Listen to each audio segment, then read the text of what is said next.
Fromaginator just redeemed first, tuning in before all the other gamers.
Hi there, folks. Welcome to the stream. I hope you're having yourself a fantastic Monday. For many of you, if you're Canadian, happy Thanksgiving. Happy Thanksgiving Monday. The actual, real, official day of Canadian Thanksgiving. And if you're celebrating that today, I hope you're having a good one. I hope it's going well for you. I hope you're getting delicious meals. I hope you're getting good times with important people. But thank you for being here and spending some of that Thanksgiving time with me of all people. Me of all people. Are you there, Ross? It's me, Zine. Zine posting that message right before I went live freaked me out. Gah! Formaginator, congratulations on getting first. Thank you so much for joining us. Hope you're having yourself a fantastic Monday. I was having a great day. Then I burnt my grilled cheese while I was busy making my iced coffee. Ivory, oh no. Oh no, Ivory, no. Now tell me, but here's the problem, Ivory. Okay, so here's the thing, and I want you to chill with me here for a minute. Work in the space with me, all right? Ivory, lock in, work in the space with me. How badly did you burn your grilled cheese? Because a nice sear, a nice crispy sear on a grilled cheese, it's definitely what you want. Did you like pretty badly? Okay, all right, okay. Now, okay, so follow-up questions. 2 follow-up questions to that. So sorry, Ivory. First follow-up question. Was the iced coffee good? Did you successfully make the iced coffee? I like my grilled cheese crispy, but half of the bottoms are burnt. No, that's no good. That's no good. That was what I was worried about. I was like, are we talking a little bit of a burn, or are we talking like, you know, like burn the witch bad? The coffee is delicious. Okay, so 50% of this has been salvaged because the coffee is delicious. Here's our second follow-up question to the coffee question. Here's our second follow-up question. Is the grilled cheese so badly burnt that you cannot reasonably eat it and fully enjoy it? And if so, do you have the ingredients for a fresh grilled cheese?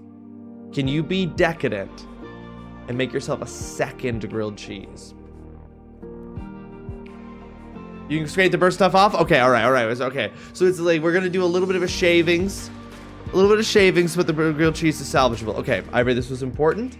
I just wanted to make sure, as my friend, that your grilled cheese was good and that you were set and locked in. I'm so glad to hear that it's salvageable. I'm glad to hear your coffee is great. I'm sorry the grilled cheese got burnt, but welcome to the stream, Ivory. Oh goodness, folks. I hope you, anybody in here with actual Thanksgiving plans? I'm here for like 30 seconds. Quick, let's do the entire assignment for Dutson. Because Dutson is 50, well actually, if we think about it mathematically, Dutson is 75% of the assignment today.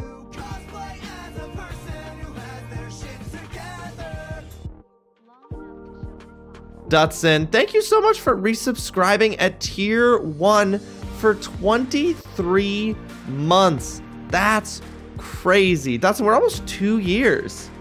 That's almost 2 years. I just added bonus submissions based on request. Bonus Patrick Warburton submissions. That's incredible. Dutson, thank you so much for that resubscription. I appreciate that immensely. Thank you. That does bring us, folks, to 5 subs, which means, Dutson, you've just triggered a spin of the Wheel of Punishment. And if I recall correctly, if I take a look here, it looks as though I have 1 veto spin left, and I believe that I still have 1 next spin is an extreme Wheel of Punishment spin. So I'm about to spin the extreme wheel thanks to you there, Dutson. Imagine starting without me. Mama, welcome to the stream. I hope you're having yourself a fantastic Monday. Welcome to the stream. It's still good, just a little bit of burned taste to it, so it's still salvageable. But that burnt taste is so specific, you know? Such a specific taste, Ivory. I know it like, it doesn't, the lizard part of your brain is like, don't eat this. You know what I mean? Like, that's what I always feel when I eat something that's like burnt, like burnt bread in particular. My brain is always like, you are eating the ashes of the fallen. I'm not late, you're early. Mama, you know what? There's more than one interpretation. I personally think that as our mod wizard, as the wizard mod, you are neither late or early. You arrive precisely when you mean to. But Dutson, we're going to go ahead and we're going to spin the extreme wheel of punishment. I know you're only here for 30 seconds and you might already be gone, in which case I appreciate you greatly. And this spin is courtesy of you, but let's go ahead and see what Dutson's resubscriptions got us from the extreme wheel of punishment. It got us a Death Nuts. It has added a Death Nuts to the list of punishments, which means we're sitting at this lovely total of punishments right now, ladies and gentlemen. The lizard part of my brain is like, no, this is bad. But the monkey part of my brain is like, jeez. Yep, that sounds right, Ivory. You were here for a moment longer. Well, thank you, Dutson, for resubscribing. I appreciate that. Hi, I was watching my favorite parts of the Phasmo stream and cracking up. Incredible, Zine. I'm glad you... That's awesome. I'm glad you played with us, Zine. It was a lot of fun. You know, I described it to someone. I was like, Ivory and I did a really good job of identifying the ghosts. Zine did a really good job of finding the cursed objects. And TGC did a really good job of becoming new ghosts for future people to find and hunt and identify. And that is exactly what you want from a Phasmo stream, is a nice balance of all of them. You only have 2 doubles. What do I got? I've got 3. I might have forgotten to take one off, Mama. So obviously, your list is more attentive than mine. Sustainability, exactly. Well, this is the thing, Fromage, is that what TGC was actually doing was a noble thing. Exactly, future-focused, thinking about the future of the industry, thinking to himself, if we identify and exercise all the ghosts, then there won't be any ghosts for us, then we'll be out of a job. So TGC was like, the only way that we can sustain this economically is if we built in a form of planned obsolescence so that our services are still required throughout the future. And that is by making new ghosts whenever possible. TGC also did a really good job at leaving the ghost to me and getting me killed. That one time, that was very funny. That was very funny. The best part about it is that there's like almost no way TGC intended it, Ivory. And that makes it funnier that he did it. Makes it so much funnier. FYI, though I did upload my submissions to YouTube, you don't gotta show my face or stream or anything. Dutson, I'll leave that up to you. Would you prefer that I didn't show you? Because there is a degree to which, like, an impression involves a physical embodiment, and your submissions involve a physical embodiment. So I will ask you, Dutson, would you prefer I not show your face and just did the audio, or are you fine with showing the face? Because I was gonna show your face because there's a physical, like, there's, you know, you like embody. You don't think you did a lot of physicality in this one? Okay, I'll just play the audio then. I gotta say, my favorite part was where TGC and I bailed, and when he said, we're too black for this in the Insane Asylum. Him saying we're too black for this in the Insane Asylum was wild. Was wild. First of all, fucking hilarious. Second of all, I was just like, yep. Oh boy. Except I think I squinted and you can see me do jaw stuff, but honestly I don't mind either way. Follow your heart. I will follow the truth that lives deep within my heart. I will follow the truth that lives within my heart. I just started playing Metaphor Refantasio in all earnestness last night, and when you summon your like persona in that game, which is your archetype, the way that the characters unlock the ability to like summon their archetype is that they rip their hearts out of their chests. And then their hearts are like this like device that they speak into, and they like speak their truth of the archetype that they're becoming. But you know, in Persona, they rip off the mask or they shoot themselves in the head with the invokers. But in Metaphor Refantasio, they rip their hearts out of their chest. And I just think that that's fucking metal as hell. Dutson, you're a baddie. We want to see you. Zine out here always trying to find the baddies, Dutson. So yeah, maybe I will put your face on. I don't know. I'm gonna live my life according to my whims is what I'm gonna do.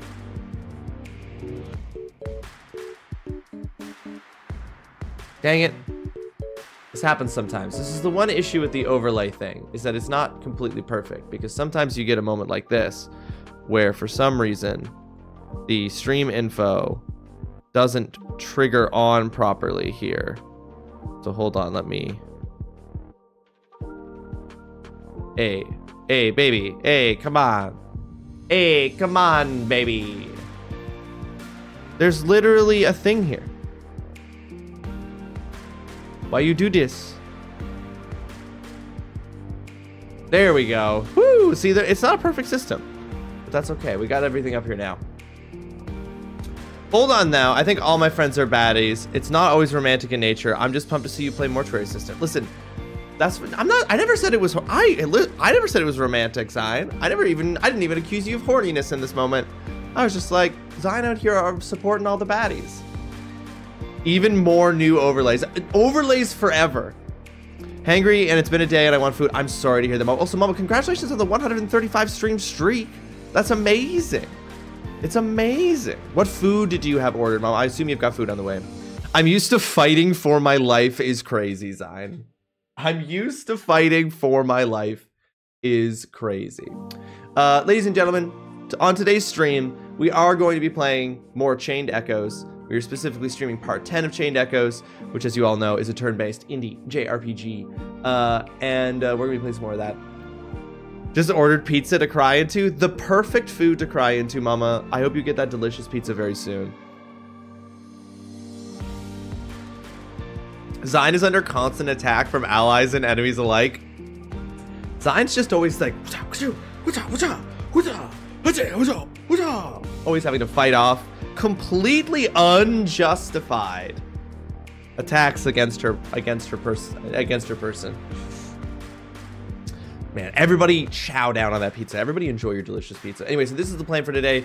You're seeing all sorts of information scrolling across the bottom of the screen. I'm going to update you on those things. I think I could probably take off the one about Mortuary Assistant because everybody knows that we've moved mortuaries. I feel I've sufficiently updated everyone about the fact that I moved Mortuary Assistant up. So I'm going to remove the Mortuary Assistant piece of info. Here we go. And focus on this. Always on the lookout for strays. So, folks, don't forget to grab your raffle entries for today because we're giving away a copy of Demonologist and System Shock for Steam at the end of the month. We're giving away a copy of Demonologist and System Shock 2. We have a collab coming up this Saturday with TrulyRawesome on October 19th, starting at 1 p.m. We are going to be doing our collab stream with Ollie, and we're going to be playing some Heavenly Bodies. Keep your eyes trained on the stream for October 26th, because that was when we're going to be doing our Extremerganza modded Among Us game with a bunch of different streamers. We're going to have an absolute blast. I'm very much looking forward to it. On October, so this Sunday, I'm also going to be doing a stream with Molly Plays. We're going to be finishing up Journey to the Savage Planet. So we're gonna have a bonus stream on Sunday this weekend, and then that was, I don't know if you guys saw that, but I got dropped frames there for a second. That was wild. And then on October 25th, I won't be streaming it, but I will be joining Zeinstein. I'll be joining Zine for her birthday stream, playing some spooky games over there with Brinternet and FastX Fred, starting at 7:30 p.m. Eastern time on Zine's channel for that. So those are all the things we got going on. I left the safety of my house. Kiddo was overstimulated and an asshole, so I got overstimulated. So you had to leave the safety of your house. You had to go outside and like get a breath of fresh air, Mama. Yeah, I get that. The air quotes was unnecessary. I am a victim. I don't know. I think it was important, Zion. I think it was important to present the whole truth and nothing but the truth. So help me God. I'm so excited for that too. I saw it. Yeah, it's gonna be fun. They're at a drive-in in the movie I'm watching, Salem Lot 2024. God, I love drive-ins so much. I have only ever been to one drive-in movie in my life ever, and it was so fun. I've only ever been to one. I would go to one again in a heartbeat. They're so fun. I'm so glad you reacted because I thought it was me. I'm so very wary of this internet. No, Mama, that internet wariness will last. Okay, I'm gonna have to away from my PC very soon. Dutson, I understand. Thank you so much for stopping in. I'm sorry that you're going to be missing the assignment because so much of it is you, but it'll be in the VOD, and know that I appreciate you sending in your submissions for what was which is a much more challenging assignment, probably the most challenging assignment that I've ever given. Not going to lie. So thank you so much for contributing. Back rooms. I've been to a drive-in theater. It was such a relaxing experience. It's just so nice. I went to the drive-in 3 times this summer. There's a second one here now. And by here, I mean an 80-minute drive. An 80-minute drive, that's a normal drive in Nova Scotia. That's you driving to your friend's place for a casual hang is an 80-minute drive.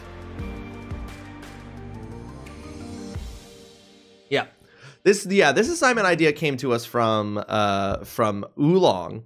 And I think it was a very good idea for an assignment, but it is a challenging one. And it's one that I considered, like, I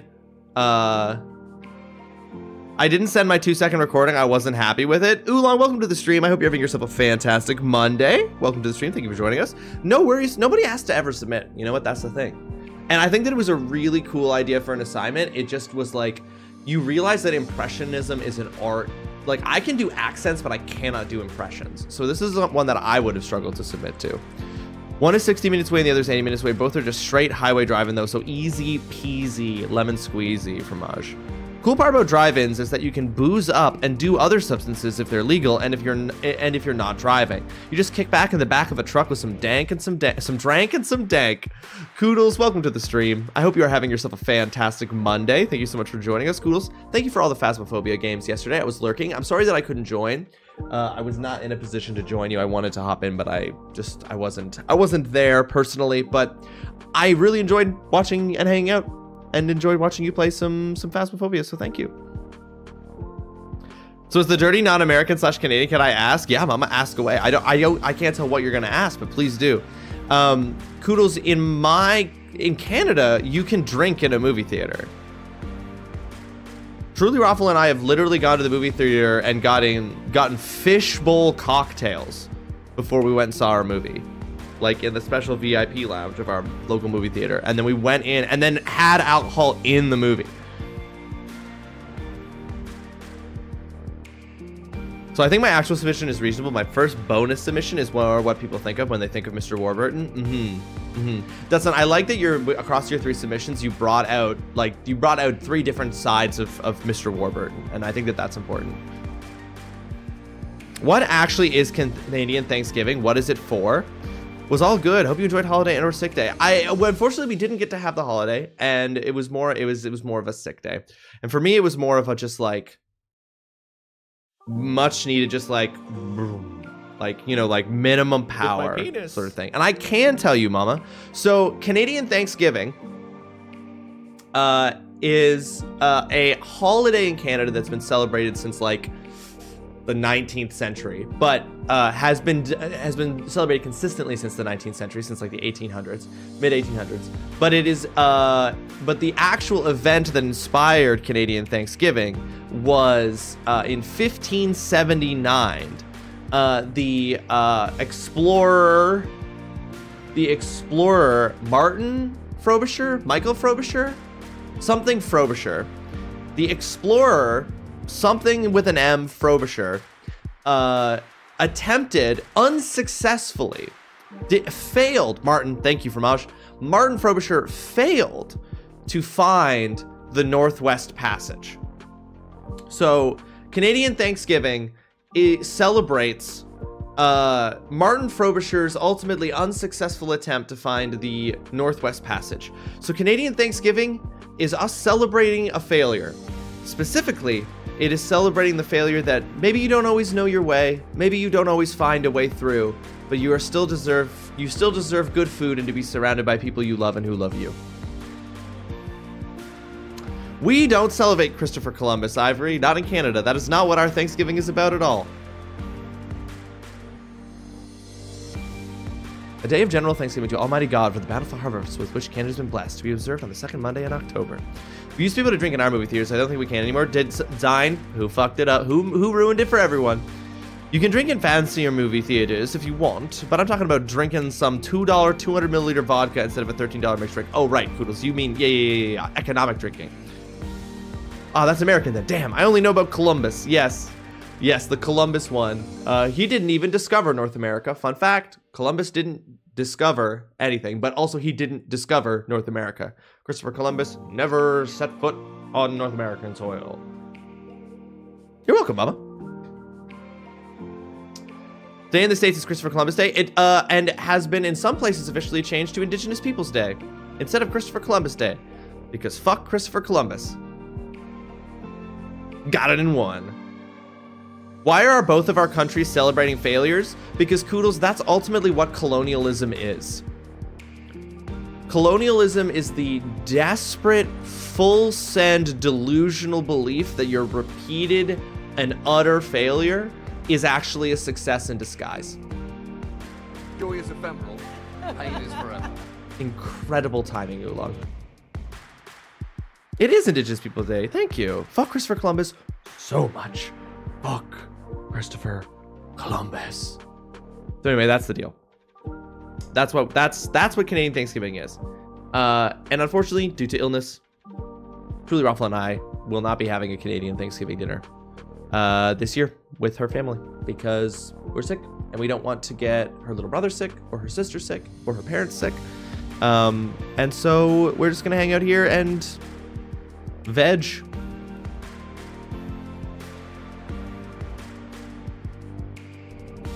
You know where they fucking love Christopher Columbus? Boston. Why does Boston love Christopher Columbus, Fromaginaire? I mean, Boston has like a lot of like, we're where the American Revolution started, kind of like that specific that specific like American revolutionary patriotism is like, I feel like that's very tied to Boston, which is a city that is like really built a lot into like preserving its history and its historical past. The Christopher Columbus thing is weird, again, because Christopher Columbus never, ever, ever went to North America. Order a fuck ton of food and play games or co-videos with something to watch together. That's the plan, mama. That's the plan. Probably gonna play some more Metaphor Refantasio tonight. I have no idea. I think it's the Italian connection. Interesting. So it's based on the Robert Ludlum novel. No one's gonna get that joke, and that's fine. That's just for me. That joke is just for me and maybe the 1 or 2 people in chat who get that Robert Ludlum joke. You know what? I'm back to having a great day. This iced coffee is bussin'. Hell yeah, Ivory. I'm glad you recovered. I'm glad you recovered. I hope that Christopher Columbus's socks are always wet in hell. I also hope that, Koodles. I also hope that. But anyway, yes, so that's what Canadian Thanksgiving is about. But really, it's just that there needs to be a holiday this month that is a statutory holiday. Because if you don't let us eat food and have a day off in October, Canadians get antsy because it starts to get cold, it starts to shift, it starts to get cold, and then people get angry, and so they're like, we gotta come up with something. Whether it's with my penis or not, we gotta come up with something that we let the Canadians do during this time or they're gonna get mad. Gotta control the turkey puppet. This is also the time of year when the turkey population does hit a kind of apex where if we don't start eating them, they will band together in large enough numbers that they can become a threat to the local human population. That is also true, but that might not be an American thing. That might be a Canadian thing only. The good thing about knowing how to crochet is being able to crochet hats and mitts for everyone in my house. That's awesome, Ivory. Everybody's just getting fresh crocheted mitts and hats from you? Dang. Dang. Now that's nice. Now that's nice. That's the good shit. That's the good shit, Ivory. I currently have no rain jacket. I'm a little concerned because it's not quite cold enough yet for me to wear my winter coat. It's still kind of warm, and I've just been like literally for like the last year and a half, I've just been dodging rain. I've just been manning through one means or another to avoid having to go out when it rains or be outside for long periods of time when it rains, and I'm scared. I'm like, we're into the period now where it's going like where we're gonna get rain and it's not cold enough to wear a winter jacket, and I don't own a rain jacket. I own nothing with a hood that is appropriate for fall weather rain. I overheard this little old woman today while we were out, and it must have been a case of general old people moaning about weather, etc. And all I hear from this little old woman is, I'm from Canada, this is nothing. That little old woman, she's straight up correct. I don't know what the weather was, but my understanding of weather in the British Isles, UK area of the world is that listen, we get it here. We get it. I haven't owned a jacket in like a decade and a half. I just rock hoodies of various thickness and warmth. As a country, we are assholes about that type of thing. It's true, we are. Because we've seen some shit. Everyone in Canada has seen some shit. And we will let you know. Genuinely nice autumn weather, like cold but the sun was out. Yes, yeah. So so someone was complaining about just general nice autumn weather, and this woman was like, you don't know shit. After watching what happened to Florida getting slammed with hurricane after hurricane, I'm now okay with the snow. I'll stay up here, thanks. It's true, but a blizzard can fuck you up too. I mean, it's no hurricane, but it can hit you. What have you seen? Oolong, I have seen, well, Oolong, I don't know, you might have something comparable, but I have seen a full-fledged city shutdown blizzard every single week from February to May. I have seen a full, like clockwork, every single week on a Wednesday, Thursday, snowfall blizzard enough that it shut down road traffic, shut down like businesses, shut down the city so many times that the height of the snow became physically dangerous and the city ran out of places to put it, let alone the money to like pay to have it removed. That's what I've seen. And that's not even White Juan. Exactly, Ivory. That's not even White Juan, what I'm describing. Basically, I just heard a good giggles myself. I love that mama. The old lady pounces on them and does the you don't know where I've been lose scene from Fight Club. My ass walked to school in that nonsense. Straight up, hip, high, snow on the sidewalks. Sounds like bad planning. Listen, the city, my city back home plans for, we're living on the coast. They plan. But they didn't plan for that because that was crazy. 2016 was a wild fucking year for snow. Tay Ray, welcome to the stream. I hope you are having yourself a fantastic Queen, slay, Monday. Slay. Slay your enemies. Raise up your army. Take your rightful place upon the throne. Hey, welcome to the stream. Just as we're hitting into the ad break, we get our Tay Slay custom command. Newscast update for TrulyRawesome's chat rooms. Einstein TTV champions their crew as baddies, while Mama Turtlebale orders pizza for emotional support. Drive-in nostalgia hits hard, and the chat debates the merits of Canadian Thanksgiving versus Indigenous Peoples Day. Meanwhile, the Divinity of Ivory sips on iced coffee bliss, and Oolong in it contemplates life choices. Stay tuned for more.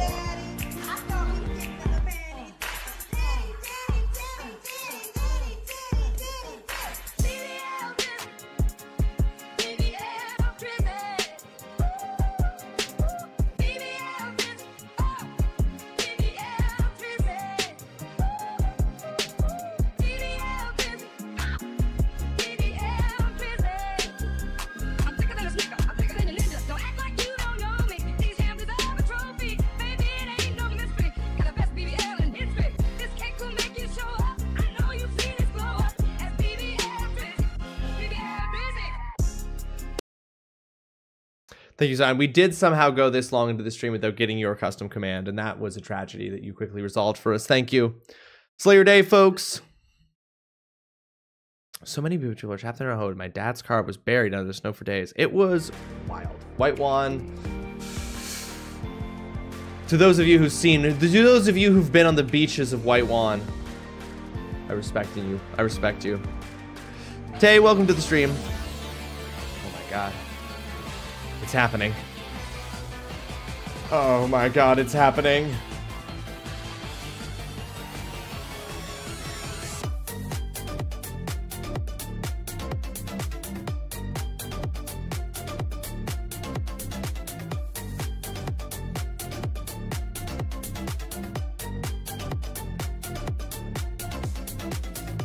We actually got the Steingate one that time. That's awesome.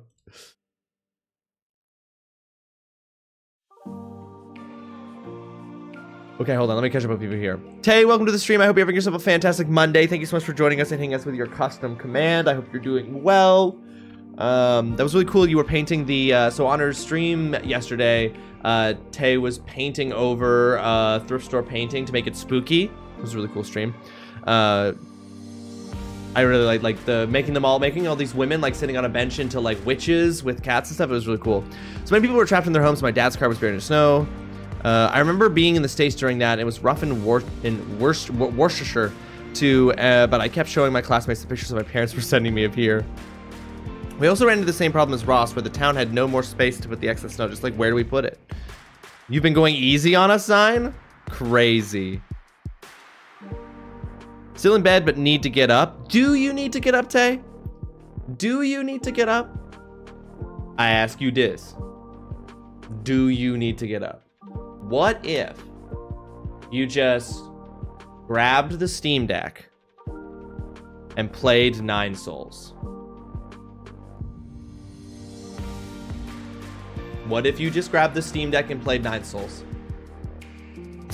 It just shows with like relationships like this, though, it really does put things into perspective. The worst snowstorm I am aware of here is probably just a normal winter day for y'all. Yeah, but it's entirely based on like existing infrastructure, people's expectations, people's preparedness. Like Texas got, what was it, 2 years ago that Texas got absolutely fucked by a snowstorm that like mostly was because a lot of it was because Texas people, like the government in Texas, made a bunch of really fucking incredibly heinous decisions about how it dealt with a crisis. But also, it was just that Texas had no planning and no preparedness to deal with that. I also dropped my phone in my coffee yesterday, so hopefully I can charge it. Oh, geez, Tay, no. You need to play Alien Isolation. That's right, Tay. You're playing Alien Isolation today, which is a game I have not played but really want to, even though it is a spooky, scary game. Even though it is a spooky, scary game, I want to play it because it's an Alien game, and I love the Alien franchise and the Alien movies. I fucking love them. Spooks. Spookies. And then Tay, aren't you and Ivory also playing Phasmo sometime soon? If I'm not mistaken, we get a shout out for Tay, right? And for Ivory. I know we just shouted out Ivory on Saturday because of the collab stream, but can we get a shout out for the two of them? That's on the 19th. Okay, that's not today, but that's coming up. That's on Saturday.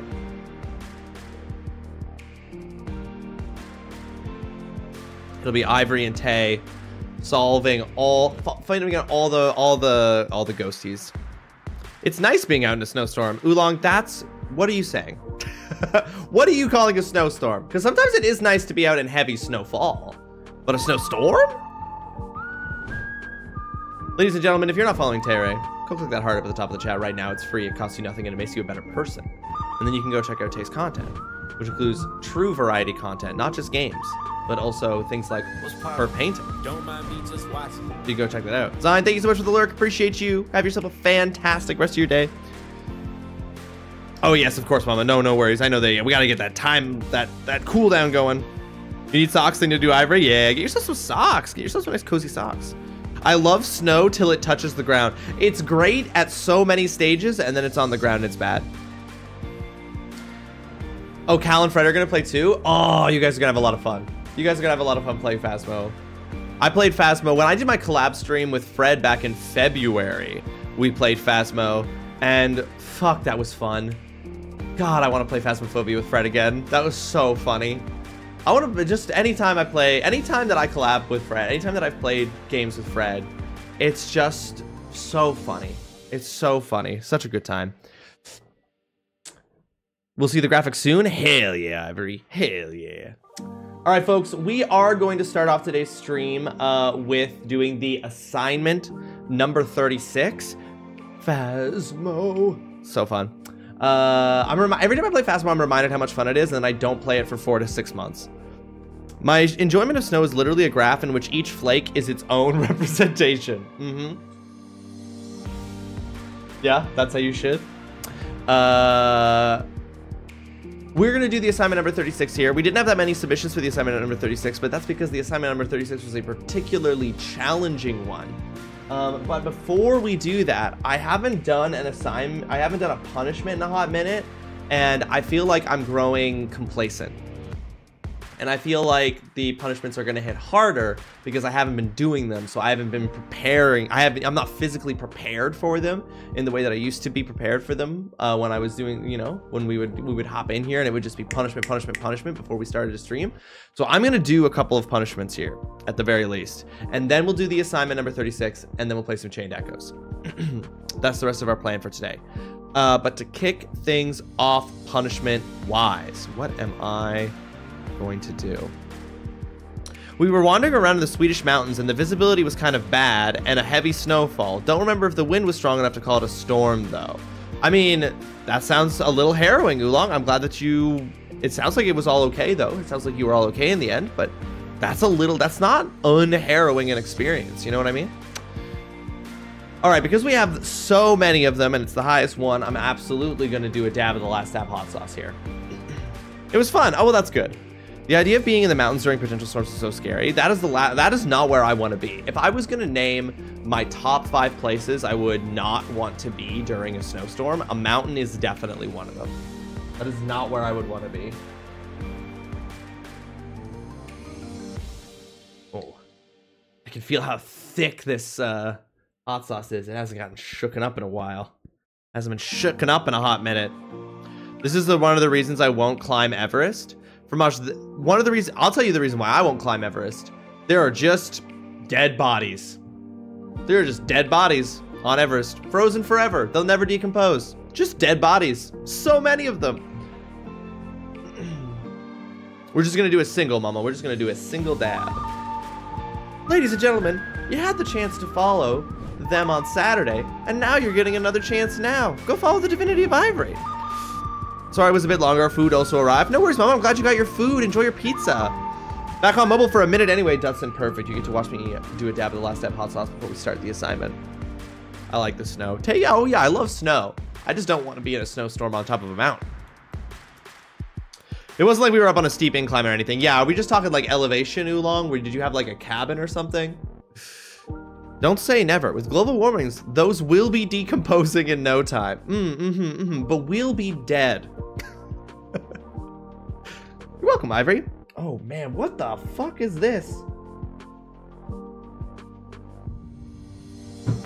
There's like a solid chunk of hot sauce. That's crazy. That's not what I want. I want a dab of the runny liquid kind, not the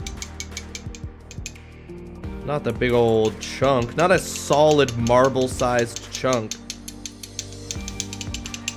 There you are. There you go. That's a hearty dab, and I'll do it. That's a hearty dab. It was like outside a ski resort. Oh, you were fine. A ski resort?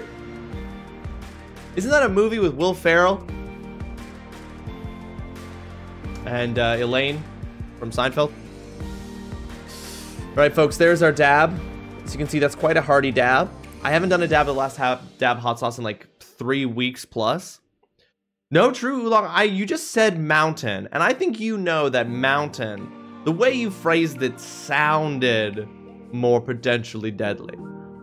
You should try to find a special super small spoon for the last dab. The people, me, love a gimmick and a uniquely small utensil. Okay, I will see if I can find a really tiny hot sauce spoon that I can just put down into the hot sauce, pull it out, and then just like, it'll be like a dipstick. Is that the word I meant? That's the word I said. Is that the word I meant? Let's move on. I'm gonna do this dab and stop stalling.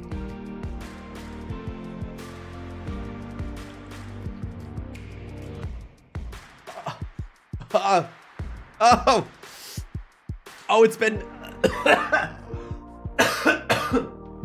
oh, it's been so many weeks since I last did this. Oh, sweet Jesus. Oh yeah, that's a hot sauce, baby. That's a hot sauce. Oh. Oh. God damn. Those are nice. I'm fine. Oh boy. Woo! Oh my goodness. I haven't felt that kick in a hot minute. Oh. Oh man. Damn, folks. Haven't felt that hot sauce kick. Did someone screenshot that face? You mean the one where I was doing this? Oh wait, I don't know if I can even recreate that. No, that's it. I don't even know how I did that. I know what face you're referring to, Oolong. I don't even know how I physically did that. I don't know if I can recreate that. If someone didn't grab a screenshot, that's gone forever. Ross the Chip, yeah, Ross the Chipmo face. I don't know how I did that. Oh man, that fucking burns.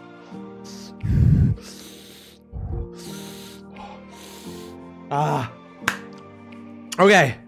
A second dab? Well, let's make a chance of it. Bitter beer face. Let's just make a chance of it. Let's do a truth or dab. Because I might still do a dab. But let's make it a truth or dab. Oh. I'm just gonna jump straight to a white card. I'm not even gonna bother doing the black cards, they suck. Oh. Alright. Here's our truth and dab, folks. Dating can be a wild ride of downright crazy. Share an embarrassing date memory you wish you could erase. An embarrassing date memory that you wish you could erase.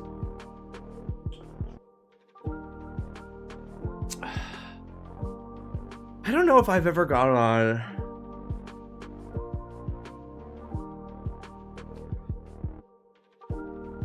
Well, I guess maybe... No, I think I have something. It's when I was really young. You've never been on an official date, mama. Okay. All right. I think if I was going to go for like an embarrassing date memory, I think like... Not the first date I ever went on, but one of the like very early on first dates I ever went on.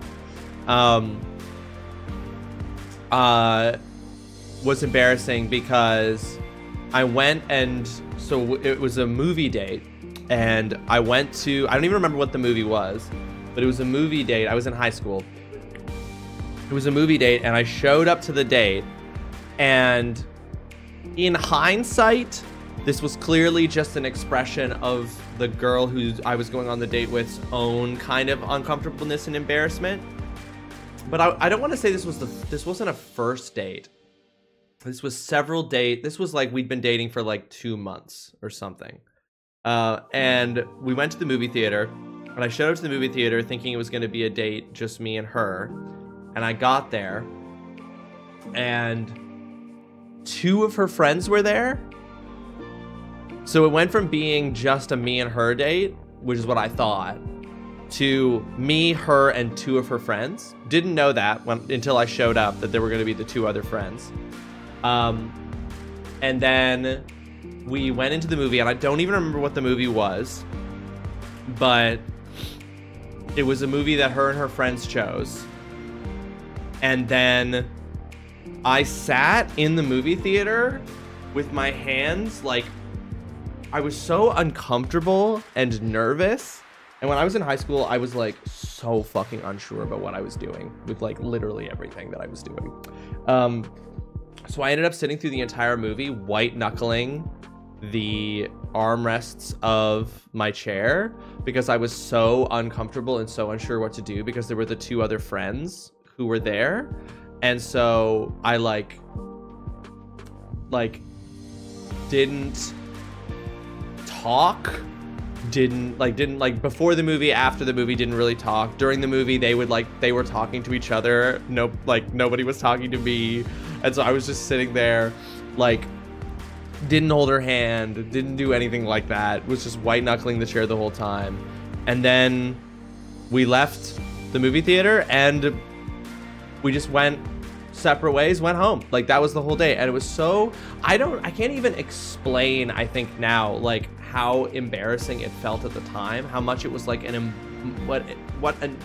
much of an embarrassing, like emotional experience it ended up being. And then like a week, I want to say like less than a week later, she broke up with me. So, you know, maybe there was a reason I felt so deeply uncomfortable.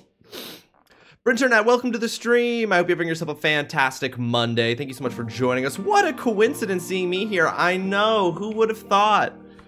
Who would have thought, Bryn? Thank you for the oof, Tay. I appreciate the oof at my embarrassing story. I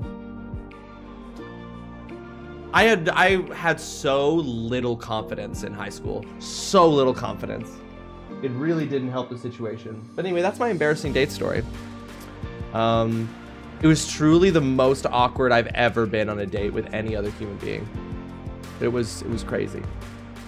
So, with that, no dab of last dab hot sauce there, although I did just somehow hit the back of my throat with hot sauce that was lingering.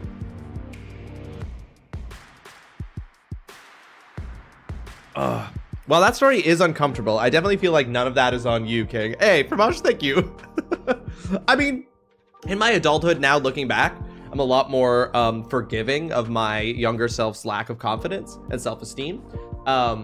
And just like, you know, the utter absence of it, especially in the world of romantic dating of high school. But I'm much more forgiving of that. Probably because I'm doing pretty fucking spectacular right now at this moment. You know what I mean? So like it's hard to feel really bad about those decisions of the past that really didn't matter. But multivitamin bean. All right, we're doing a multi-bean. Oolong doesn't want me to be done with punishments, so we're gonna do a multi-bean. A multi-bean. That brings us down to 2 of those. Okay, don't do alien ISO. It's a scam. The alien chests. The alien chests. It's a scam. Bryn, what do you know? What are you revealing right now? What are you exposing about alien isolation? Oh, the alien cheats? Yeah. That's what makes them terrifying. I'm taking the risk of plugging my phone in. It's been 24 hours. I think, fingers crossed. I'm currently playing it. It's a labor of love to finish. Does the alien actually cheat? Is it not like a static?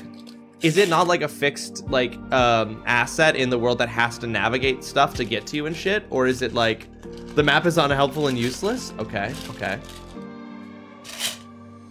Ladies and gentlemen, this is either going to be a cappuccino or a liver and onions bean. It says it's still wet. Oh no, Tay, did you put it in rice? I assume you've had it in rice for 24 hours. The alien has a stupid AI that learns your moves.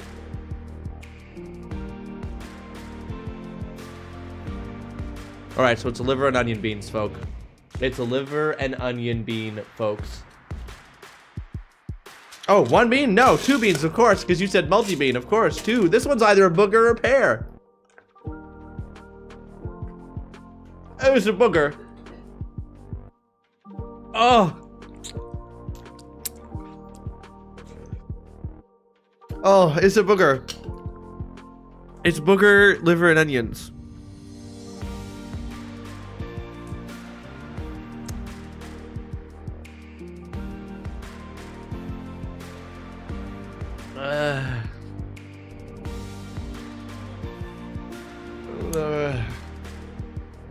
You don't have a wireless charger either? Oh no, Tay, no. We've had it in rice. Oh no, that's not good, Tay. How new is the phone?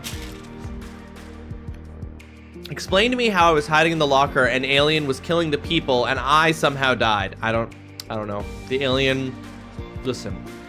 It's the perfect organism, Bryn. It's the perfect organism. Yeah, unfortunately. Liver, onions, and booger on that multi-bean. Nasty. Nasty. Ugh. In about 1 hour, I will probably be late. What'd you ask me? I missed it. What did I asked how new is the phone, Tay? At least you didn't get a booger on a band-aid. Oolong, that is correct. I think of all the nasty flavor combinations. Obviously, Old Bandage is the worst one on its own. But if I was gonna pair, I think that Old Bandage Barf and Old Bandage Booger are probably the 2 worst possible combinations.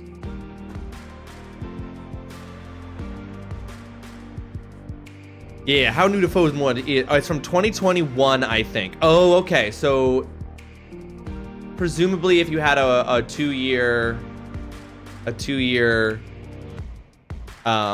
payoff, you could get a new tab for a new phone, but that still sucks. I know I'm at the point now where I'm like, I used to get a new phone whenever I had the opportunity to get a new phone, but I'm at the point now where as long as this phone continues to work, until it doesn't fucking work, I'm keeping the phone that I currently have.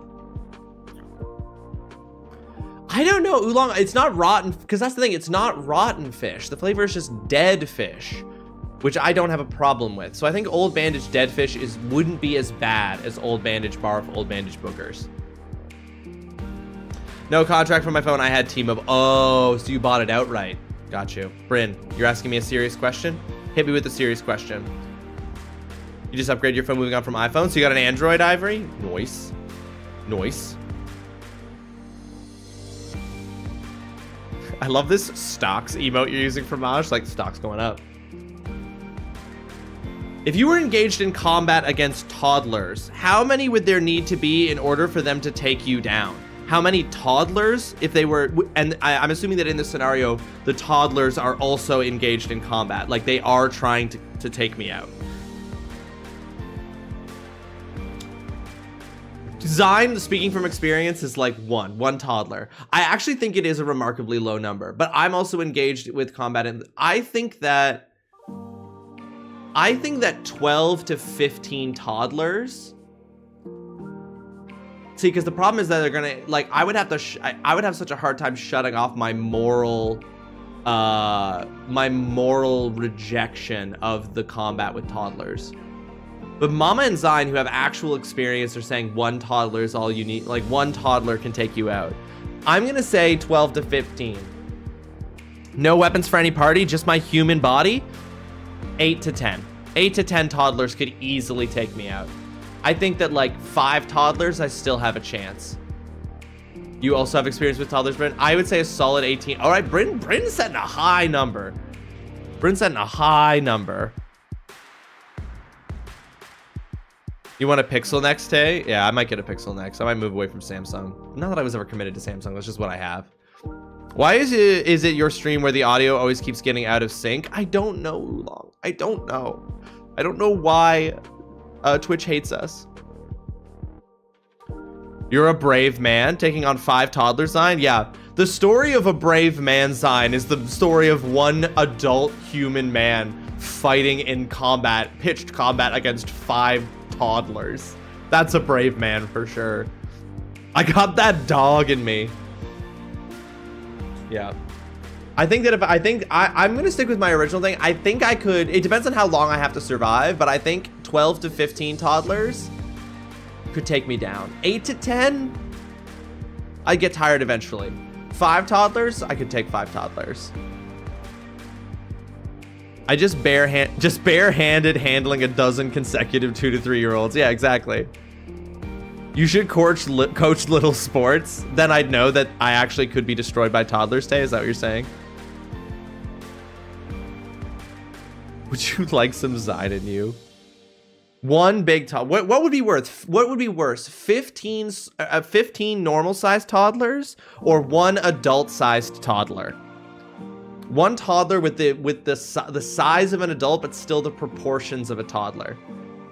I think one adult-sized toddler is more dangerous than 15 smaller toddlers. What about a very specific 10-year-old? Oh, then one. Kiddo could take me out easily. What about a Benjamin Button toddler? It's a toddler, but with all the experience and knowledge of a full-grown adult. A toddler with all the knowledge and experience of a veteran. Yeah, exactly, for much. And that Benjamin Button situation, it was Benjamin Button, but he was a Navy SEAL. So now it's a Navy SEAL trained toddler. It's a toddler with the training experience of a Navy SEAL. All right, ladies and gentlemen, we are going to switch over to the assignment here in just a moment. I'm going to wait until this next ad break.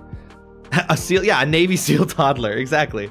I'm going to wait until this next ad break happens, which is going to happen in about 2 minutes. We're going to hit an ad break. We're going to pause for the ad break as we always do because we leave no one behind here. We're going to pause during the ad break. When the ad break is over, we will do the assignment number 36 and we will see some, listen to some impressions submitted to us by Dutson and TGC the Game Cave for the assignment number 36. You're seriously saying you take 15 toddlers over an adult-sized toddler? Would I fight 15 toddlers over an adult-sized toddler? Yes. I think I would. I think if I had to choose between 15 regular-sized toddlers and one adult-sized toddler, I would choose the 15 regular toddlers. I bet Bryn didn't expect this much discussion on this question, but sometimes you ask a question, Tay, that just like sparks debate. What's the arena like for this combat engagement? Yeah, I was gonna say, if it's a sufficiently like obstacle coursey enough environment, I got these toddlers in the. I'll fucking take these toddlers down. I would just not be trapped in a room with any type of toddler. It is very clear you do not have any experience with toddlers. You know, we've said the word toddler enough times now that toddler has taken on an unexpectedly sinister connotation for me. Like, now the word toddler does sound terrible. It sounds like an enemy type in a JRPG.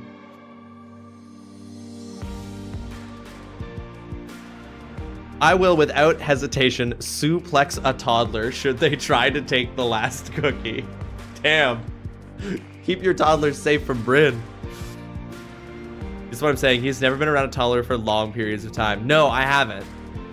And I'm aware. But here's the thing. I'm not talking about being around a toddler where you are like either engaging with the toddler for play or taking care of the toddler. This is a scenario where I don't have to I don't have to use a single ounce of my energy to care for the toddler. In fact, it's the opposite. All of my energy is going to taking the toddlers out. And I think that changes things dramatically. If you are like, how many toddlers do you think you could take care of for a 4 to 5 hour period? My answer is 0 toddlers. Bio toddlers. Yeah, Koodles, exactly. That's their secondary forward. They're palette swapped. It is an enemy type in a JRPG, and Daddy Ross needs to farm levels. Ooh. After you domesticate the toddlers and make them do crafts for your Etsy store, is that Bryn? This is a happy endings joke. That is fully a sweatshop. My goddaughter is a toddler and gives me the business regularly. But this is what I'm saying. But Zion, you're not trying to defeat your goddaughter in combat. If you can't beat them, join them. Oolong with the backup strategy that I really like. No, they want to make crafts. Of course they do. That's what they always say, Bryn. God Dawdler. Performance review. The chat's appetite for pizza is strong, while TrulyRawesome's gameplay leaves no room for chill. Hype for dabs and tiny spoons mixes with ski resort vibes and chipmunk faces. That's a nonsense statement, Frosty Tools. Teach woes with phones and alien ISO debates dominate as toddlers become the unexpected topic of combat strategy. Ross might need to level up in parenting skills. Hashtag toddler tactics. Hashtag tech troubles. Hashtag toddler tactics for the rest of the stream, y'all. Multiple toddlers get up to some shit. They fully understand teamwork, surprisingly. The fact you want to even take on multiple is wild. Listen, Mo, I might be wrong in this hypothetical, but I feel like I could punt a toddler. I feel like I could punt a toddler.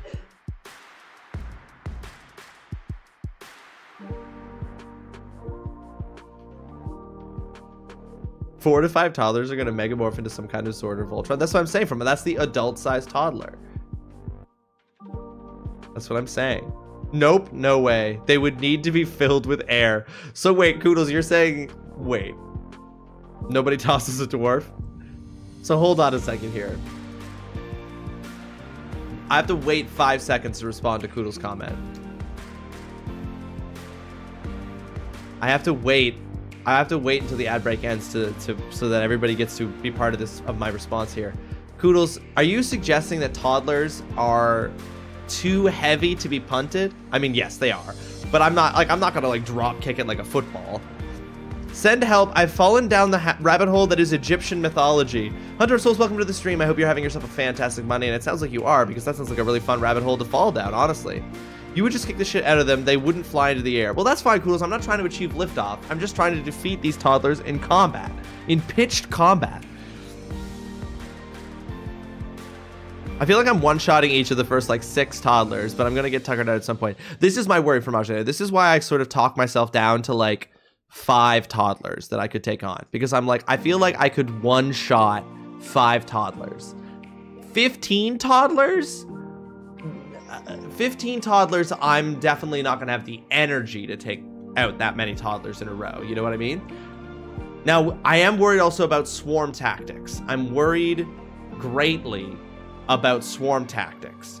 Because there is the possibility that the toddlers will swarm in a dangerous and damaging way. And so I have some concerns related to that. So we do have to be wary of swarm tactics. But I think if it was 5 toddlers, I could one-shot those 5 toddlers.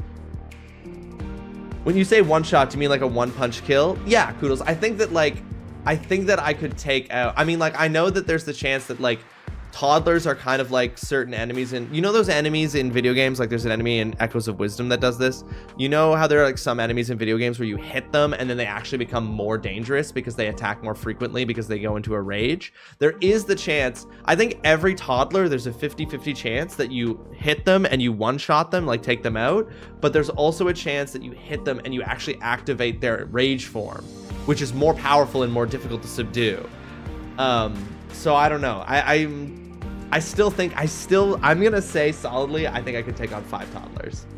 I think 6 toddlers, I'm starting to push. Back when I was a teacher in Korea, I put my hands on my head and my 8-year-old students would hold my arms and I'd squat them. I'm battle ready. Holy shit, Bryn. You've been training for this. 2 toddlers still have a soft spot on their skull. Toddlers equals barbarians. That tracks. Unreal. Well, with all of that being said, ladies and gentlemen, it is time for us to move away from this topic of whether or not we could defeat a certain number of toddlers in pitched combat, and instead, that's not no, Oolong. That's not. We said no weapons. We said no weapons specifically. Instead, we're going to move on to the assignment, folks. Need to see you after class. Is there anything we could do for a better grade? That's right, ladies and gentlemen. It is time for the assignment number 36. Nope, that's not where it's happening. Welcome to the assignment number 36. For this assignment, which was suggested by Oolong in it, we had a bit of a challenging one. So we don't have as many submissions as normal, but that's totally okay because we have 2 very strong submissions and 2 very strong bonus submissions coming to us from Dutson and TGC. For impressions, and I'm gonna go ahead here. I've decided that I'm actually gonna show y'all I'm gonna show the video with Dutson's face so that you can see Dutson. Oh, that doesn't need to be there anymore. Whoops. Whoops. Is that the death count to ghosts from Phasmophobia on Saturday? Oops.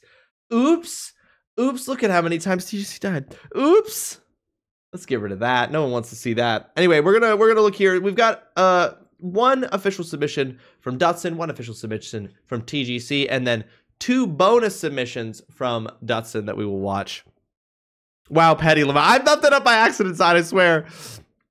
Bad news, gang. Soft spot closes around 18 months. Okay, Fromage, how old is a toddler? What age are we talking about? That hair's like Dutson's hair? Yes, look at it. Look how red. Dutson's hair is more red than mine. All right. So here is our first submission for the assignment number 36, folks. The assignment number 36, let me just go over what it was and what the criteria are. For this assignment, should you choose to accept it, your imperative is to submit your best impression of a real or fictional person. For this, you will need to submit a recording of yourself doing the impression. You do not have to submit video. You do not say the name of the person you're impersonating in the audio. Spoiler tag who it is in your post. And part of the assignment will be seeing if I can guess who you are impersonating.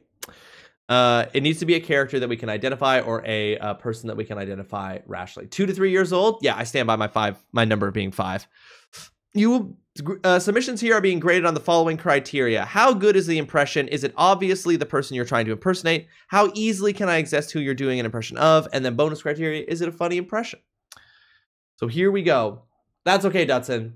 No, Dutson, you're okay because I knew who you were going to impersonate through, like, context. And also, it is very obvious who you were impersonating.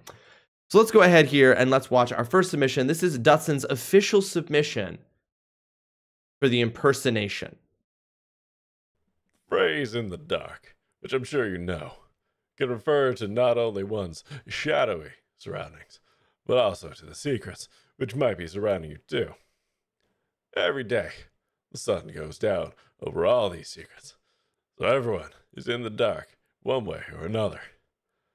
If you're sunbathing in the park, for instance, but you do not know about the deep and dangerous pit nearby, then you are in the dark, even though you are not actually in the dark. If you're on a midnight hike, knowing full well that several ballerinas are following you, then you are not in the dark, even though you are in the dark. Of course, it's quite possible to be in the dark, as well as to not be in the dark, There are so many secrets in this world that it's likely that you are always in the dark about something, whether you are in the dark, or in the dark, not in the dark. And so, eventually, you will fall into a deep and dangerous pit, dug by several ballerinas, which is dark in the park. Incredible. So, obviously, Patrick Warburton. Obviously, a Patrick Warburton impression from Dudson there, and a very good one at that. And yes, I was going to say, that monologue is Lemony Snicket. Now, Dudson, I had a question for you about this. Is this from the Series of Unfortunate Events TV show in which Patrick Warburton is playing Lemony Snicket? Or is this just from one of the Series of Unfortunate Event books, not used in the Netflix show? Okay, so you are adapting. So that is a monologue straight from the Netflix show. First of all, incredible monologue. Very funny. Very Lemony Snicket. Very, very funny. So that is Dudson's submission. And there's no corresponding visual for this. But we have here next the submission from TGC, The Game Cave. You pulled the script up? Yeah, I could tell you were reading something, but I wasn't sure if it was from the book or from the TV show. Well, look at this! Look at that timing. Here's the guy there just in the nick of time. What does that make us? Big damn heroes, sir. Ain't we just? TGC, welcome to the stream. I hope you are having yourself a fantastic Monday. You just woke up? Well, that's pretty damn good. Why is my name already in chat? TGC, because accidentally I still had the kill count, the ghost kill count up from Saturday's stream. So you're just shy of double digits deaths was on screen, and so we were like, oof. TGC, the game cadaver sort of situation. I was not talking any trash, Zine. How dare you? There was no trash talked. Don't listen to Zine. Zine's trying to start shit. This is TGC's submission for assignment number 36. It didn't work. One sec. Hold on. It didn't work. One sec. I opened it in advance and it didn't play. One sec. Listen to me, Randy. It doesn't matter what you look like on the outside, whether you're white, or black, or Sasquatch even. As long as you follow your dream. No matter how crazy or against the law it is. Except for Sasquatch. If you're Sasquatch, the rules are different. I find myself conflicted. Tomura has been the one to chip away at society's trust in heroes, so is it fair that I should land the final blow? You know, All Might, as much as you hate me, I think I probably loathe you more. I killed your master, sure, but you took away so much from me. Everything I tried to build. That's why I want you to suffer until your last breath and die broken and disgraced for all the world to see. Scruff is gonna die the way he lived. Oh, marmalade. I am the bone of my sword. Steel is my body, and fire is my blood. I have created over 1,000 blades. Unknown to death, not known to life, have withstood pain to create many weapons. Yet, those hands will never hold anything. So, as I pray, unlimited blade works. Okay. Those are all very good. I don't think I know what any of them are, because I don't think the first one is a Gollum impression. But I feel like maybe at least 2 of those were from anime, and so I don't recognize them. But I don't think that that's fair. I don't think it's fair for me to say I don't think it's going to actually impact the grade in this instance, is I guess what I'm saying, because I'm like, I don't know anime, so I don't know that that's fair.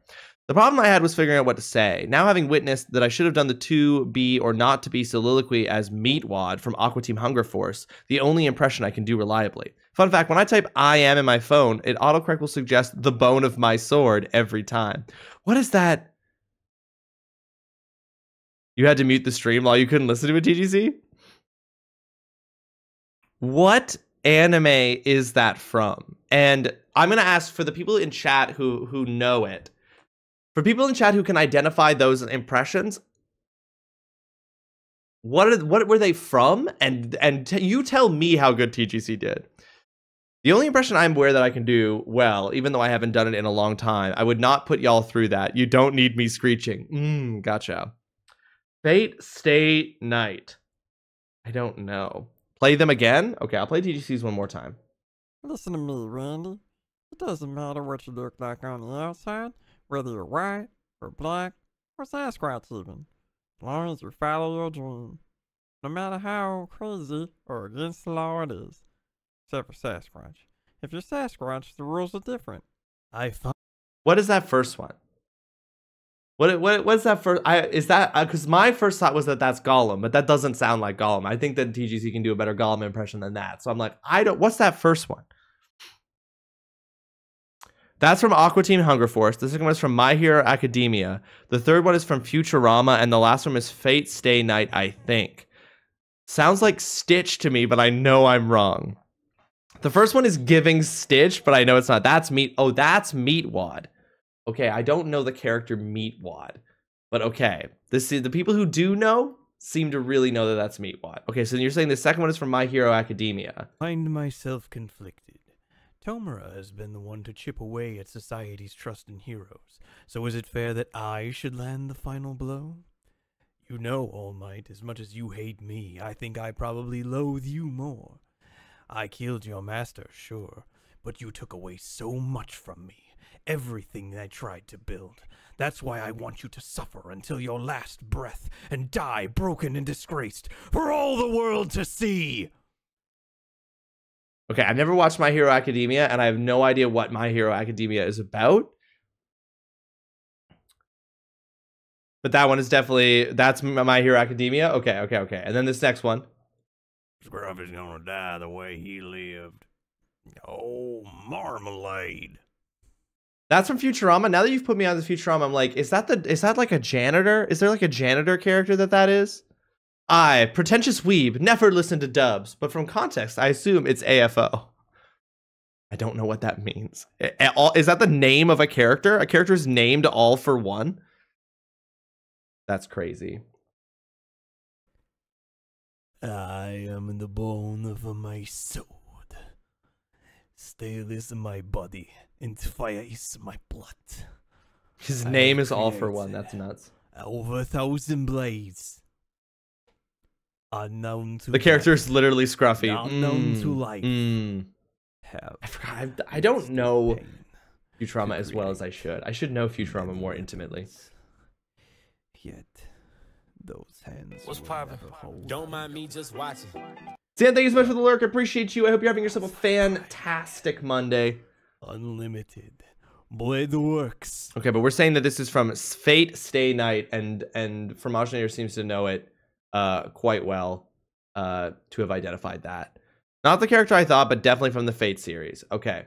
Well, I am going to say that because those are from things that I've never seen and they are impressions of fictional characters, but that you all seem to be able to identify them fairly easily and feel strongly about them, then I'm going to say I'm going to take chat's word on this, and I'm not going to hold the fact that I didn't know who those characters were against TGC's submission. Now, before I give out the grades for the official submissions, we have to watch Dutson's 2 bonus submissions for Patrick Warburton. The first of which here is Patrick Warburton doing Aragorn's speech from the end of Lord of the Rings: The Return of the King. Hold your ground. Hold your ground. Sons of Gondor, of Rohan, my brothers. I see in your eyes the same fear that would take the heart of me. A day may come when the courage of men fails, when we forsake our friends and break all bonds of fellowship. But it is not this day. An hour of wolves and shattered shields, when the age of men comes crashing down. But it is not this day. This day, we fight. By all that you hold dear on this good earth, I bid you stand. The men of the West, we fight. That's so good. That's it. That's so good. That's everything I wanted it to be. So good. You know, I tried to go really broad with those picks to ensure that you would know at least one of them. You make me sad. TGC, are two of them are anime.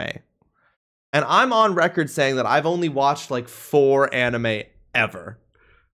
So just pointing that out. Just pointing out that I have a very narrow cast. I might make you sad, TGC, but I've never watched My Hero Academia. I've never watched anything related to the Fates. Futurama, you chose a character that has not stuck on my memory from Futurama. And then the first one, I've never seen Aqua Team Hunger Force. So don't be disappointed by Ross not getting a pop culture reference. Stand proud, TGC. Believe in the me that enjoys your impressions. Exactly. You shouldn't use me as your barometer. I am going to disappoint you. I will not know your pop culture reference. And that is on me. That is on me. I should watch Aqua Teen and Hunger Force. I've never seen it. Broaden your horizons? No. Design, I am broadening my horizons. I broaden my horizons all the time. I play video. I'm going to play. What's an example of a game that's on the list that I never would have played? I'm gonna play Sonic 3 and Knuckles. That's a game I never would have played except for that stream. That's broadening my horizons.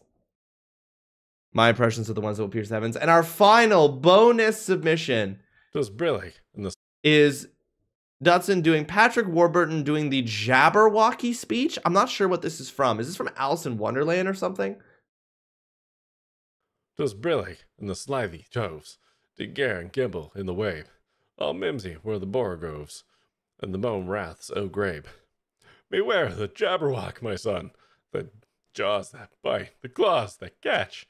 Beware the Jub bird, and shun the frumious Bandersnatch. He took his vorpal sword. What's it from? I don't know what it's from, Mama. He thought. So rested he. Because the Jabberwocky's from Alice in Wonderland, isn't it? While in thought. And as in uffish thought he stood, the Jabberwock, with eyes of flame, came whiffling through the tulgey wood, and burbled as it came. 1, 2, 1, 2, and through, the vorpal blade went snicker snack, and he left it dead. With its head, he went galumphing back. And hast thou slain the Jabberwock, come to my arms, my beamish boy. Wait, is this Dr. Seuss? Day, Calloo, Calais, he chortled with joy. 'Twas brillig, and the slithy toves, did Gare and Gimble in the wabe. All mimsy were the borogoves, and the mome raths outgrabe. It's actually from Through the Looking Glass, the sequel to. Okay, so I was right. It's from Alice in Wonderland. It's from that. I wasn't even that far off. I was right. I wasn't off at all. It is from Alice in Wonderland.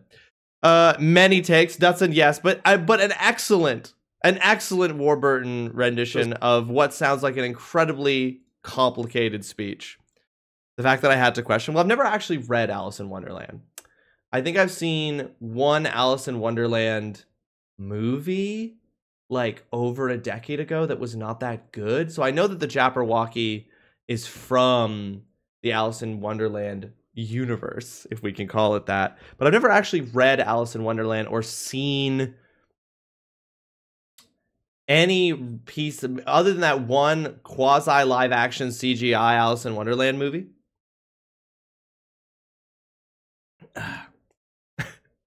Literally right now. Do you love is Alice in Wonderland a really important book for you, Mama? I'd give you the point on that. So many stupid fake words for real. It just occurred to me that I could have done multiple takes and submitted better versions of those. I just wanted to get through it and submit something. Well, TGC, according to everybody, you did a fantastic job. I have fucking Alice in Wonderland tattoos, Ross. Oh, well, Mama, I am learning in this moment that you have Alice in Wonderland tattoos. I'm sorry. I'm sorry. It hasn't been as important in my life as it's been in yours.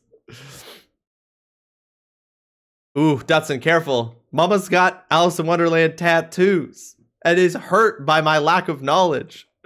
All right, folks, we had some incredible submissions here from both Dutson and TGC. So I'm going to go ahead. TGC put in 4 submissions. Dutson put in 3. I'm inclined, given how challenging this assignment was and how much effort both Dutson and TGC put into it, I'm tempted to... Well, first of all, I'm going to announce the grade for both of them because it's the same for both. I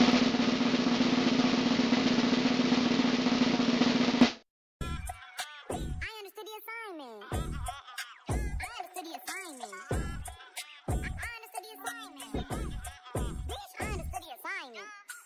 Congratulations to both Dutson and TGC for a Poggers grade. You definitely both well-deserved Poggers grade for both of these submissions. Incredible impressions. Thank you for participating in a particularly difficult assignment and submitting such incredible work. I am tempted to give bonus points, to give a bonus grade to Dutson for the additional submissions of the Aragorn speech and the Jabberwocky speech. I am definitely inclined to give bonus raffle entries. It just you know what? Fuck it. I'm currently trying to do a Witch King of Agmar voice. I have the tone right. I just need to add more rasp to my voice. I'm doing it for fun. By what I mean, yeah. Oh, you're trying to do the Witch King? Oh, that's a really good one. That'd be a good one, Hunter. That would be a good one for sure. So I think that I'm going to give Dutson for the bonus submissions on this particular thing, which had fewer submissions than most of our assignments get, because of the bonus 2 submissions from Dutson, which were requested specifically by me and Too Many Bats. I'm going to give Dutson a bonus 3 raffle entries for this assignment, for those 2 submissions, for the Patrick Warburton additional content, because it involved the recording, the filming, the impersonating, and the multiple takes to do the Jabberwocky. So a bonus 3 raffle entries for Dutson for those, because I really appreciate you putting in that work. I can make my voice deep enough, but I just need to add more rasp to it. Yeah, really get the rasp going. Yeah, I see what you're saying, Hunter. A well-earned bonus for sure, Dutson. But with that is the end of the assignment number 36, folks, which means that it is time for me to announce what the next assignment is. As a little bonus for everybody here, and TGC as well, but congrats to Duts for the extra stuff, for sure. But here's where I will announce what the next assignment is going to be, folks. The reveal on stream of our next assignment. So, next up is assignment number 37. I have 2.5 minutes, don't worry about it. I will get, thank you for the heads up. I will get it done here. For the assignment number 37, folks, which is going to be due on October 28th, so mere days before Halloween, I thought we should do a kind of quasi-Halloween stream. And I've got 2 possibilities. So I'm actually going to... There's like 2 possible submissions that you can do here. There's 2 possibilities for this assignment. So assignment number 37, you can participate in one of 2 different ways. So... for the assignment number 37, you can either submit the most cursed Halloween costume that you can find on the internet. It doesn't have to be a costume you've done. The most cursed Halloween costume that exists on the internet, or you can submit your personal favorite Halloween costume that you've ever done. So assignment number 37 is either to submit the most cursed Halloween costume imaginable or your favorite Halloween costume that you've ever done. Should I spend around $650 Canadian for a Nazgul costume? I mean, if it's sick as hell, Hunter, I don't know that I could drop $650 on a costume. The day before your birthday, Zion, and 2 days before your sister's birthday, Mama? You probably shouldn't, Hunter. I don't know. If you have $650 that you can just spend like that, maybe not on a Nazgul costume, even though that would be sick as hell. But anyway, yes, folks, that is assignment number 37. The most cursed Halloween costume you can find on the internet, or your personal favorite Halloween costume that you have ever made. Or not made, but you've ever worn. Your favorite Halloween costume you've ever worn. So that is going to be the assignment number 37. And as always, thank you so much for participating and getting your bonus raffle entries for our game giveaway at the end of the month. Do we need to say which one we're submitting for? Because depending which way you look at this, it could fall either way. Mama, if you want, it would be very funny if you submitted it and did not clarify which it was, and then just see which one I think it is. So presumably submit as a picture, not a description. Yes, Fromage, this will require a picture in either instance. Ooh, I have an idea for this. My sister and I did a themed costume together once, and it was so fun, although probably not top tier, def my favorite. Well, that's the thing, Tay. For the second one, for the second option where you submit your favorite costume, it doesn't necessarily have to have a high, like, a high production value, but just your favorite. And if I think it's particularly cool, like, you get a grade for it. I'll do it next year. Next year you get the Nazgul costume, Hunter. I've never dressed up for Halloween. My parents never let me go trick-or-treating. Oh, really, TGC? Okay. Was that something, was there a particular reason why they never did that? Okay, because I made this and I'm weirdly proud of it, but, yeah. Okay, Mama, I'll keep that in mind. I'll now know that, like, when you submit it, that there's a possibility it hits both. Christianity, I see, TGC, understood. Understood. Well, that's unfortunate, but TGC, this is you can still participate. You just have to find the most cursed Halloween costume that exists on the internet, because there will be some really good examples.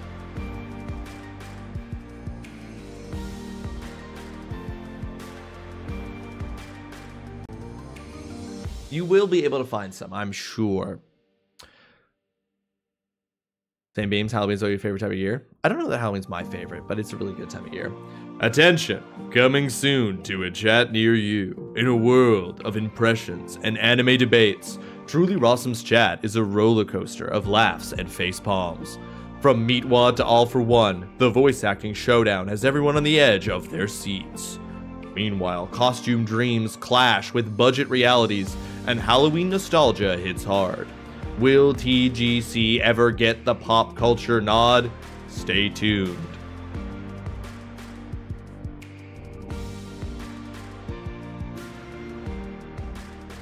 Oh my god, Soulmates is fucking hilarious.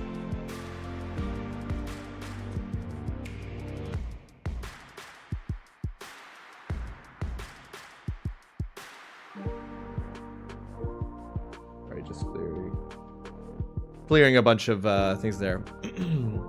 Because we are in an ad break, so I don't want anyone to miss out on what it is that I'm going to say in response to the things in chat. So I am just waiting until chat ends, because we don't leave anyone behind on this stream. So chat or gameplay always gets paused during the ad breaks so that we can all participate together. So Tayray's asking, do you dress up as an adult now? TGC and TGC and I lived the same childhood, so they're soulmates. Until I was like 16, my mother was very faux religious. I couldn't watch Smurfs, Power Rangers, listen to secular music, and had to do Sunday, Wednesday, and Friday church services. So TGC, that's crazy. So this is crazy because I still have less pop culture knowledge than you, which just does feel like a failure on my part, which I've always known it was, but it feels more so now. Also, I was gonna say, but I was hurt and distracted, lol, but you saying a broadening your horizon with games is basically every game on the schedule? But you say broadening your horizon with games is basically every game on the schedule? Right, because you're also broad, because you're in the by the way, Mama, how's that going? How are things going with your attempt at speaking of broadening your horizons, because I know you've been trying to do that lately. How has that been going? Have you given up on the tactical game? Are you like, nope, it still doesn't jive for me?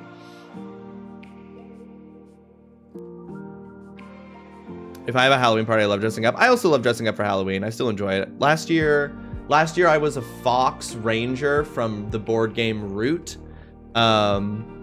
It's totally okay if you did abandon it, right? Like, that was the thing we were talking about.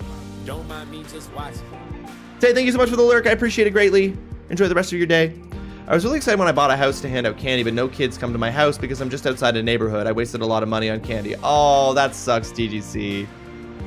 Tactical games are my speciality. Getting ready for the day, of course, Tay, no worries. Root is a fucking banger for Maj, and I really like that costume. I was really proud of it. I might end up wearing it again this year because it was quite expensive to get all the pieces for it, and so I feel like I should wear it multiple years in a row to justify it. So I might also dress up as the fox from Root again this year. Possibly. The problem is, I was like, I would be cool to wear the costume for for stream, but I would then immediately after stream on the 30th be going to teach a class, and I don't know that I want to go teach a class in the fox costume. I've not given up yet, but I do feel close, honestly. Mama, listen, I think that it's really admirable what you're doing, and if you still aren't enjoying it and decide to give up, I think that nobody can fault you or give you guff for that. I certainly won't. I kind of had a fuck this moment the last time I played. There you go. And I would love to go to Halloween parties, but a lack of friends kind of hurt my options. TGC, my heart can't take this many blows. I can't take this many hits to my heart. On your behalf.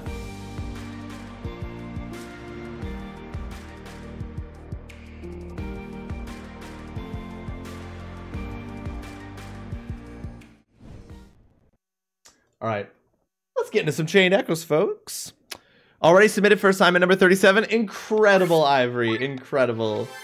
I'm really looking forward to this one. I think this will be a really fun one.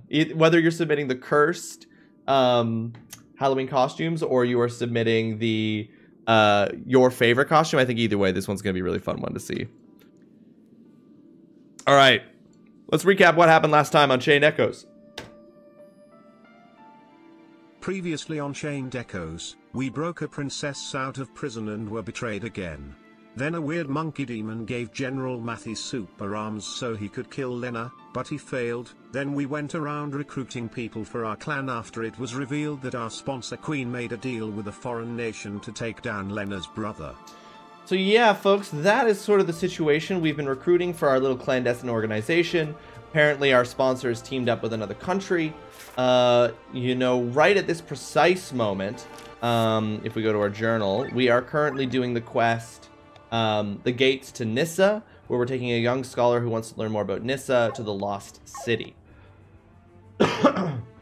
Which was this like ancient city that had like an academy for magic hundreds of years ago. I was just scrolling through social media because in October 2015, I went to Salem, Massachusetts and went all in on a vampire costume, like professional makeup and fitted fangs, but I don't think I took any pictures. Oh no, Fromage. Did anyone else take any pictures of you for you? That you could reach out to and be like, I need those pics. I need them. I just feel personally, I'm just trying to find me, as I'm not sure who I am right now gaming-wise. A lot of game styles I used to play I don't enjoy anymore, and it's just trying to broaden and try without previous biases, whatever they may be getting in the way. Yeah, no, Mama, I think that that's really admirable. And I think that's, like, to hear you say that a part of it is because you're having a little bit of an identity crisis almost about the games that you typically used to enjoy and play not really working for you, and there's something there that needs to sort of shift. I think that that's very impressive. You should start playing For the King, possibly with another nerd who likes that game. EDC, who would that nerd be? Whosoever would be the nerd.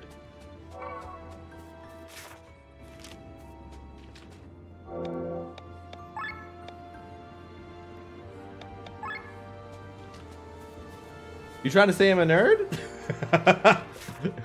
Uh-oh. TGC, pivot, pivot. Oh. I found a secret passage. What's poppin'?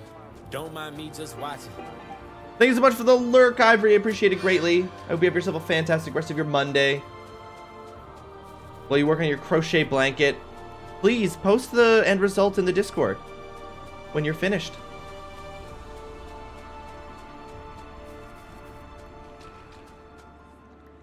No, I think the everything about you says that you're a nerd. She's like, no, I'm not trying. I think that that's established. All right, we got a better sword here. The Falchion. Is it pronounced Falchion or Falchion or Falchion? That is fair. Can't argue that. Okay. You're weak to stone. Rock and stone, brother.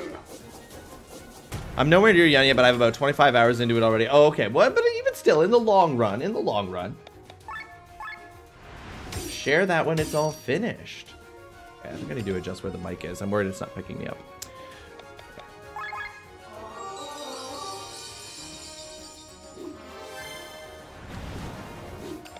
Okay, I feel like that was a remarkably tame attack.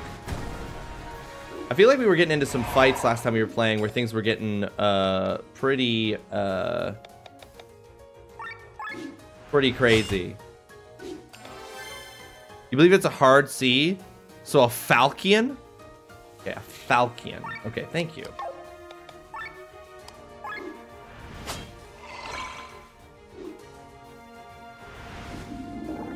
Yo, love the new profile pet. Scorponod, welcome to the stream. I hope you're having yourself a fantastic Monday. Thank you so much for joining us. Thank you. Courtesy goes to Har Har Har Pirate for making this, for making that pixel profile pic for me, which is so fucking cool. He's also gone and made one for a bunch of other people too. Dr. Leandra, Tay-Ray, Totally Cal. The original one was for Indy, for Inda Glowstick. Even further evidence that C is useless and stupid. There would be no confusion if it was Falchion. I mean, TDC, I'm gonna be honest with you. You are bringing me around to this argument. Hell yeah, W for Sir Pirate. Pirate is so fucking skilled. Honestly, I think it's now become my goal to convince Pirate to charge people. There are so many talented people.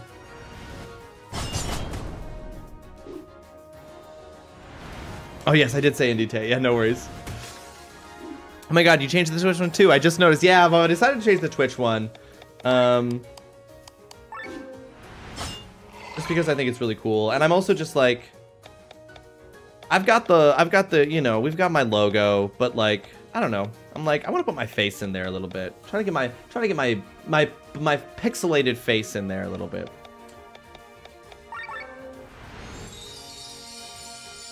Doesn't have to be all branding, you know. I'm not like I'm not a brand, you know. As much as there is branding, I myself am not a brand. I'm a person. I'm a man.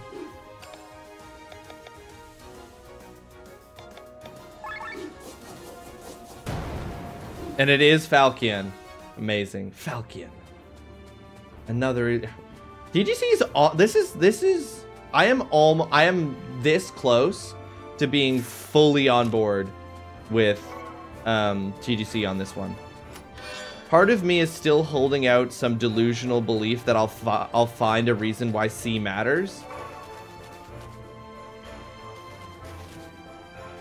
And I still maintain that the big one for me is ch. How would we get a ch sound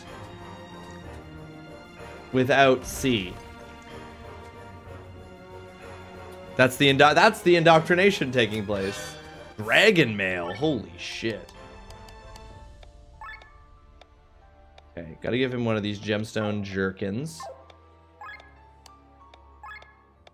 Oh, dragon mail, baby. Okay, we're gonna have to equip the dragon mail.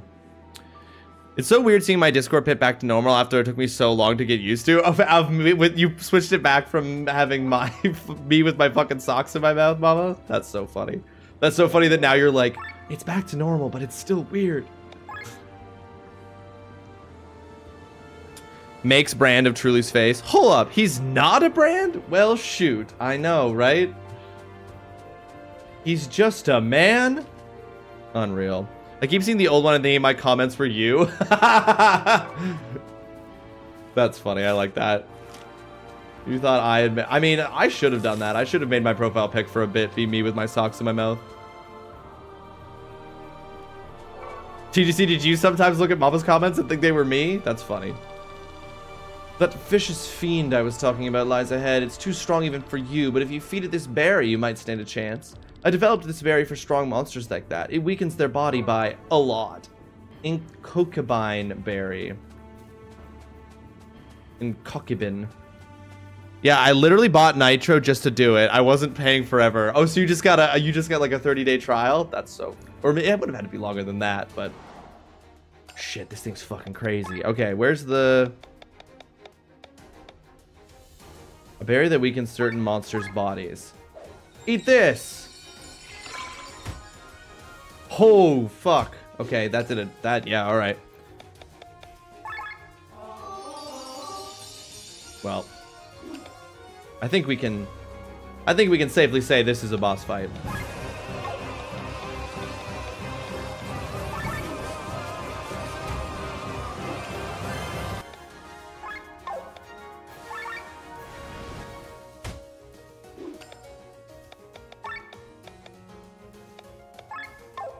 I find almost nothing has anything for me to steal lately whenever I check Pilfer. Electric whip like Ivan Banco. Wow. Can I get 1,000 of those berries? Can I get 1,000 of those berries, please?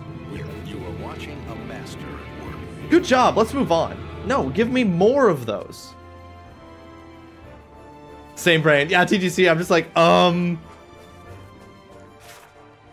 give me the auto win. Give me the auto win berry, please.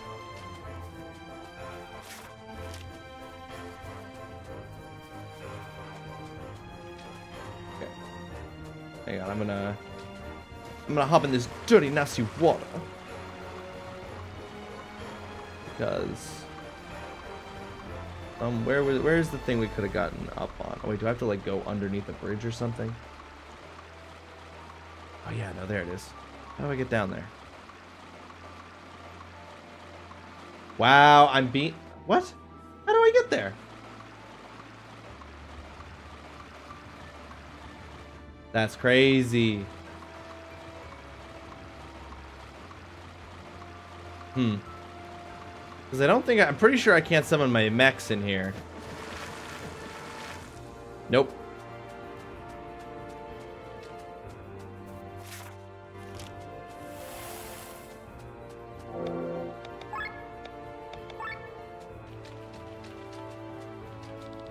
Member of the Adventurers Guild, let me help you with some hints about unique monsters. Firstly, if you are lucky, you can find a unique monster in the west of Ogren. It's an alpha male. I've heard that all other enemies in the area disappear when it spawns. Secondly, people say a goblin takes its stroll somewhere in the northeast part of Ogren. Apparently, it hates all goblins and wishes they were dead.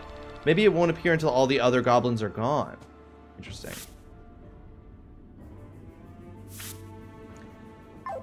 Need 32 for another Grimoire Shard. So there are 3 chests in this area, and one of them is a treasure, like this thing.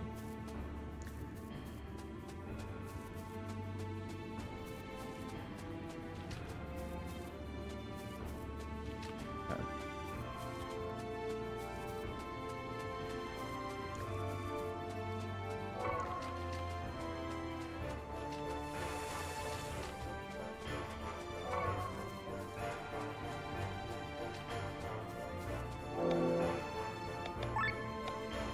Dang. Not enough. Successfully steals an extra item with a chance of 50%. Interesting.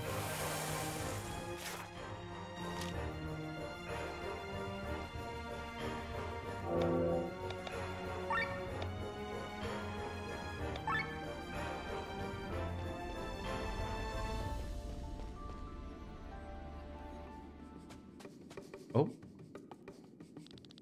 Ashra-ra-ba!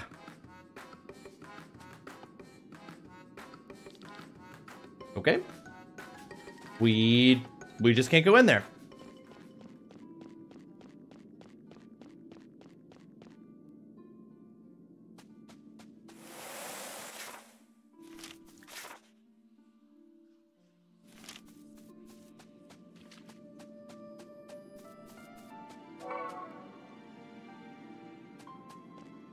Oh.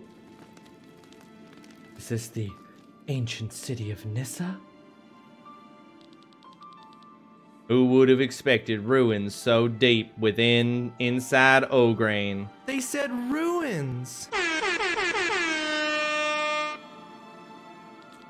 Whoa, what madness! What does it say here? By the gods, I knew it! Nissa didn't sink by any misfortune. These ruins are the proof.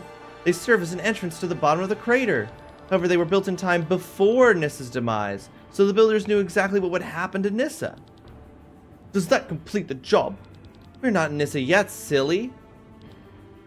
Silly? Wait a second, is that a hidden switch?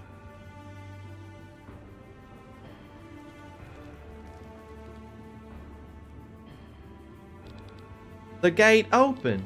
There are 3 more gates. If the inscription here is to be believed, the switches are scattered all across Volandis. You're expecting us to find them all? Of course, money is not an issue. Do I really have to repeat myself? According to the text, there's a switch in Roland, the Fior Woods, and Perpetua. What do you think, Glenn? Should we go through this trouble? We already travel a lot, so we might as well be on the lookout for these switches. Wonderful, then I'll wait here. You want to wait here? I think Glenn meant we're going to look for the switches on the side. That could take weeks or months. We may never find them. No problem. I'm practiced at waiting. It's one of the virtues of any good scientist. So I wish you good luck. Somehow I feel sorry for her. Maybe we should look directly after all. Wait, is this going to mark where these things are, or are these like hidden things I have to find? Which is in Roland, Perpetua, and the Fior Woods. In order to open all these doors. Is this worth doing?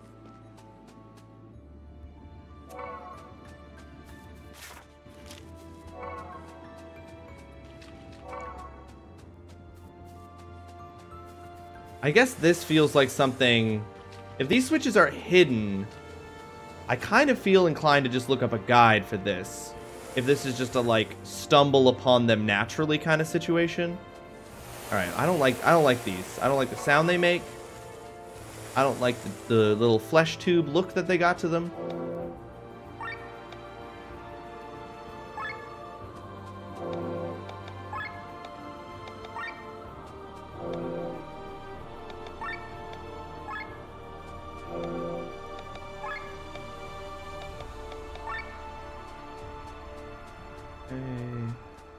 Don't suppose I can clamber up that? No, of course not, even though there's a freaking... Okay. Yeah, I'm tempted to look up a guide for this. Because I just don't think I'm going to explore the world enough. I'm worried about finding them. I'm worried about actually completing this quest. Especially since the next thing we have to go do has like a little bit of a we won't be able to go back warning to it.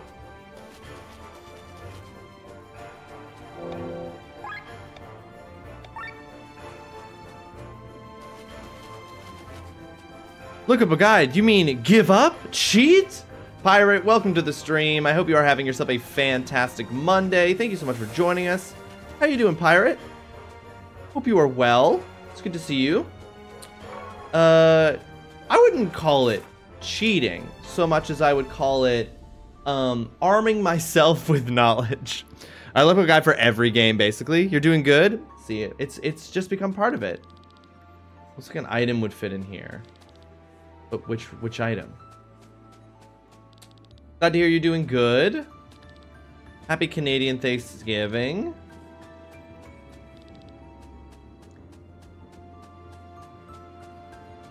Yes, Mama, I'm back on my bullshit. It's called arming myself with knowledge again. I'm back on my bullshit.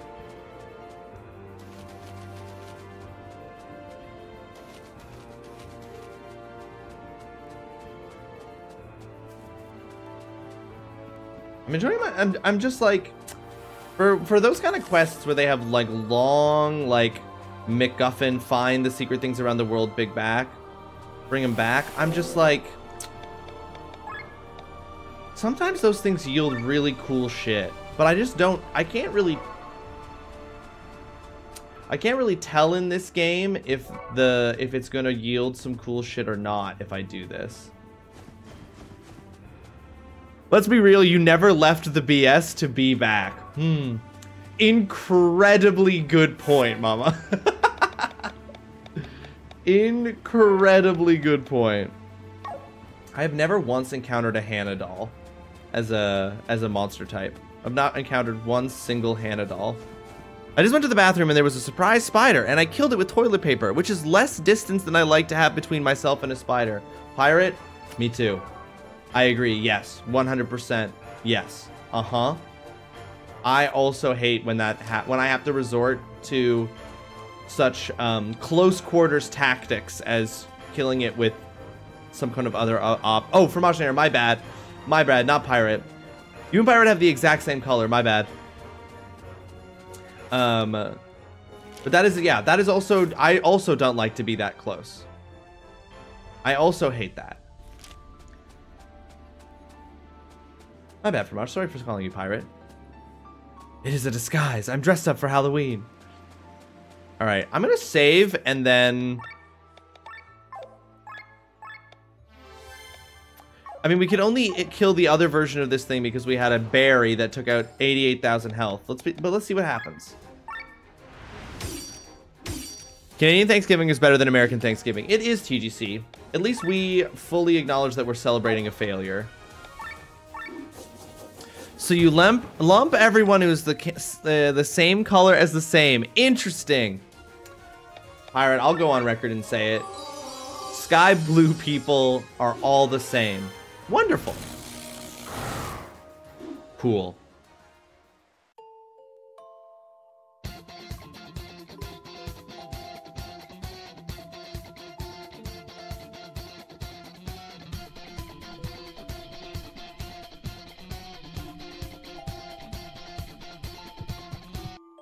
So I kind of figured that was going to happen.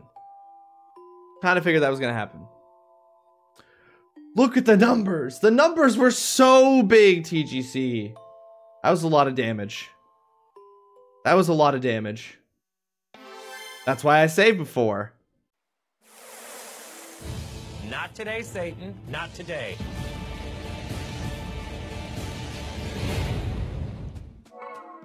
It's,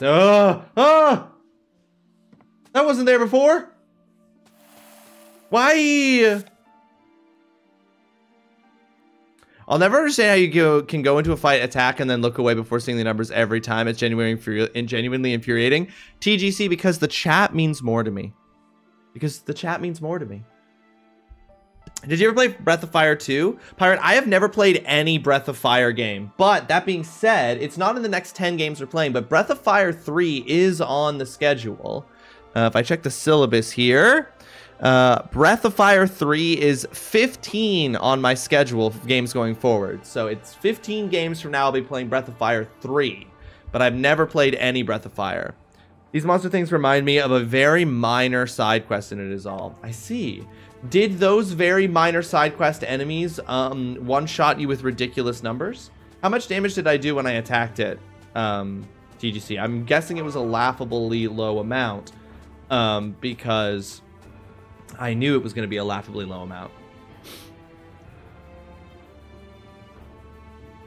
That is why you would not want to play a game with me. I don't pay attention and I can't blame chat. Holly, welcome to the stream. I hope you are having yourself a fantastic Monday. Looks like you're happily in bed. Is that what that's telling me? Happily in bed? 1,200 each. How much damage they took? Oh, I thought you meant how much damage I did to it. I saw it did a lethal amount of damage. That was not lost on me. Well, I woke up at 7 a.m. and didn't get out of bed until about 30 minutes ago. Fuck yeah, Holly. That's what I like to hear. I did 1,200. Oh! That's a surprisingly large amount of damage. Interesting.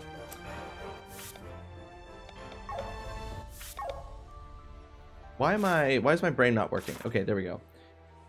Okay. What do we got going on here now, though? Hold on. We've got to go fucking find these things. Now, wait. Hold on. Find all the levers to open the way and get you... Are they actually marked?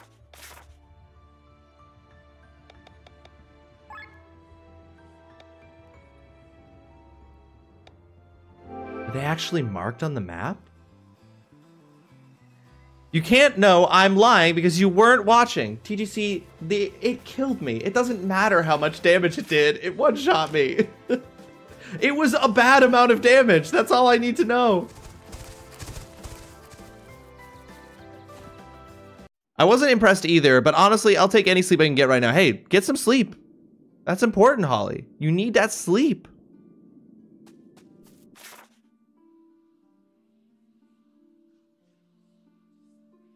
Wait, or is this just... Wait, what's this one over here?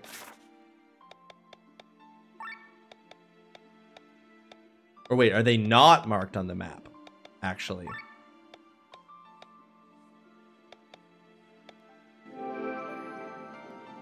My phone is charging. Well, only one cable would charge it, so here's hoping it won't fry. Tay, yes, fingers crossed. No fried cables today, please. No lost phones today, if we can help it, please. I feel like it involves getting in the water.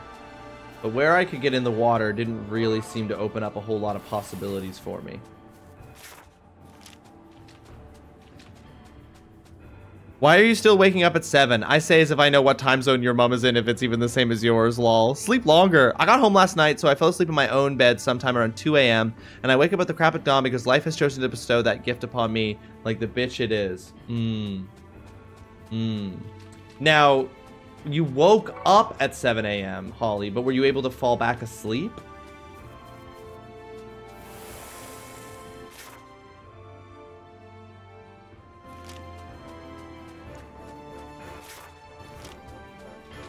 I'll beat it up for you. Beat up life. I was in and out, but not in any way that I would argue is good sleep. I see.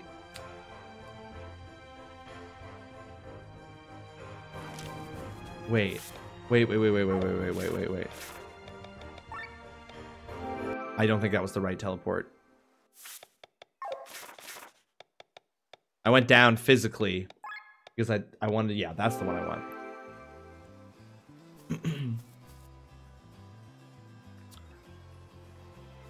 I was in and out, but I find that I never sleep well if I'm alone. Wow, TGC, that's sweet.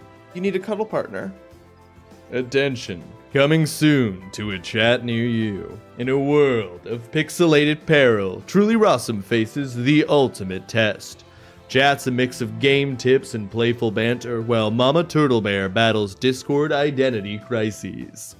Fromage conquers bathroom spiders, and the Hollysaur wrestles with the beasts of early rising. Will TrulyRawesome conquer bosses, or will the game claim victory? Stay tuned for more Zero Chill action.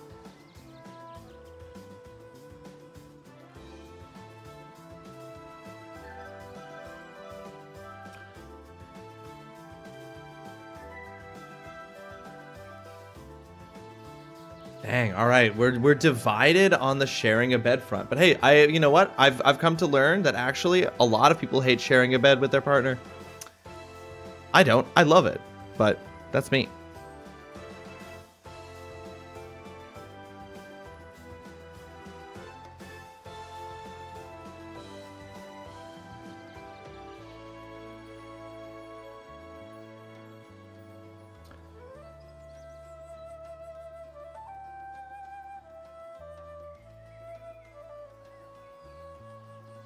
Ad break over.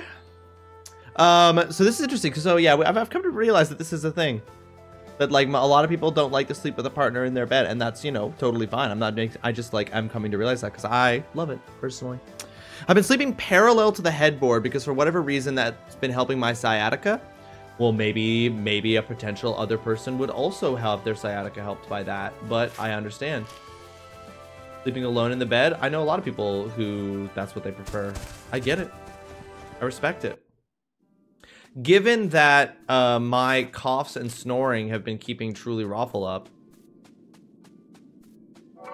I wish that there was an alternative to one of us sleeping on the couch because of that. Okay. This is the switch. So switch it. Why won't it let me interact with it? Did I already interact with it?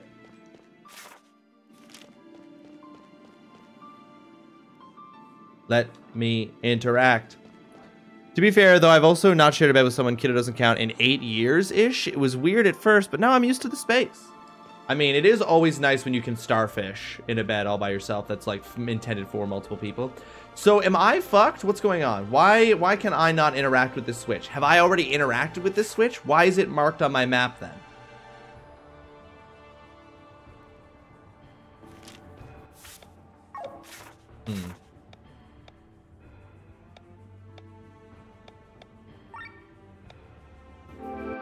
Oops. I have a Cali King and I use like 30% of it at best. That's a big bed, TGC. How do we get to that?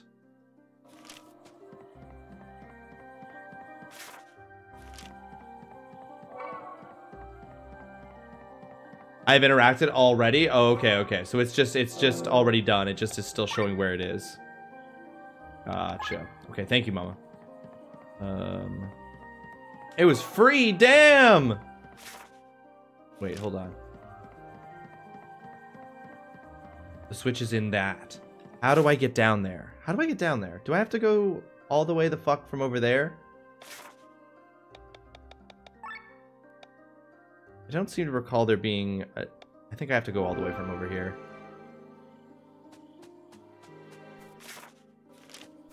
That's fine. It'll take only a second. Especially once I get my mechs. I can't get my mechs in here. Wait, do I even need to fight these? I don't think I do.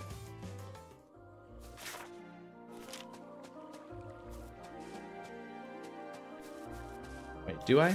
I do. Never mind, I do have to fight these things. That's fine.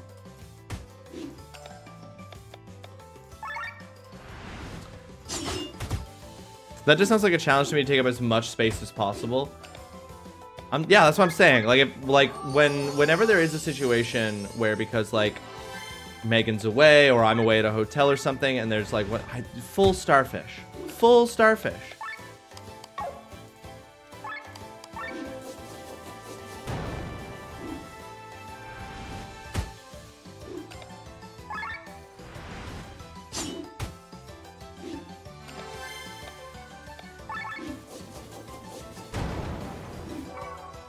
Okay.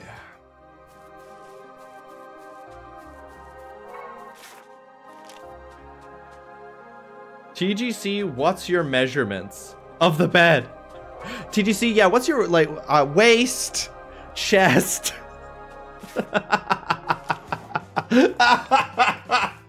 The all caps of the bed afterwards is so funny.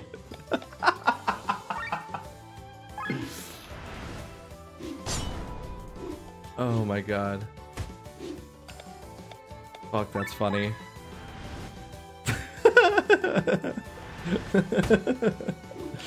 It makes me giggle.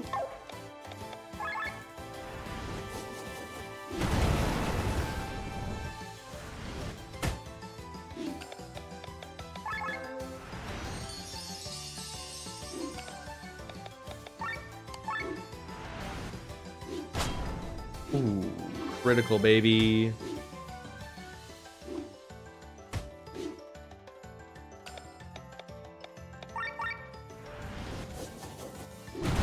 Also, I don't know. It's a Cali King. Okay, I got to hang out for a bit as I eat. Okay, I get to hang out for a bit as I eat dinner. Dutson, well, happy to have you back. What are you eating for dinner? 72 by 84. Lunch, but whatever. Yeah, I knew what you meant. I knew what you meant. What are you enjoying? A king bed is 76 inches by 80 inches, and a Cal bed is 72 inches by 84 inches. Interesting. So it's slightly shorter but wider? Or is that slightly less wide but longer? Jamaican patties.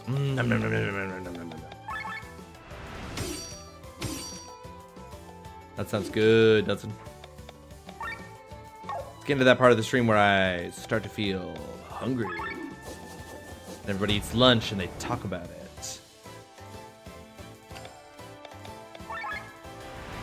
The big Costco box. Ooh.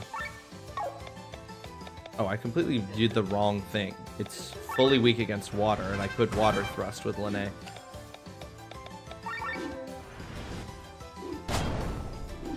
Don't need to.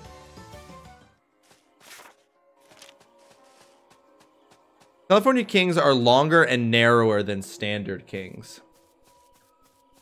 I mean, go off, king. Okay, can I get to that without fighting any dragons? I get up there. How do you get up there? Without mechs. No. How do I get up there? I think I might have to go this way.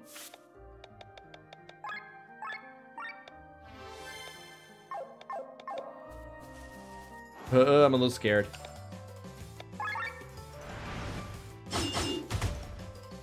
Okay, 115, 114. Don't feel like I'm doing a lot of damage here. Feel like I'm about to get fucked up. It has no weaknesses. Okay, alright. And then we're just going to do a healing him and we're going to see what happens. Okay, alright, that's not so bad. No, you know what? This is doable. This is doable. I have a standard king because I wanted that specific bed frame, and it was only queen or king. Okay, I left for a second, but I'm back. Back like I never left. Back like a vertebrae. That's how we want it. All right. Slice them up. Emma, welcome to the stream. I hope you are having yourself a fantastic Monday. Thank you so much for joining us. And if you are celebrating, happy Canadian Thanksgiving. Oh yeah, we can do this. We can do this. Wind breath. Okay, okay. That was a little rough. That was a little bit. Okay, ancient spores. But they missed. Gonna swap in your boy Glenn.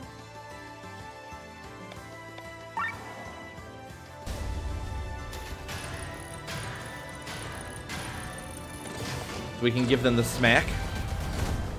What do Canadians have to be thankful for? We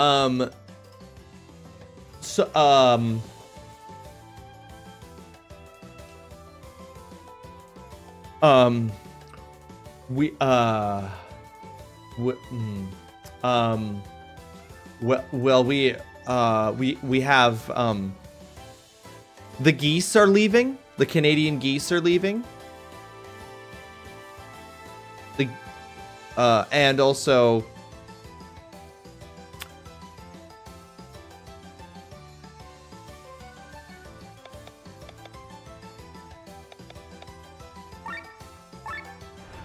Beaver tails. That's a good one, Dutson. We can't be excited about the healthcare anymore. That's a lie. Putin, you know what? Pretty generally happy about the fact that Putin's still a thing. Yeah. No, there's some things. There's something ammo. The geese are leaving is my big one. The little velociraptors are on their way out, I'm afraid. A lot of states have elephant ears, which are basically the same fellow, but not quite the same fromage because they're not called beaver tails. The correct answer was Rush, but you guys did good. Oh, right. I'm not gonna lie, I forgot about Rush. I've shamed my 2112 tattoo. Celine Dion? Are we happy about Celine Dion? Just a genuine question. I've not been paying attention to the overdrive meter at all. She's an icon, but are we thankful? You know? Just because someone's iconic doesn't necessarily mean that we should be thankful. Know what I'm saying?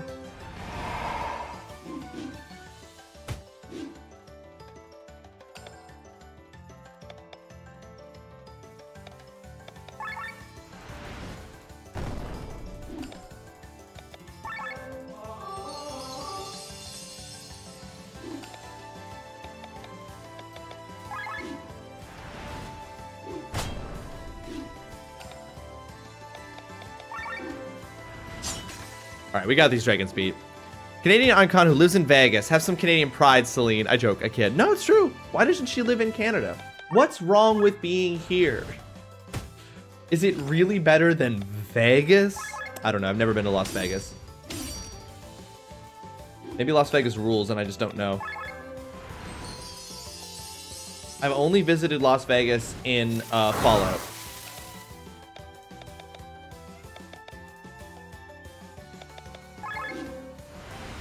Because Canada is less capitalist, so she makes more money there. I mean, we're not... Yes, you are correct. But it's not because we're less capitalist. It's just because we've been worse at being good at capitalism. That's the main difference. Not for lack of honestly, not for lack of trying. Vegas is a crap hole. I went once and it's terrible. All right. Pirate, not a fan of Vegas.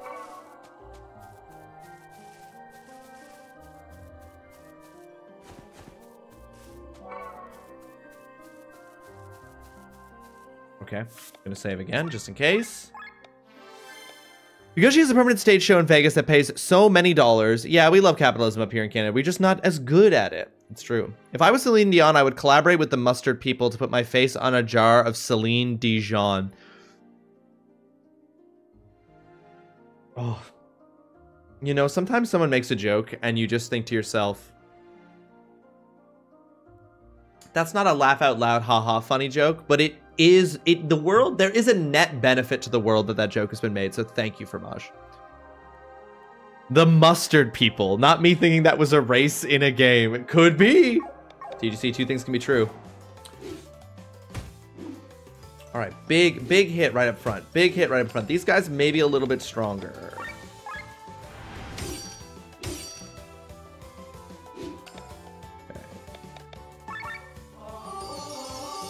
Doing my small part to make the world a better place.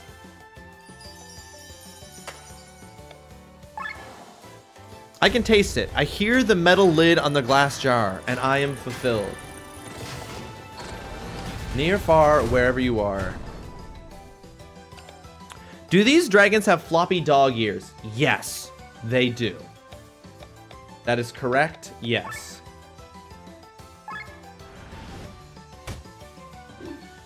Please don't attack. Okay, so fuck. That was, I was worried. I'm gonna be honest with you, I was worried about that a little bit. So we're gonna awaken. And old Bathraz is paralyzed. So does that mean he can't use an item? Nope, he can use it despite his paralysis.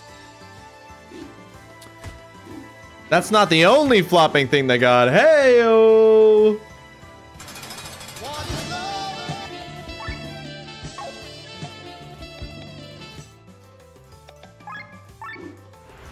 That's right, I forgive you. I forgive you and I allow it. God, I'm all out of meals. Shit.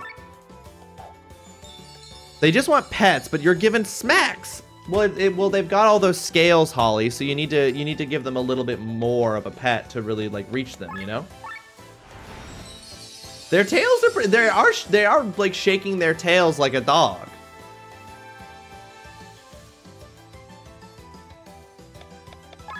So there's something there. There's something to it. Don't fuck the dragon. Okay, I'll be honest with you. Wasn't planning. Can say with confidence I wasn't planning to fuck the dragon.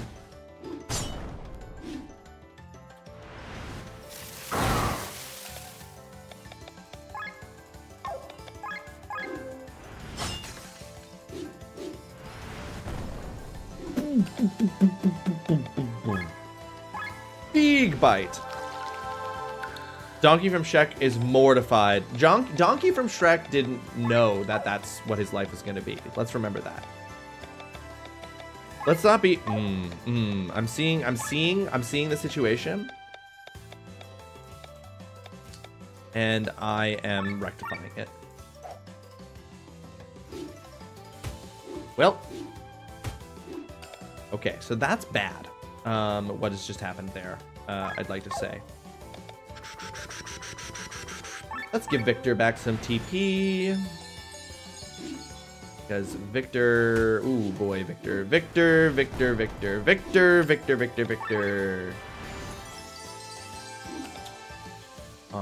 This is a situation.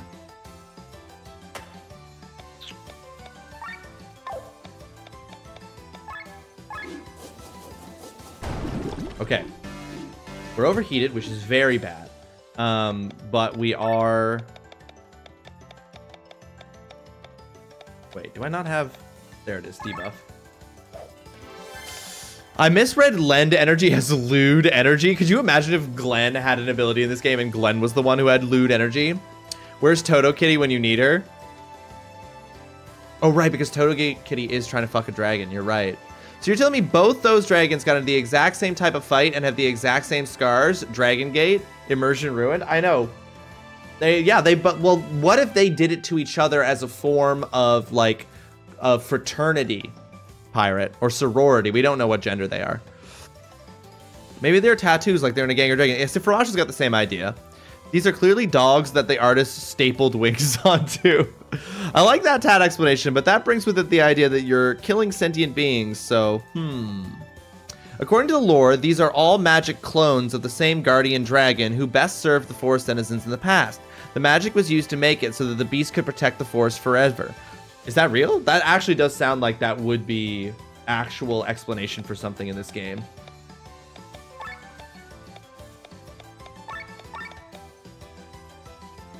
It's gonna get 2 attacks in a row, which I'm super not a fan of. Need to try to get on. Oh boy. Okay, what the fuck happened? How did we lose this?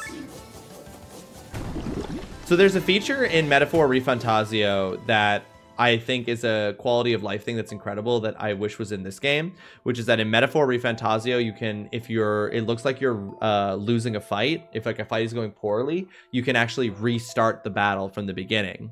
It doesn't change any of the conditions of the fight. You're not allowed to like adjust equipment or anything, but it just puts you back at the beginning of the fight. And I genuinely think that that is such a smart feature. No, TGC, the problem is that that sounded like it could have been real.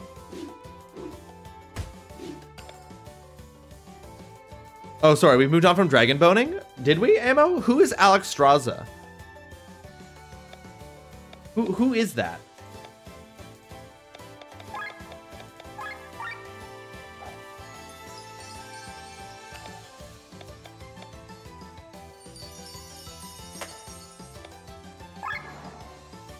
Oh, that's from Warcraft? Oh, I see. Got you. Thank you, Molly. The hottest dragon? A sexy dragon lady from WoW? Gotcha. Okay. Understood. I read you loud and clear.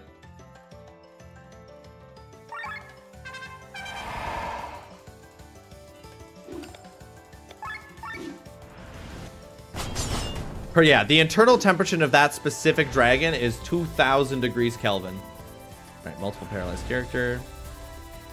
I mean, yeah, remember your stance, all right? Don't lose track of what it is that you meant.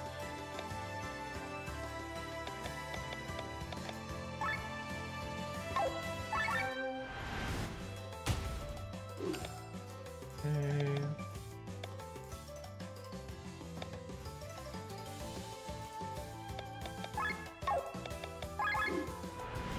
Both. Optimal dragon for sure. But here's the thing though, but there are also ice dragons. So like you wouldn't want an ice dragon with a high temperature, you know what I mean?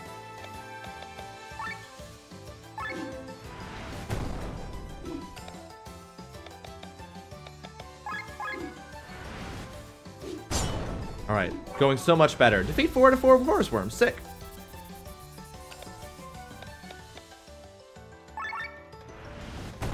You were being Flame Dragon normative, and Fromage, I'm sorry, I didn't mean to call you out like that, but I think that it was important. I think we all could stand to learn a little bit from this moment that you were being Flame Dragon normative, and that's okay.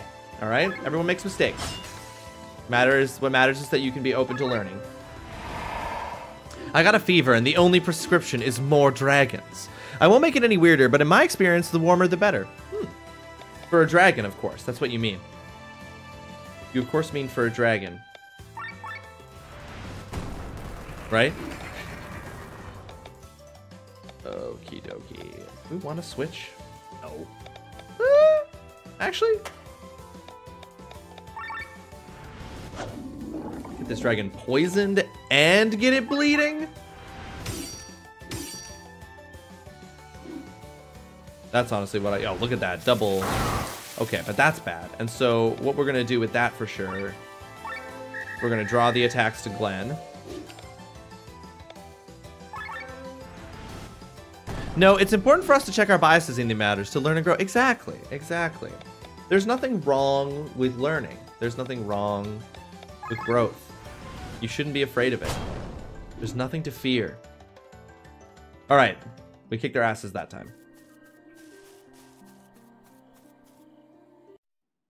And I literally deleted a thing. Find a class emblem. I haven't found a class emblem in a minute. There's a loud sound in the far distance. You don't think you can reach it from here. Well, yeah, because it's all the way the fuck back at...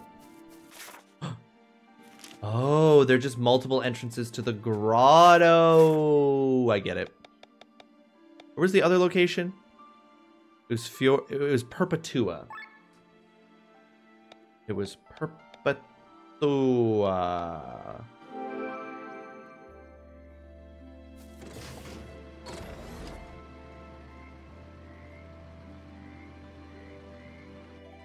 I haven't found a class emblem. That's odd since you're a teacher. Ooh, got him! Fuck! Fuck! Fuck, TGC.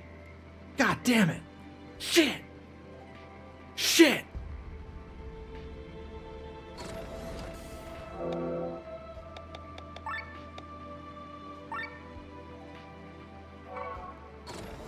Oops.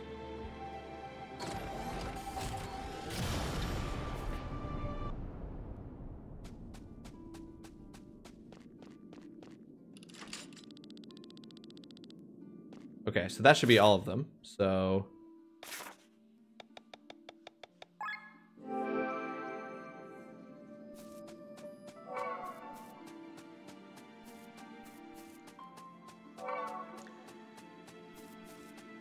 I don't know why you transform into giant Viking gods and fly around the overworld, but I like it. It's because we have... because we can.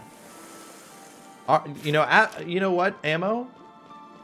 Why?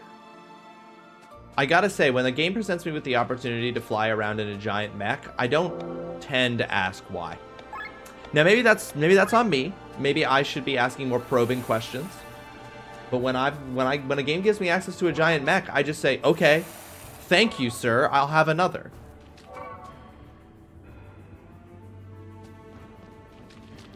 Okay, I see switches in Roll and Perpetua in the Fjordwards. Yes, I did them all.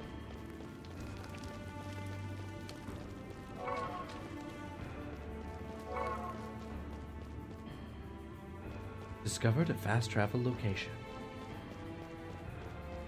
The door seems to be locked from the other side. Okay.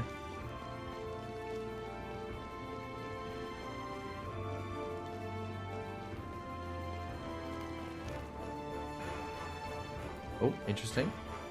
Interesting.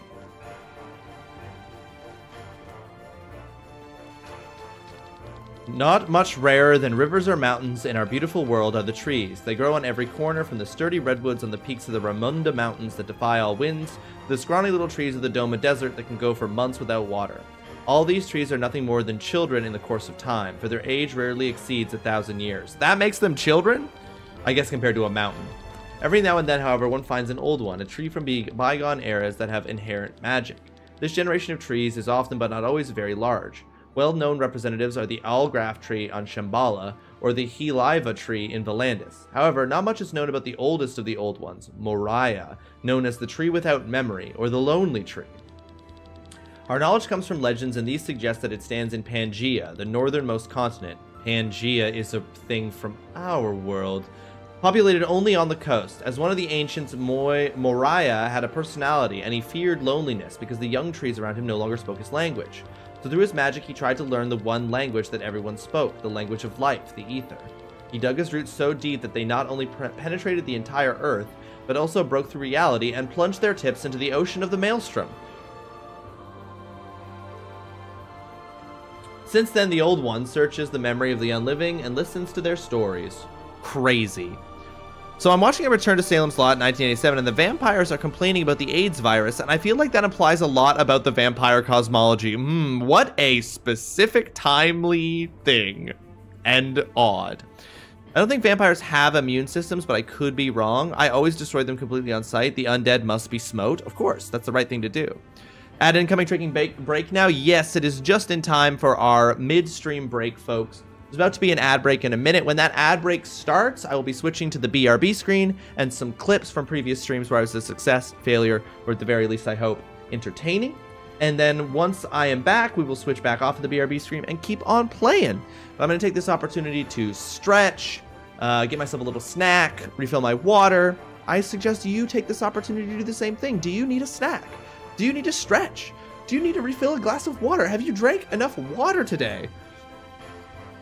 My clip, please. Okay, Mama, I will put on the RPG clips just for you. I'm not even going to wait for the ad. I'm just going to go ahead and start it. Folks, I will be back shortly after my break. Please enjoy these clips while I'm gone. Water, you mean non-spicy diet dew? That's right, pirate. Water that flows through your veins with no spice or diet. Aw, sick. Sounds like a plan. We're heading east to Nasser, and we're gonna get that red moon crystal. Hey, we've been standing around here long enough. Let's get going. Well, Dad, I guess it's time to say goodbye. Also, Mom, I guess. I'm kind of ignoring my mom. My mom is also standing there, but I don't want to talk to you, Mom. I only want to talk to my daddy. Remember everything I've taught you. Make us proud, son. His mom's just like, what the fuck? Listen, we love a little bit of nerd ass up in here. I don't like how I phrased that, actually. I'd like to retract that statement and rephrase it perhaps a little bit. Didn't you do English lit? Gosh, you're right, Jane. How do I not know about Skibidi Toilet, mewing, on God, for real, and all the riz that all the young kids have now from reading fucking Jane Eyre? From fucking reading Fahrenheit 451. 1984 didn't prepare me for Skibidi. Okay, let's see what we got in here.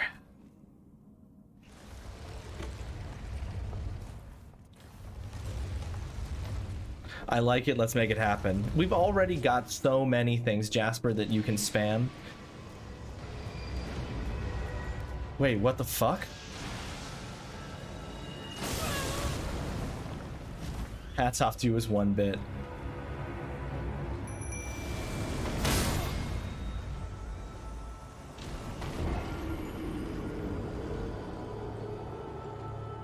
It was at this moment that he knew he fucked up. Guys, why is Astle back? They might show more about Resident Evil 4 remake. Sometimes memories just need a little help getting out. Yeah, that's true.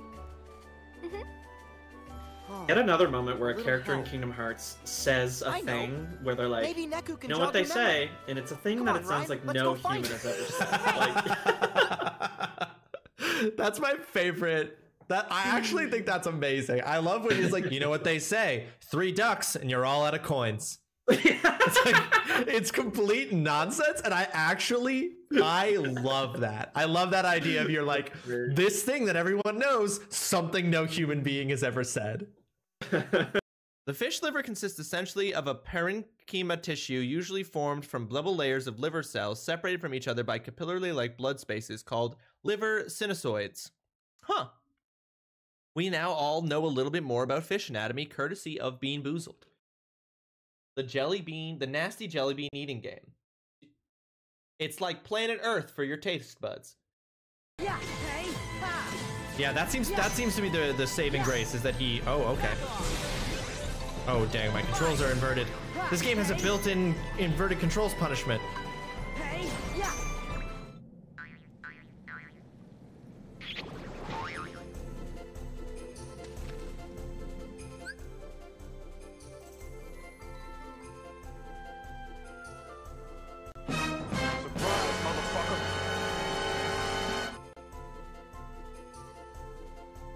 That fucking king frog just quit the battle, fucking blew me a kiss, and then teleported into the air, away. I just got styled on so hard by that fucking frog. Hi, Pico. Oh my god, you give Trumbull your affection points. Oh no! Oh no! I gave my affection points to this pervert. You have my sincerest This fucking gratitude. cuck. This cucked Captain Hook has all my affection. Much, but I want you to have this. God, that's funny. I don't know why that's so funny. You just saying it like it's a term that everybody knows. Yeah, everyone's familiar with this term. Looks like it won't be getting up anymore. What was that thing? Some kind of ancient guardian, I think. Who knows? Okay, Aika, we need to hurry up and secure the moonstone. That's my kind of plan. God, how much fucking mousse do you think she's using to get those pigtails to stick out like that?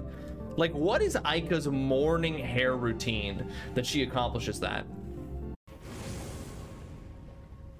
And Holly, you're telling me he used to come down here after you and they changed it so he doesn't? Because that's very interesting. I maybe should have...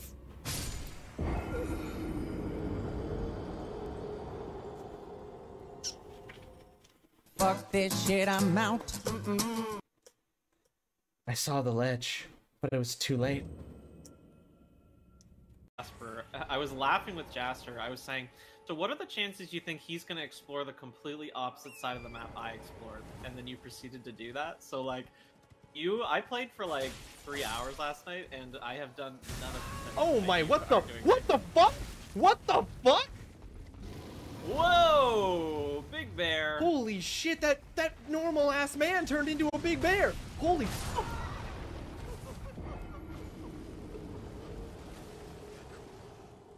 This is a good video game.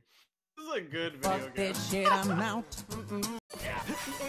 What's the spatter pattern like?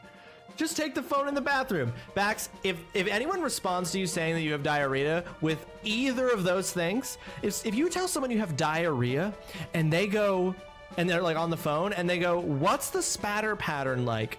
Or they say, just take the phone in the bathroom, you can cut that person out of your life forever. You can just never talk to that person ever again. Don't, like, I stand by that with 100% certainty and confidence. If someone says that to you and you're like, I got diarrhea, man, I gotta go, and they're like, just take the phone with you, hang up, never speak to that person again. You stand by it as well. Two birds, one spatter shot. Disgusting, Bax. Or you don't even have to drop Colleen Wing or Lady Deathstrike. You can just drop MODOK and take out a whole hand of Murasame shards. Da-Ken? Get him! Alright. Da-Ken it is yet. I'm just Ken. Anywhere else I'd be a 10. But first you'd have to boost me with the Nova or Okoye. I'm Da-Ken. Anywhere else I'd be a 10. This joke is, no one is gonna get this. I'm playing Kingdom Hearts 3, talking about a Marvel Snap season and singing a joke of a Ryan Gosling song from the Barbie movie. I hope you all followed that bit. Fire!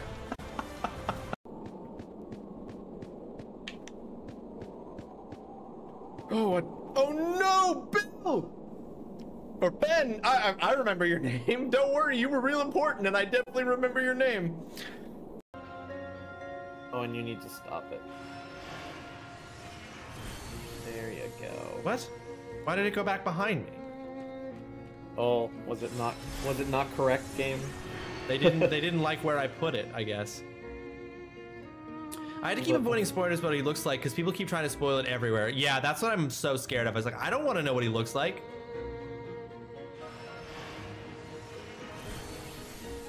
What? Weird. What is happening? So weird.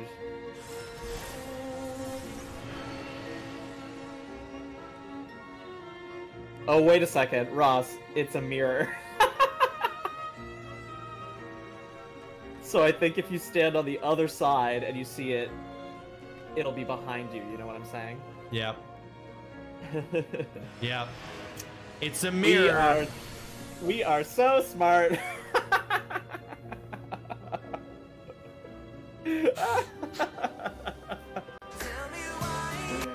So good at video games. It's a mirror, he says. What are we choosing for, though? That's the question, Mama. I have no idea. Without giving context, Harley has just asked me if I would choose her or the world. But this is a flawed question at its premise. Because if I choose Harley in this scenario, the world gets destroyed, in which case I don't get to have Harley. If I choose the world, I worry that Harley is going to be all butthurt that I wouldn't choose her by this game's internal logic. And obviously, I don't know is a coward's answer that only a coward would choose.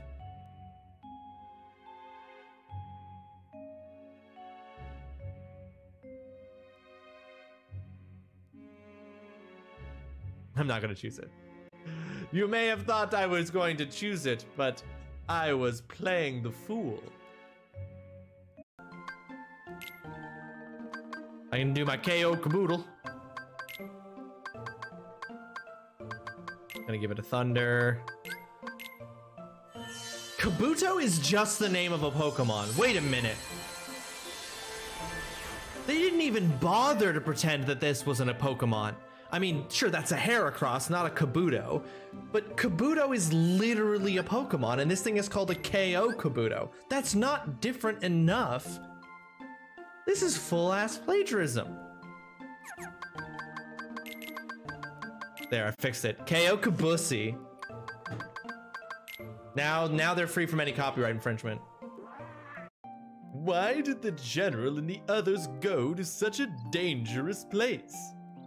In search of the frozen flame, they were swallowed up by a terminated timeline. Don't you just hate when that shit happens? Don't you just hate when a timeline that's ending accidentally swallows up your father-in-law and your bride-to-be? So awkward. I remember when you had to build a totally not Lego ship to do all of this. Oh yeah, we'll see that. Here's the thing, Dutson. This is technically different because you're dropping between the sleeping world's hearts instead of traveling through gummy space or the corridors of darkness. So it's all technically something different. No, it's not. It's all exactly the same. The rules are just changed because they were like, this will be cool to do it this way instead of the way we've done it historically. It so clearly shows, no, not your bad at all, Pirate. It just shows you where my brain is at, that when you said Kierkegaard or Voltaire Go, my brain was like, Kierkegaard, is that like the Drakengard games? And Voltaire Go, I was like, is Voltaire Go like Pokemon Go meets Solitaire?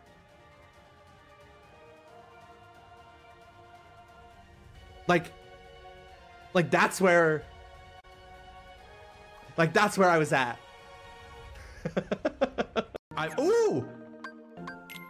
I did check it recently, but I was one short of being able to make one of these, so thank you, Mama. Because we're about to get a Kuma. Oh no, I can't call it. Oh no, chat, I can't do our naming convention. If I do our naming convention on this, I don't think there's enough letters for me to do Kuma Pendusi. So it's just gonna be Kuma Pussy. And there's no way the game is gonna let me do that. There's no way the game is gonna let me do that. Is it? No. This needs to be Kumusi. I mean, that's a good backup, but I have to find out. I have to find out if the game is gonna let me name this Kuma Pussy. Because if it does.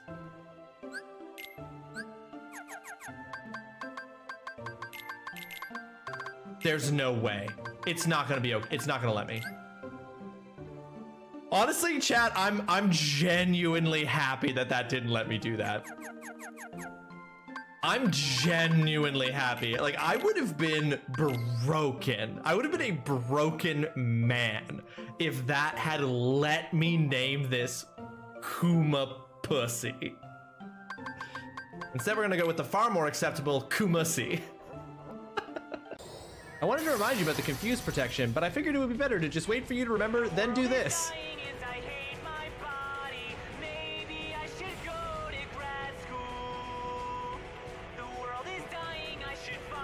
What a devastating, God, what a devastating, like, fighting game champion level of combo that was, TGC. Well done.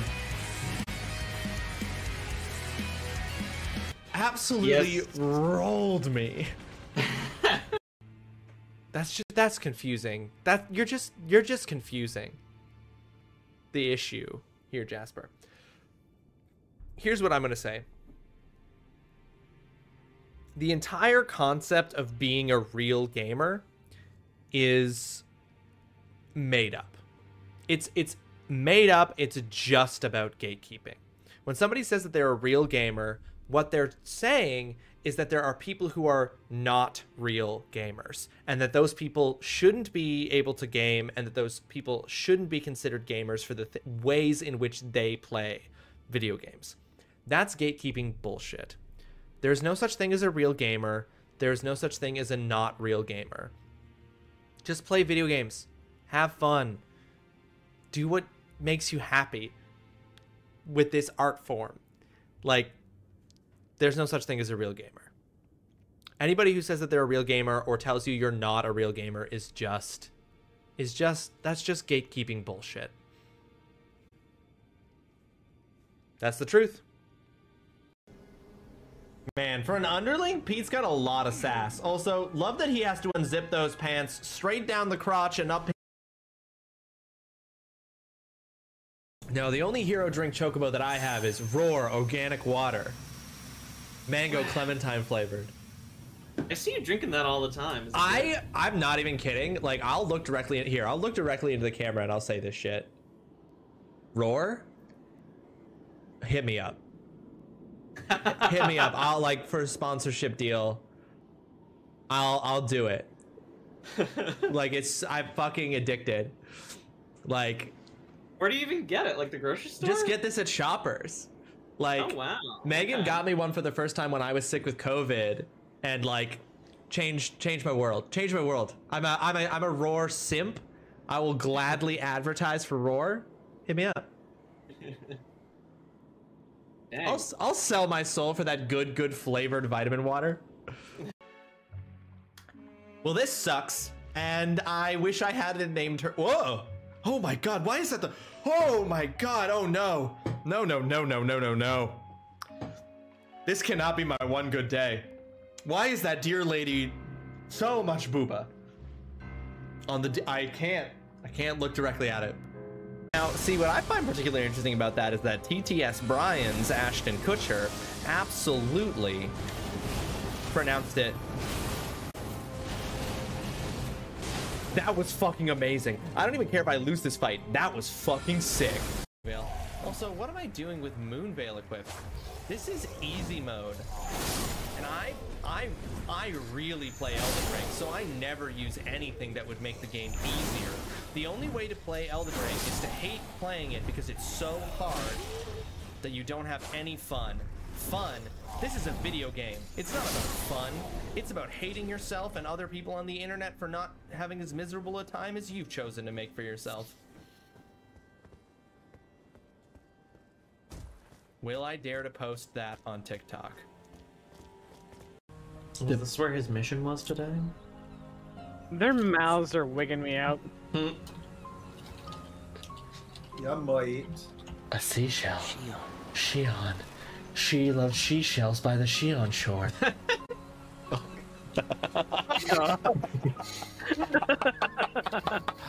Here, I thought they might have a chance. That the pieces of their dreams could make them whole again. Imagine my surprise when I realized dreams take bodily form in this world. It struck me, by linking their dream pieces back together, maybe I could make them exist again. maybe I could give them another chance. It can't be that simple. Oh yeah, it can't be that simple. Everything you I just think said was so simple. By ourselves, we're no one. Sora. What? You know better than anyone. It only takes a moment to connect with your mates. With your hearties. Drink up me. No! There's always enough time. You take that one back! And I'm going to find them. No! So if I'm understanding what like the games have like revealed over time, does Sora currently have the mark, like the recusant sigil on his ass? See, apparently yes, but yeah. But as you brought up before, I'm led to believe that recusant sigil on his Dream Drop Distance outfit must have been special in the sense that they put it there. I don't know, right? They put it there somehow at the moment that they like intervened in their like mastery exam. Yeah. Right. So he doesn't like that is not like Organization 13 is not currently tracking that ass. No, apparently. Okay. Not. Jesus Christ. I was just trying to move to a different part of the arena so I could reposition and keep going here. Gotta be honest, this fight is a joke in combat. I think they might Fuck.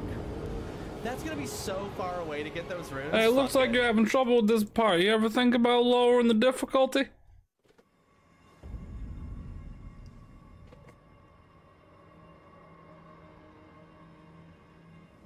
No.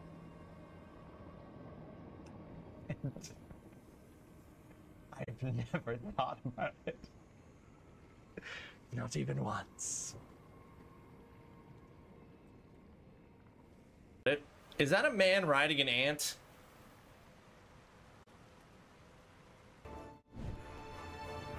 Hi folks, I'm back.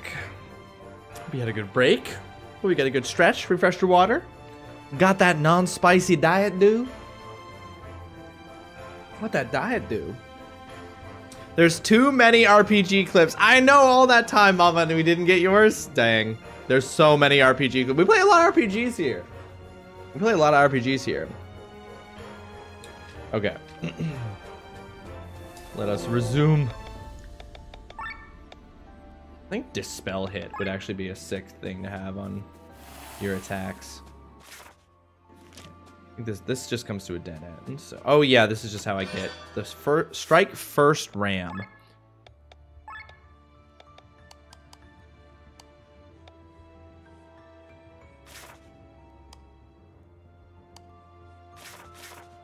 Immunity against all ailments is pretty sick. Yeah, I think I'm gonna leave it. It's also so funny to be seeing my name without a sword. I know, going back in time to the pre-mod days. Crazy. You've cemented such a legacy. Just got into the forest in Bloodborne. It's spooky. Yes, it is, Holly. It is. Bloodborne, I don't know if you know this, Bloodborne's a bit of a spooky game. There's a little bit of spookiness in Bloodborne. But I'm glad that you're still playing through it, Holly. Ooh, my. This view is amazing. Words fail me. The city that has really sunk into one piece. The buildings are all standing, for the most part, that is.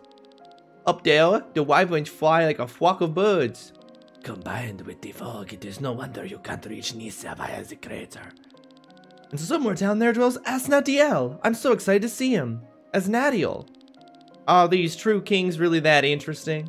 What are you saying, little one? Of course they are. They are the strongest, most powerful creatures in all of Eldrea. They can destroy whole cities within a few seconds. And they are all so mysterious. In Vati, there was a mountain that was famous for its twin wind caves. Strong winds flowed in and out. No explorer could enter the cave and come out alive. Either the wind pulled the explorer deep into the caves or hurled them out of the mountain. It was not until 100 years later that geologists found out that the mountain was not a mountain at all. Once they cleared it of all its flora, its appearance became visible from a distance. It was in fact a true king. The ape Meteorus Arbo, first true king, also called the meditating monk. The caves were nothing but his nostrils. He had been meditating for thousands of years, so he had become one with the environment. Fascinating, isn't it? The second true king is a boar that moves through the world in almost straight lines, piercing a huge moat through the earth. Nothing can stop him. Even a mountain is no obstacle. He simply bores his way through everything. A boar that bores. People use his paths as tunnels. Whole villages must give way if the boar approaches them. His treasures are visible even from far up in the sky. The boar Grandular, second true king, also called the Unwavered. Look at that boar. I am shocked at my actual progress. OMFG. Holly, I'm so proud of you. I'm so proud of you. Asnadiel here is the third king. Since he is hiding here, we don't know much about the dragon Asnadiel, third true king, also called the Undying Dreamer. We know even less about the fourth king, but once a century there's an incredible event. A voice resounds over all of Eldrea, speaking for several minutes in an unknown language. The voice sounds like a parrot repeating some words. Because of this immense ability, it was classified as a true king. What it looks like and where the voice comes from, no one knows. The parrot Ruhan, fourth true king, also called the Divine Voice. Damn, this lore lesson is crazy. I do not need to introduce the next true king. We all see him when we look up at the night sky. Our second moon. The owl, Luna Orbetnas, fifth true king, also called the Watching Eye. A quick bit of trivia, airships only fly up to a certain altitude, but not because they can't technically go any higher, but because otherwise they're trespassing onto Luna's territory. He is quick to deal with intruders. Jesus. Uh-oh. No one has ever seen the main body of the next true king, but his work influences us all. He creates ebbs and flow through his breathing. When he uses his tentacles, giant waves are created. The Kraken Warlord. Sixth true king, also called the Abyss. And the last in the line is quite special. It is not a single entity, but it is made up of thousands of individuals. It is fast and unstoppable. It contaminates entire cities within a few hours. The Rat King. The Rat Swarm, Carmassinus. Seventh true king, also called the Black Plague. Well, enough rambling. We are arriving. Dang, that was wild. I'm like, and we will only encounter one of these. What's wrong? This looks bad. The gate is locked and the key seems to be a complex mathematical puzzle. What do we do now? I'll have to solve it. It'll take days, though. I'm slightly annoyed. Do you still need our help? Huh? Help? No, you're bothering me. Leave me alone. Here's your payment. Now go away. You're sure you want to stay here? Have you got any? I hate to repeat myself. Get out of here. I can manage on my own. Something tells me she really can. That's it? We're not even going to meet Asnadiel?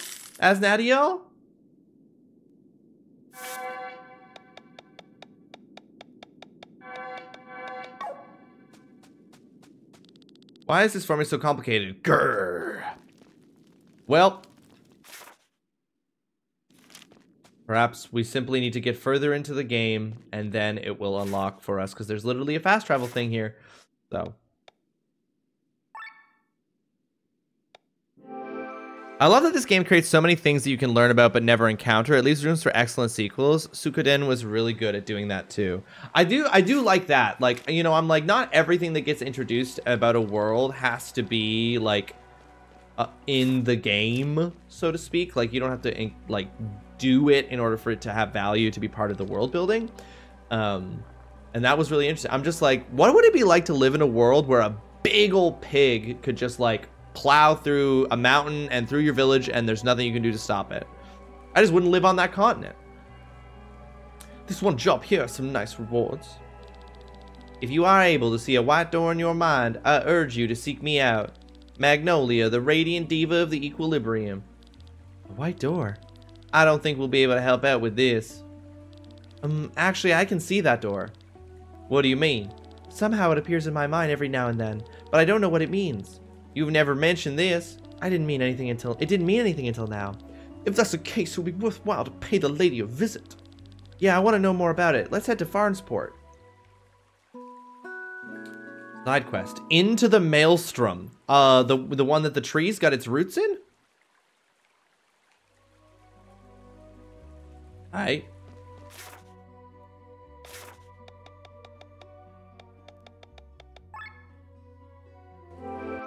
It's like the blue wizards in Lord of the Rings. They exist, they are only half rumors and musings, but Tolkien on what they actually did, if they stuck to their mission, etc. Yes. Are the blue wizards a thing that fucking the Lord of the Rings TV show is drawing on in some way? I feel like they are, but yeah, it's like your day-to-day life as a person doesn't involve all of the things that are going on in our world. So why should a fantasy universe, why should the things you do in a fantasy universe have to involve everything going on in order for that to count? You know what I mean?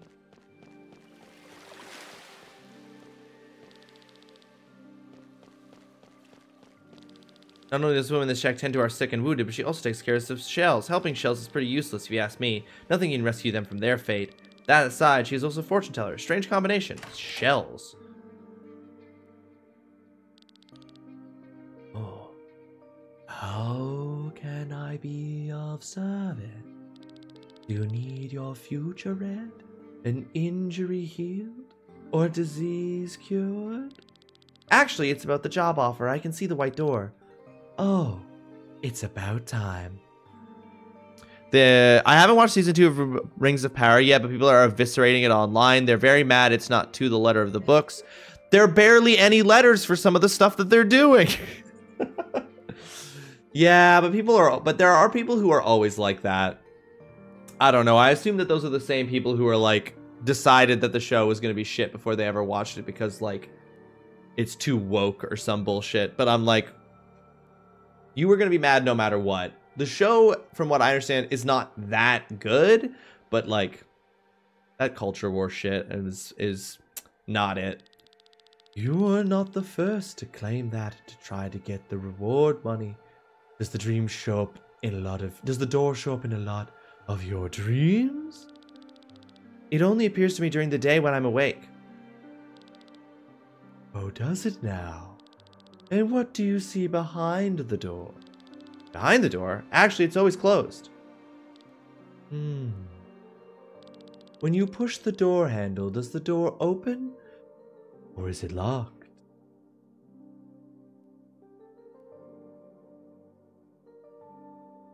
Newscast update for TrulyRawesome's Realm. Mama Turtle jokes about the RPG clip Overload and their name sans sword. Meanwhile, the Holly Sword braves the eerie Bloodborne forest, shocked by their own progress and a mysterious boar. Har har har pirate praises Chained Echo's expansive lore and reminisces about Suikoden. Please, hot takes on Rings of Power Season 2. Book purists are fuming. Stay tuned for more adventures.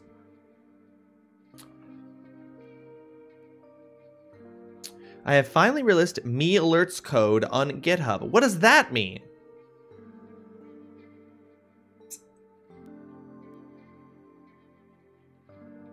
I finally released my alerts code on GitHub. What does that mean?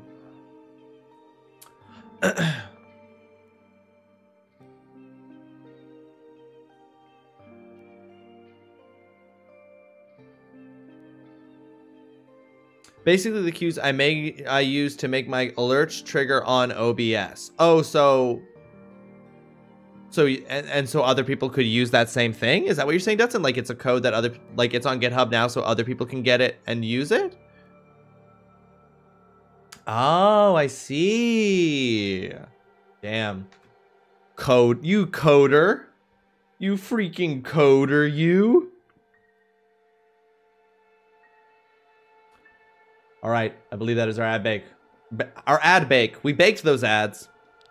I'm afraid I don't know that. Why? I see the door, but my body is not there. I can't go to the door and open it. Can it be? I've had about 100 people come up to me and say they see the door.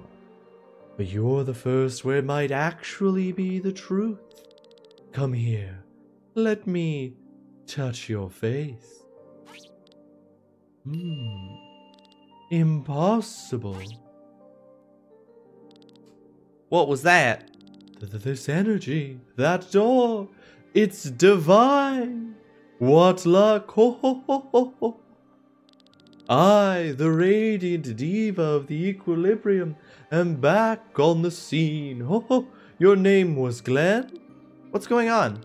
I'm not a simple fortune teller, no. I can see into people's minds, into their dreams. Or I used to be able to. Once I could see the door like you and even open it. But now it doesn't even appear to me anymore. That's why I need you. You'll make the door show itself, and I'll open it. I don't understand a word. Follow me.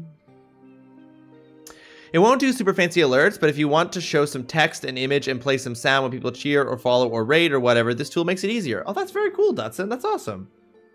What are these with these people? They are shells. Shells? People without a soul. You haven't heard of them? You haven't seen much of this world, have you, girl? Well, if you need an explanation, the Divine Diva is here to help. So you know that when a person dies, their ether or soul flows into the maelstrom, mixing with the other souls there, and eventually is injected into a newborn, right? That's the cycle of life. Well, there is a problem with this cycle. The amount of ether in our world stays the same, while more and more people are being born. The average person nowadays has therefore less ether inside their bodies than they had 100 years ago. Which is also why the potential for magic grows weaker and weaker with every century. Exactly. It might even happen that life is born without any ether, as you can see here. That's horrible. But there's nothing we can do about it. Well, except having children, I guess. Sienna? Fuck yeah. When stories have too much lore, you kind of just learn to deal with retcons or changes, and they're not all bad, but everyone is taught since childhood to respect tradition, and I think that sort of naturally evolves into the idea of change nothing ever. The thing is, obviously, sometimes people change stuff and it's not good and it's not well received, Pyra, and sometimes I don't think that that's for a bad reason. Like, sometimes things are changed and it's not good. But I agree with you, right? Like, I'm just like, I am not personally a person that thinks that the thing that is most essential to a story are the exact, like, as written canon. Like there should be allowances for creative liberty. I think that can make things better.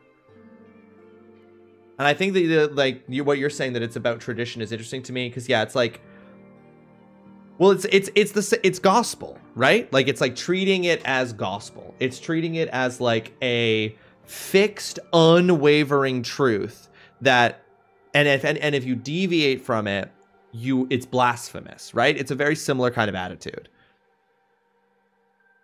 I think there's a big difference between changing lore and adding to it. Yeah, exactly, TGC. I think I agree with that too. But we are not here for the shells, but for this man. What is wrong with him? He has thrown himself off the roof of his house. His life is not in danger anymore, but he's in a coma and is not waking up. His mind is locked up for some reason. What does that have to do with us? Oh, thanks to Glenn, we can now go into his mind. With my look penis. for the cause of... That's how? That's how we're going into his mind, Oolong? Look for the cause of this malady and heal him. What? Ah, you're the Soul Seer. I've heard of them. They can heal the wounds of the mind. Come on, let's try it out, then you'll understand it. I'm not entirely convinced. Pop-a-la-pop-pop-pop-pop. A door as beautiful as yours is something I've only seen of my master. That would be such a waste. Hop. Hey, cut it out. Ding! Glenn. And you all shall take along as well. Yes, apparently you said it. I was made to say it.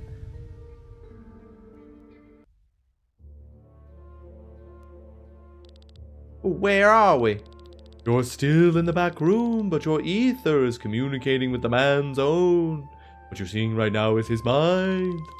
Cut the crap and let us out of here. Where are you, anyway? I'm watching from outside. If you want to come back, there's only one way. Find the cause of this man's trauma and help him. You've got to be kidding. So sassy a minute ago, and now she's not saying anything. I guess we have no choice. Let's look around. Did Bathraz and Victor come in here, or did that change? Okay. So sorry, Bathraz is involved, but just not talking about it.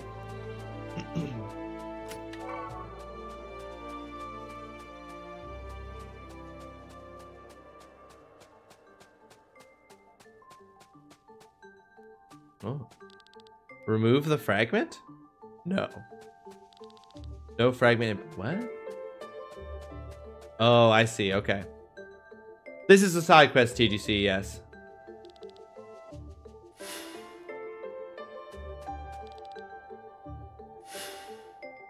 Cool. All right, that's neat.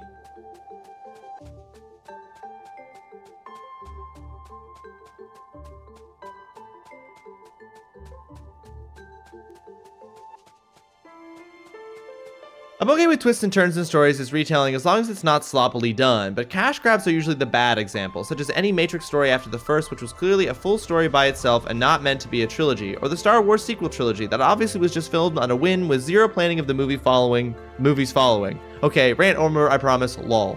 Yeah, for sure. Obviously, like, yeah, I mean, all those criticisms of writing are I receive them loud and clear with also feeling that way.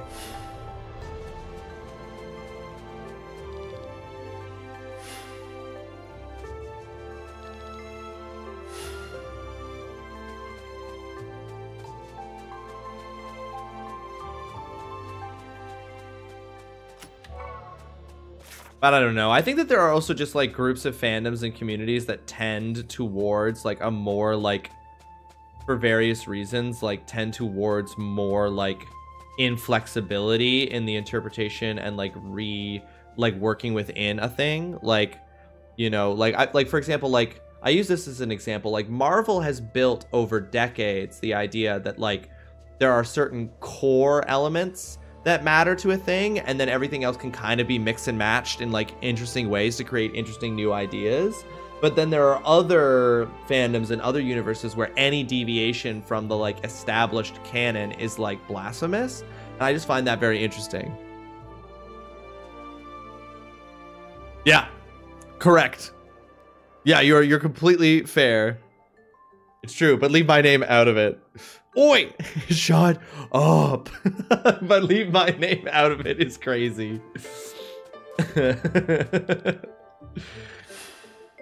anyway, yeah, I just feel like some fandoms are like more open to that kind of flexibility than others. And the Lord of the Rings fandom is very much not. Like, everybody in the Lord of the Rings fandom was fucking freaking out when Magic the Gathering did its Tales of Middle Earth decks and card releases, and they made a bunch of the characters black, which I think is sick as hell because the art is cool as fuck. And it's also like, why not? Like, what is this actually harming in the context of this story? Okay, that doesn't go there, that's fine.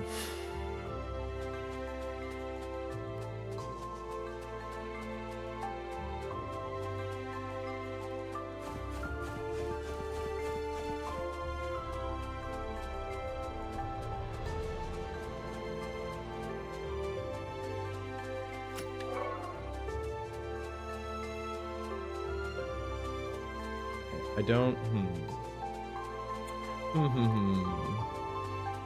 Why are there so many traps, Ross? Why? Holly, because you're playing Bloodborne. So you're playing a Souls-like. That's just what it is, girl.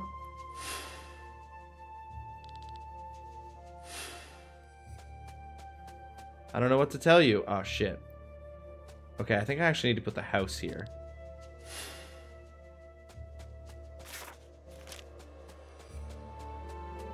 But hang on, let's try this. Let's put the cliff.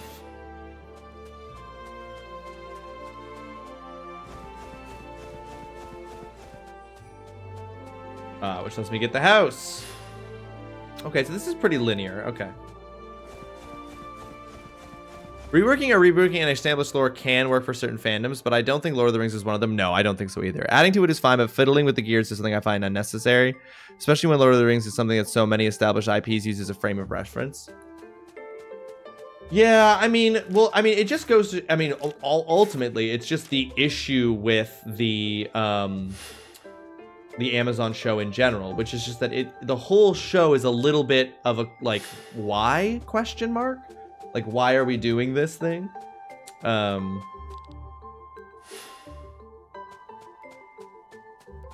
like, I know, like, TrulyRawesome and I watched the first season of Lord of the Rings, The Rings of Power, and there's a moment near the end of the first season that adds something. It doesn't change something, but it adds something, and we both fucking hate, like, what it adds to a cool moment from the movies.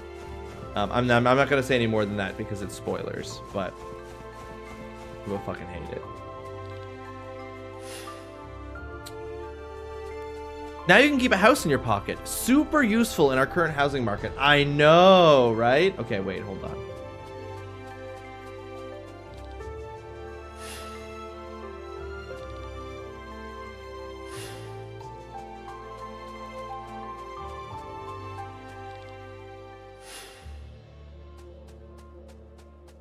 No, okay, hold on. I'm not putting these in the right place.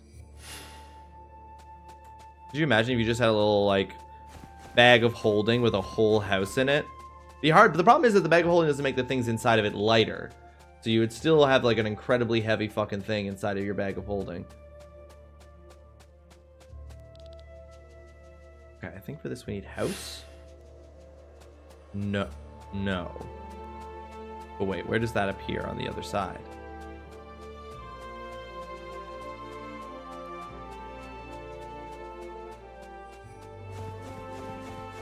A good example of adding to lore is episode 9 of Star Wars. While I do not think the movie is good, the addition of giant force lightning storms, force healing, etc. These things are cool expansions of the force powers, but fans hated it. Yeah. I think the one of the cool things that all three of the trilogy movies did was like expand on cool things from the force.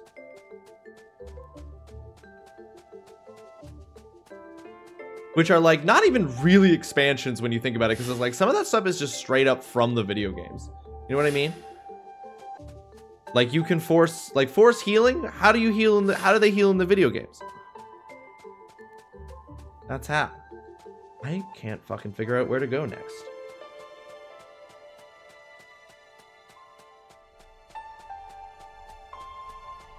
Yeah.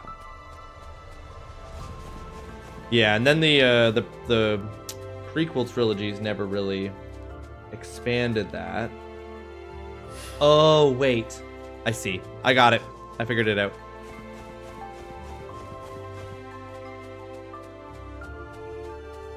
Then it feels like, and it doesn't help that the like Pirate said, those 3 movies, like there clearly was no plan because they were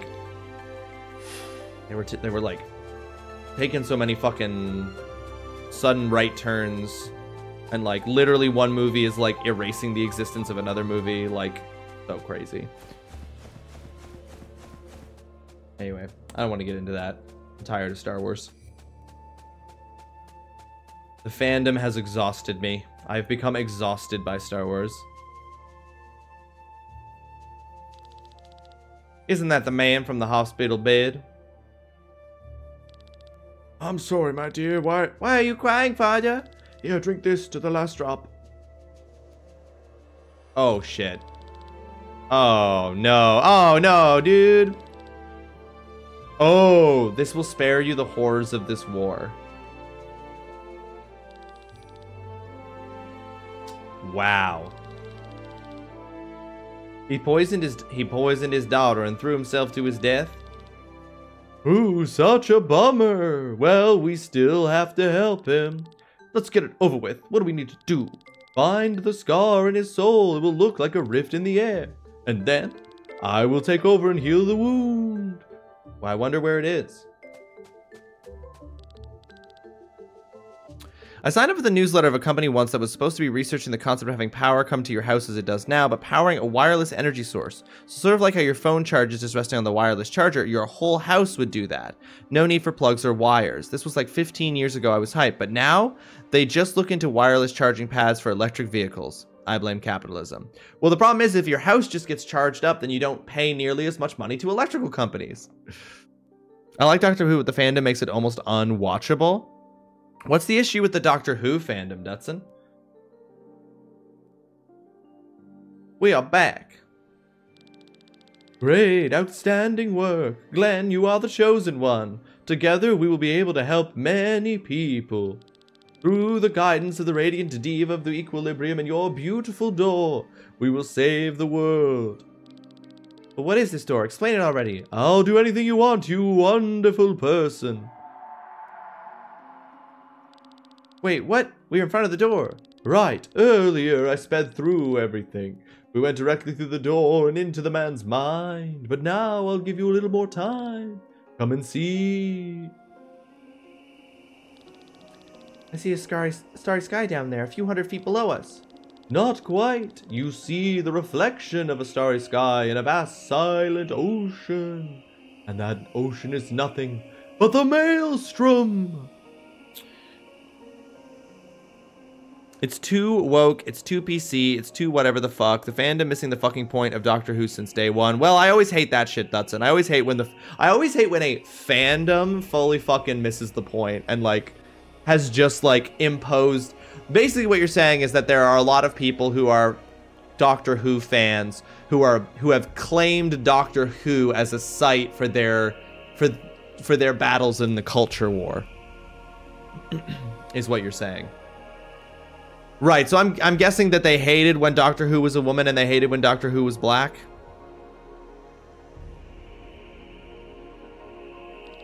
You're kidding, we can see the maelstrom? That's right, an immeasurable sea composed of the ether of the deceased. And up here in the night sky above that ocean, the ether of the living shine like stars. This place is the connection between the maelstrom and our world. Hard to believe. Every star is a living being. We are one of them, and next to us are hundreds of thousands of others. All living beings of Eldria. Unfortunately, we cannot see our neighbors directly, but only through the reflection in the maelstrom. Fortune tellers look into this reflection of the stars, and thus into the life of a person. But since it is only a reflection, it is quite inaccurate. This is where my ability comes from. I can take us close to the maelstrom. From there, we can look up and communicate directly with the stars. That's what we did with the man earlier. I'm not sure I fully understand. That's fine, my dear. Just by being able to manifest the door, you've already something special. But why can I do that? And why can you lead us here? Question time is over. A lady must have her secrets too. Glenn, are you all right? I'm fine, thank you. He can tell you about what happened later. Here, my love, your reward. You are welcome here anytime, but now I need my rest. This man here will need a few more hours to wake up. Then I'll turn him over to the authorities. Don't make that face. We will surely meet again. The radiant diva of the equilibrium is always there for you. Ho, ho, ho, ho, ho, ho. A rusty sword. What? Oh, whoops. Hey.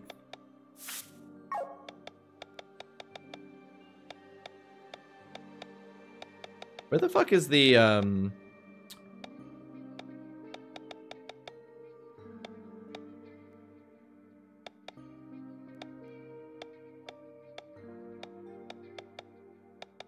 Find a class emblem. I need to get some fucking class emblems. Wasn't there a thing that said where one was, though?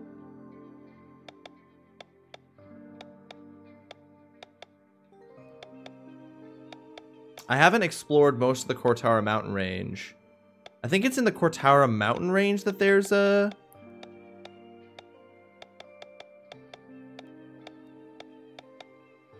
Right, because it says find a class emblem in the Cortara mountain range. I should go to the and try to find them.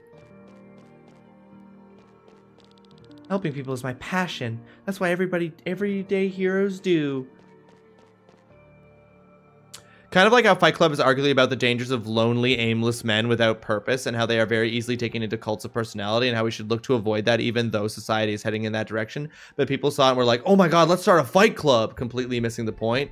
Pirate, if there's one thing you can count on people to do is to miss a point, even when it's a giant neon sign in a piece of culture, like in a media artifact. Oh, hey, you finally found me. Is this you, Mama? The Diva of Equilibrium or over here? Is this you?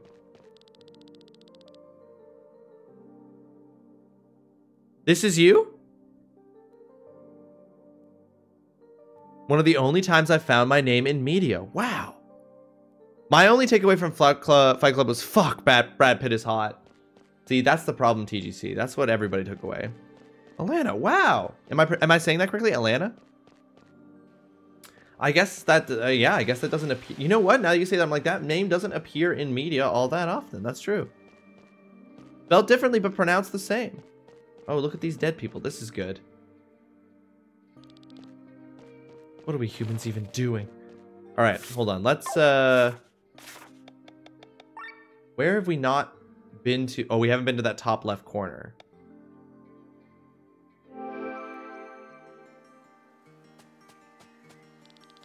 Oh, it won't let us go that way, so we can't go that way. Okay, well, where's the other place that there was a class emblem that we didn't find?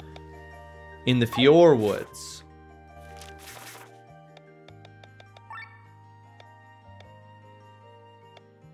Where is the class emblem in the Fjord Woods, I wonder? I have a theory. There's several different ways to spell it, and I've had many over the years, but yeah, you said it correctly. Nice, because yeah, we have a friend from our graduate program who we knew when TrulyRawesome was in the master's program, and I was in my first year of PhD, named Alana. Oh, I remember when he was using nunchucks, I was like, damn, that's so cool. I should learn how to defend myself using nunchucks. Something only a child's mind would think of as reasonable. I must learn how to use nunchucks. You know what? And guys, you know what I'm gonna say. Here, I'll give you guys 3 guesses what I'm about to say, but you only need 1.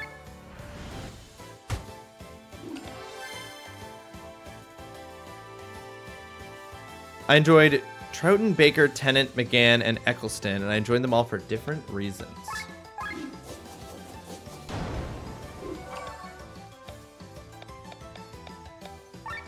So I've never seen Fight Club, but I did read the book.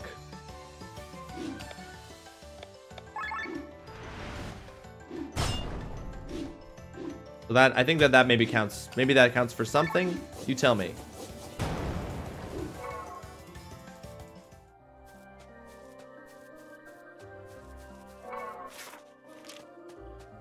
Okay, I have a theory that the class emblem is passed to the dragons. I think we might have to go refight the dragons. My guess is that you're going to say you're already a black belt in nunchucking. Nunchuckery? I am a nunchuckist. That's actually how we prefer to be referred to, Pirate. We prefer the term nunchuckist.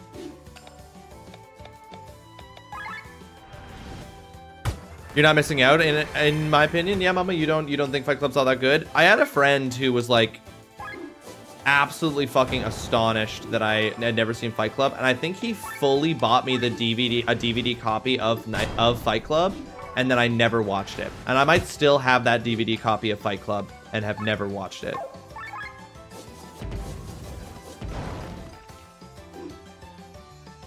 The thing is, like, I already know what the big twist is the thing, not the least of which because I've read the book.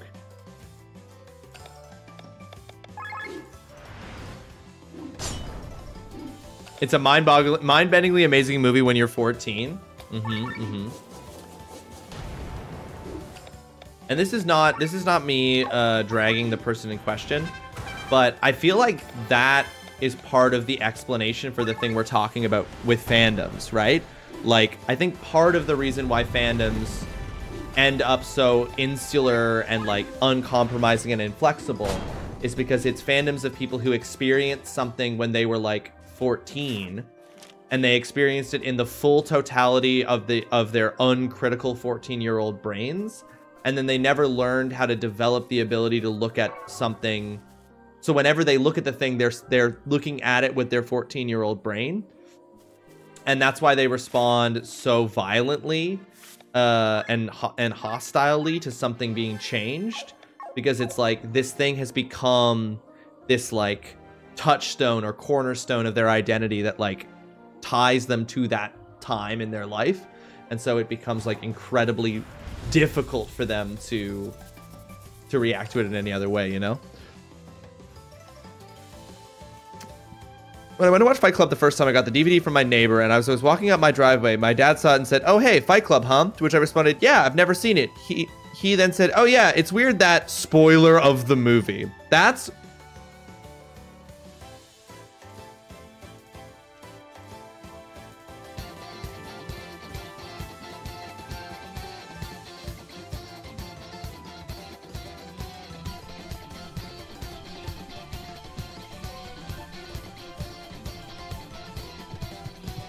I had no idea Helena Bonham Carter was in Fight Club, mama. I seen it because it was on my movie poster, which I still need to go back to, and honestly didn't see the hype. Okay, okay. That's fair. I mean, I don't know that.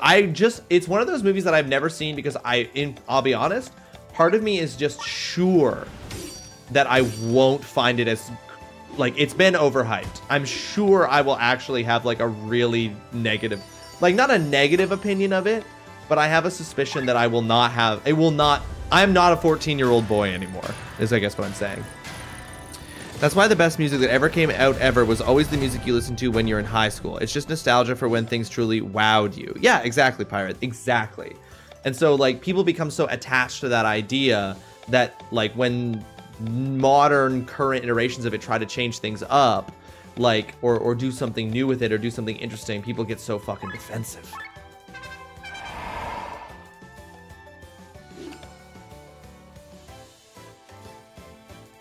Hater can't stand her, which sucks because I love Tim Burton. Oh, but you can't stand Helena Bonham Carter. Okay.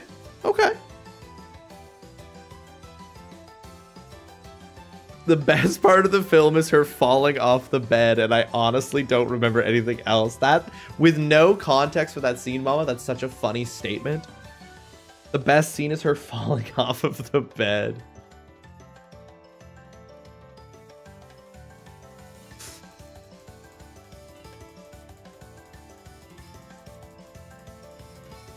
Cyan out here to defend Helena Bonham Carter, apparently.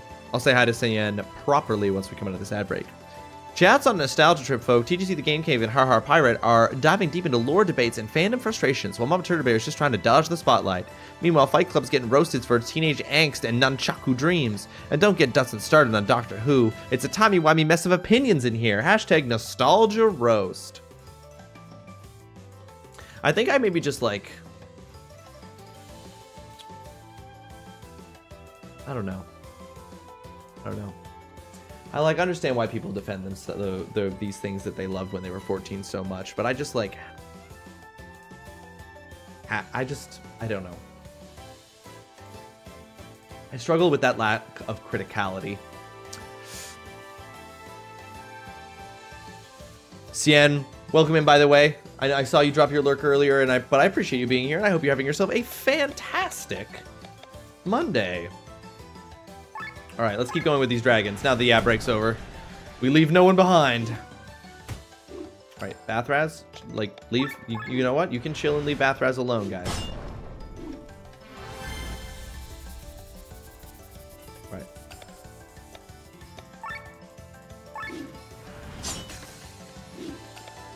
Why don't you have your mod sword? That's how I'm used to seeing you. I know. It's like, do I make Cien a mod just because, like, that's what people expect Cien to be? Is that how you become a mod on someone's channel?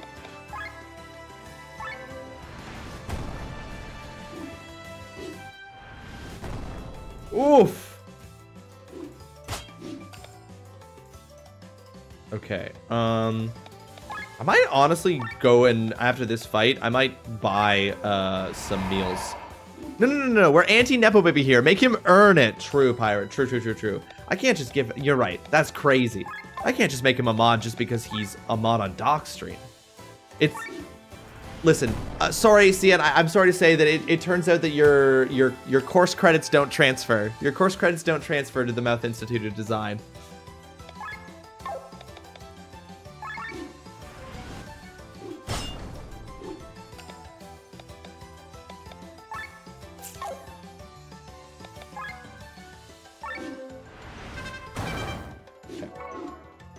Woo, didn't attack Bathraz. That's what we like to see.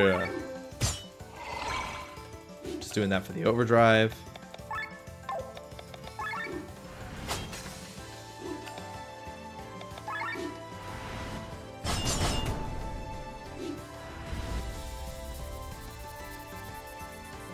Okay.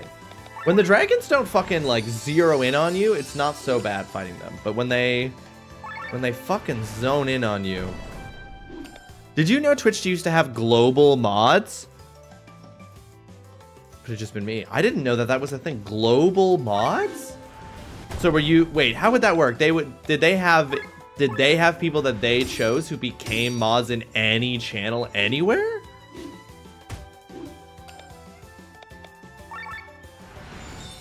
Yeah, well, yeah, exactly, Pirate. I'm like, that doesn't sound...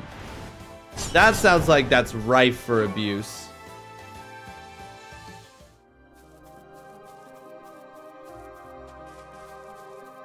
Alright, guys, so my...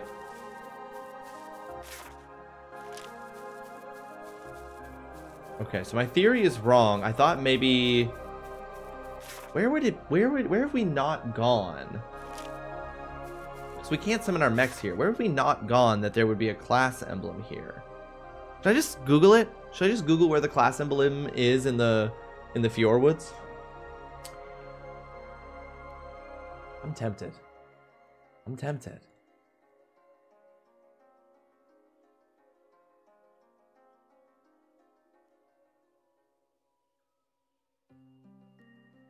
Santa's all, they used to have global mods until I came along. Oh, so you think that CN's admitting that it's their fault. Okay. Oh, I see. Okay, so it isn't a secret spot. I can see where it is though. I got this without any spoilers, folks. Just got the tip on where to physically go. Oh, hold on. But now I gotta do some anvil time. Hold on, I gotta do anvil time. Because we've got...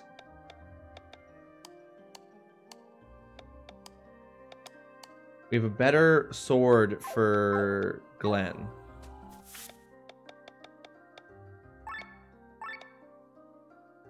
Pack up an HP up. Upgrade weapon. Oh, I'm one demon leather away. Shit. Okay. Never mind, then I'm gonna put these back in the silver sword. What is Nightmare Frontier and how did I get here? Can I come to this quaint little town instead? Holly, are you in one of those moments when you're playing a FromSoft game where you see the name of a location, you're like, why would anyone ever go here? Man, I need a lot of demon jerkin. Or demon leather, not demon jerkin, that's something else. That's some NSFW content. I don't know the words I'm looking for, but honestly for me with Helena Bonham Carter, I thought at first it was because of me being a child in Harry Potter and she killed Sirius and I fucking loved Sirius and Gary Oldman, but even being older and separating the Atrix from a specific character, I just don't like her in anything I've ever seen. Gotcha. Okay, so there's just something about her that just doesn't jive with you. Something about her just doesn't work with you. That's fair.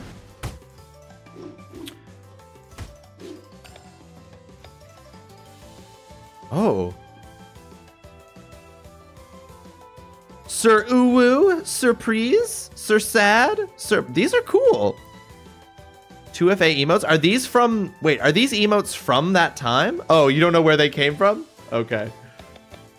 I was like, wait, are these from the time of the global mod?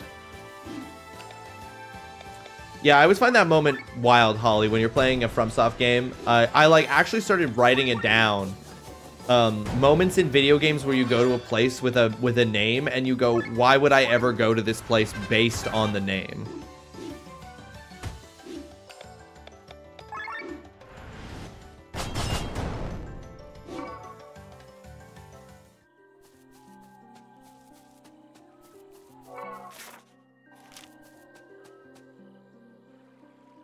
Like when you get to a place in a video game and it's called like the path of suffering. And it's like, what? Why would I ever go here? Who would ever want to be here? Nightmare Frontier. And then you know what the worst part about it is? It's just the frontier of the nightmares. It's not even it's not even all the nightmares. Wait, did I already get this one? I've gone this way, haven't I?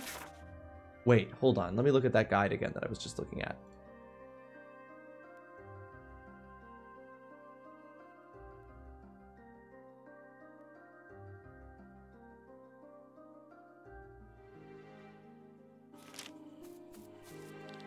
Oh, okay. It's not letting me. Okay, no. That's not the way I'm supposed to go. Sorry. Oh. Who are you? Errand boys, huh? Don't get in our way. Wait, what? Did we just find an umbrella encampment?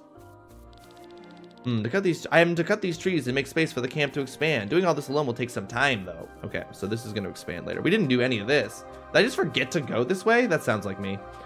That sounds like me. The river's waters doesn't seem to have any special properties. I wonder how it preserves bodies so well. We probably made the discovery this century. Hey, who are you? Away with you.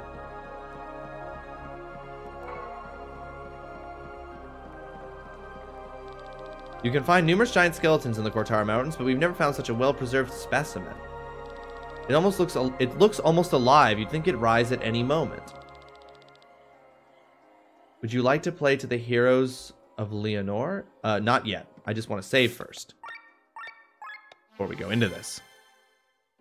I believe they were rewards from raid train stuff years ago. They're from the second age of Twitch. Long forgotten is the technology on how to forge such emotes anyway. True. All right. The long lost techniques buried in time. Well, it is the company obsessed with poison and rot swamps. Yeah, true. Literally obsessed.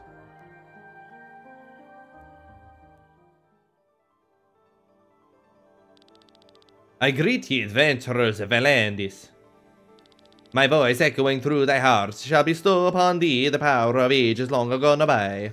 Prove thyself worthy, and thou shalt receive the gift. Okay. I feel like I'm hoping this is a situation where this fight is going to actually be incredibly easy. Because of how long it took me to get to this, when I should have gotten it much earlier.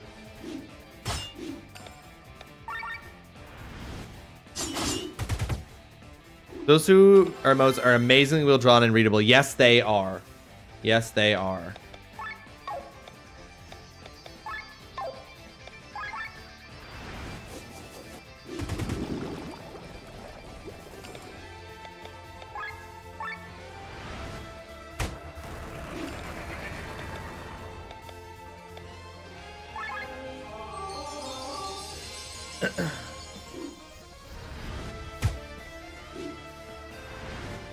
So when we're doing these battles, so based on what we just learned, so these battles are taking place looking down at the maelstrom.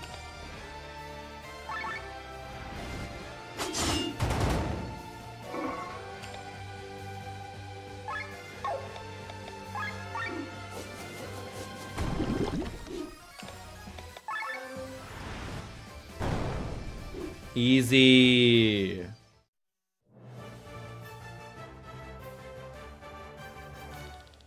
Ye have mastered the challenge, brave warriors, and proven thyself worthy. Accept the emblem offered by Cardillo the vampire. Now go forth, brave warriors and curious adventurers, for thee are the future of Eldria. Vampire? Found a class and obtained 4 class emblems anywhere.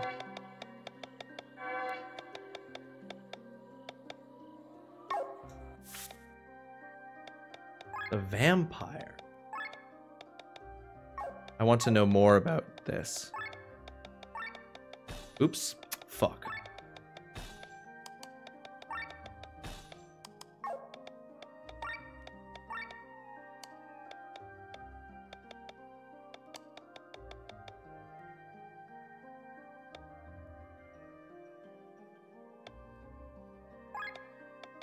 Ether Sucker restores 60 TP. Life Sucker. Oh, okay. Okay. Hold on, then I'm actually going to switch this equipment off of...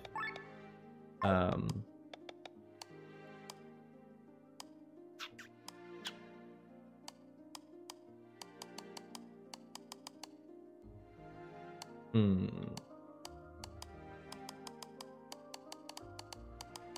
don't know. Fucking give it to Lene. I think that's funny. Blah blah blah blah blah blah blah blah blah blah blah blah blah blah. No. I want Cyan to have Life Sucker as a skill for reasons. Okay. No, you've convinced me. I see what you're getting at. Because of how useful it will be. Because of how useful it will be, right? Because of how useful it will be, right? All right, we're never using fucking Pilfer. First opponents of 1.3. She doesn't need Life Sucker, but I'll give her Ether Sucker.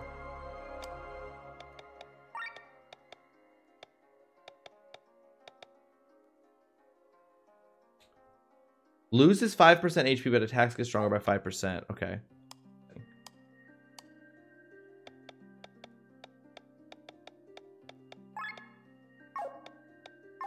Oops.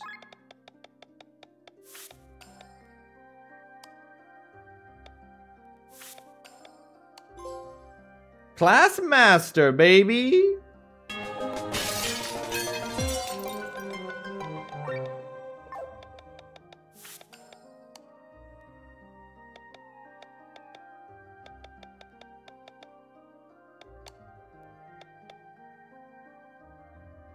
Does this mean that they're more efficient? She needs Soul Sucker.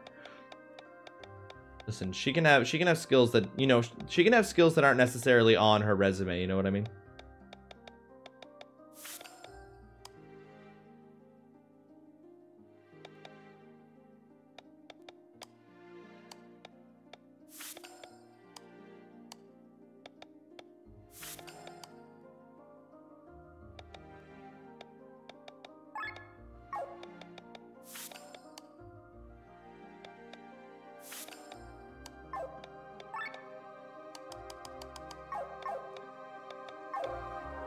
Okay.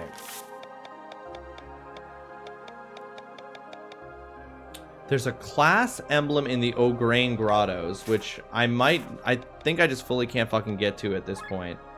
Because I can't go over to those fucking goblins. Those goblins won't let me in their business. How did I get to that right area? I don't even know how I got there. Okay, where else is there? Is there any other? There's the Core Tower Mountain Range one, which I think I physically can't go to. I think it's in a section I can't get to. Oh, we haven't actually stepped. We stepped into Nissa. Reach level 2 with your clan. City of Rain, Tormund. Flower Fields of Perpetua. There is a class emblem in the Flower Fields of Perpetua.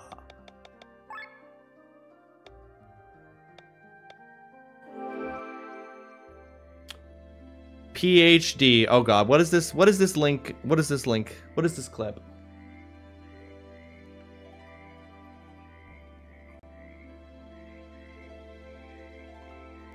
Okay, perfect. Amazing clip. Good use of the clip function. Thank you, TGC. Incredible. Thank you so much. Flask Master. Sorry, but I refuse to be called Master, even at a skill or craft, because I do not condone a world of classes. Not until the workers unite will we truly know You know what? I'll relax. It's Canadian Thanksgiving Day after all. No! The revolution never sleeps, pirate. The revolution never sleeps.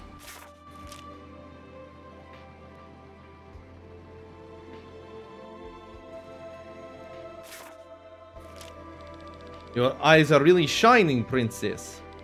It's so exciting to explore such different places. Like how much sand there is everywhere. The only thing clouding the view is the reason for why it's all like this. There are much larger deserts that are completely natural. Even bigger. Yep, and they can even move. Move in deserts. Okay, I wasn't allowed to land during all that. Was it because we were talking about it? Okay, yes, it was just because we were talking about it.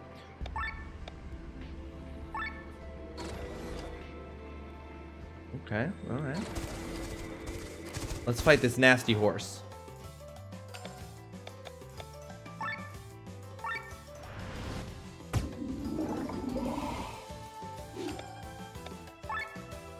They have a fuck ton of health. And I might have still been able to fight those with my Why won't it let me go up into the sky? Ah, member of the Adventurers Guild. Let me help you with some hints about unique monsters. First, if you're lucky, you can find a unique monster in the southwest of Perpetua in front of some cave, I might add. Secondly, people say there are suspicious sand swirls in the southeast of Perpetua. Why won't it let me do anything with my mechs right now? Why is it broken? Radical Rawesome never sleeps, that's for sure. I don't want to let my guard down, pirate. I don't want to let my guard down.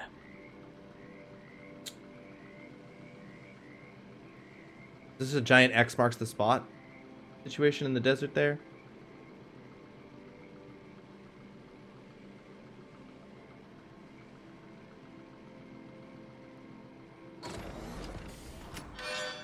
Elemental Cannon M200.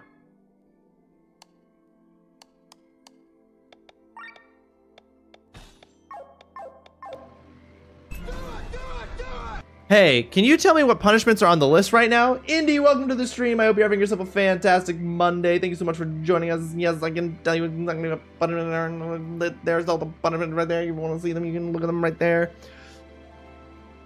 Oh, so you're gonna redeem do it and then look at the punishments and then tell me which punishment I have to do? That's crazy. You turn into an Animal Crossing villager? Well, I actually, you know, if they needed a new voice for an Animal Crossing villager, if they wanted to my VA work, I can, you know, I could do it. I'm just saying. I'm not above taking a job. Squad and game, please. Okay. We have to, first of all, we're going to take that off the list. Squat and the first ever squat and game, I think. Although I might have done one before. Now we're going to roll a dice to see how many squats I'm going to do.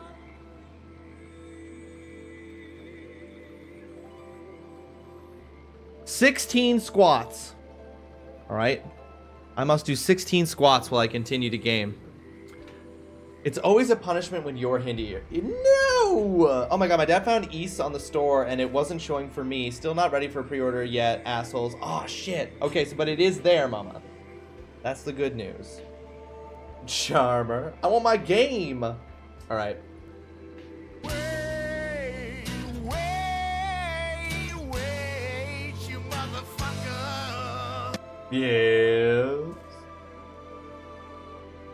Yes, mama.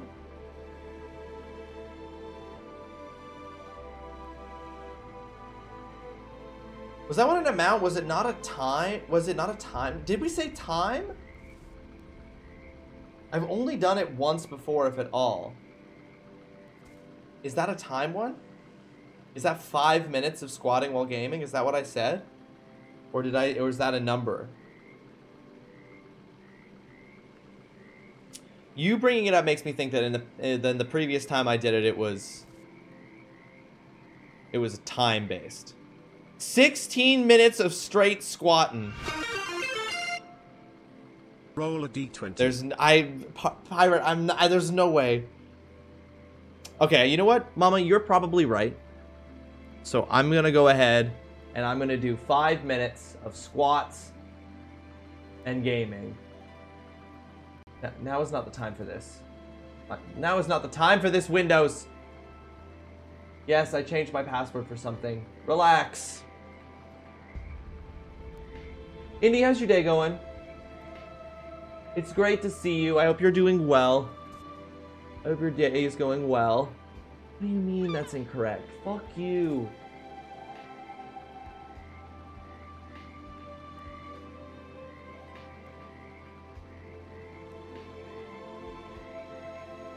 Okay. We're gonna do 5 minutes of squatting and gaming. Maybe I'm just making it up. I rolled numbers. It makes more sense. Ignore me. It's okay. It's okay. Just prepping and being generally crazed. Oh yeah, that's true. Because what time do you leave, Indy? What time's your flight? All right, I'm gonna do 16 squats in game because that's what we started doing. But I am gonna roll that d20 for the Divinity of Ivory.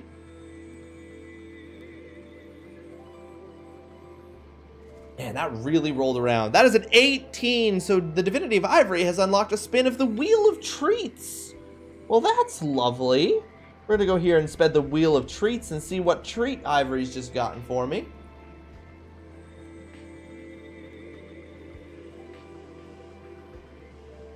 A 2-minute break. Just unlocked a 2-minute break. That's fantastic. Well, hey, I'm gonna do these squats. I'm gonna do these 16 squats while gaming, and then we're gonna take a 2-minute break where we're just gonna relax. We're just gonna step away from the stream for a second. We're gonna stretch. Just a nice little treat for myself. But yeah, Indy, what time is your, because you leave, you don't leave today, do you? You leave tomorrow at 5:30, whatever that means. Right, 17:30, that's a made up time. Okay, 16 squats. I'm gotta balance myself. I don't want to punch any of my setup while I do this. And continue playing. Here we go. 1, 2, 3, 4, 5, 6, 7, 8, 9, 10, 11. That one wasn't real. I'm not going to count that one because I didn't keep my feet flat. 11, 12, 13, 14, 15, 16. 16 squats. While continuing the game. Oops, I didn't mean to make them leave. The way your head is just disappearing is hilarious to me. The consequence of the punishment is fully just that I dip off screen. How do we know you don't have a small elevator there? We're on to you. Pirate, do you really think that to avoid squatting, I would rig up a small elevator that goes up and down right in front of my setup? That's a great idea, Pirate. I didn't have that before, but now I will for the future.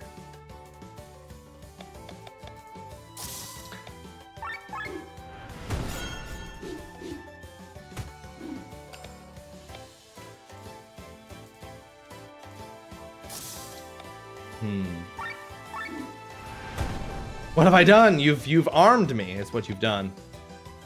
You've armed me.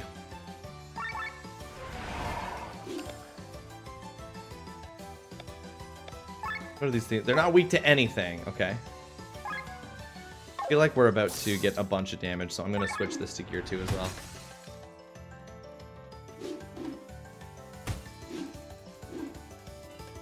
Okay. Please don't everybody... No, please. I said... I very specifically requested that not everyone attack. Thank you. Holy shit.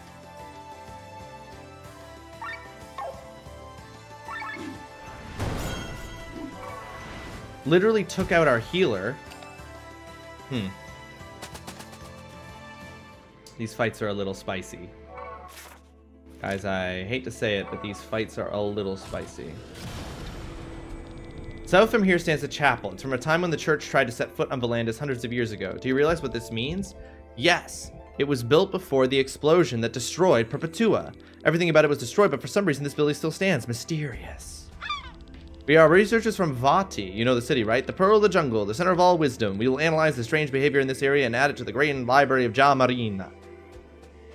Oh, damn, what have I done? Take a knee, robot. I know. Fucking forced down on one. Literally an attack called Vital Strike. Okay, what I want to know more than anything is... Oh. Did I see a treasure chest thing? I did. Secret treasure thing pointing in multiple directions. 2 of which cannot be the correct direction.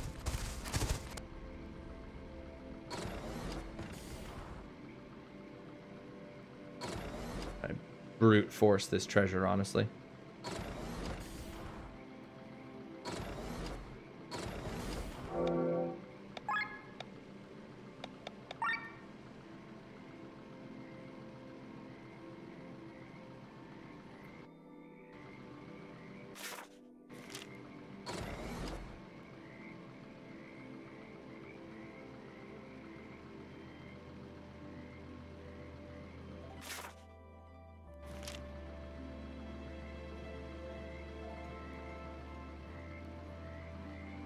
Can I land? Where can I land? Oh!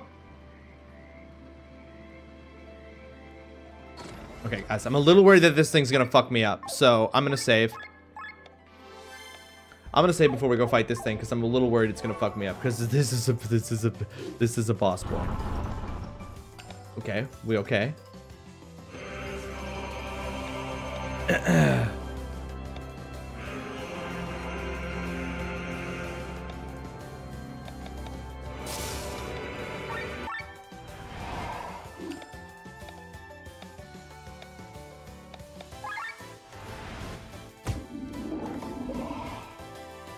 This big old yak?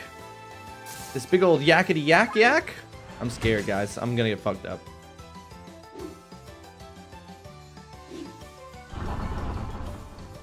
Okay.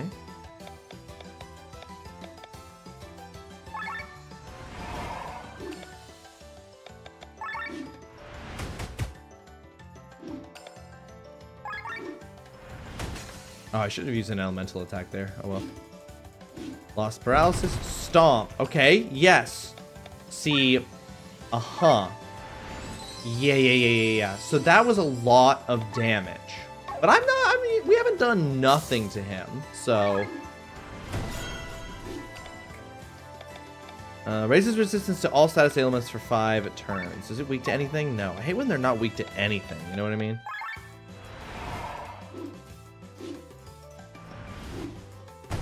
Yeah, okay.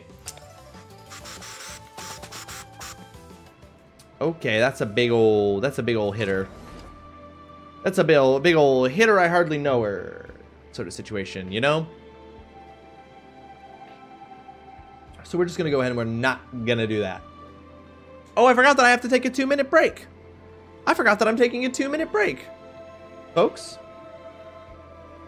let me bring up a clock app on my phone here and set a 2-minute timer. When we come out of this ad break, I'll announce it so that everybody knows that I'm going to take my 2-minute break courtesy of the Wheel of Treats spin from Ivory.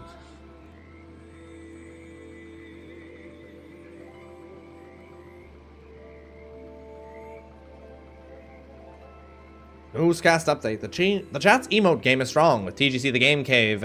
Sir emotes. Blah blah banter ensues while Haha Pirate debates Sienna's skills amidst Canadian Thanksgiving musings. Nightbot keeps order as Indigo Stick requests punishment details. Squat and game challenges loom and Mama Turbear craves the East pre-orders. TrulyRawesome rolls for fate. Will it be treats or trials? Stay tuned.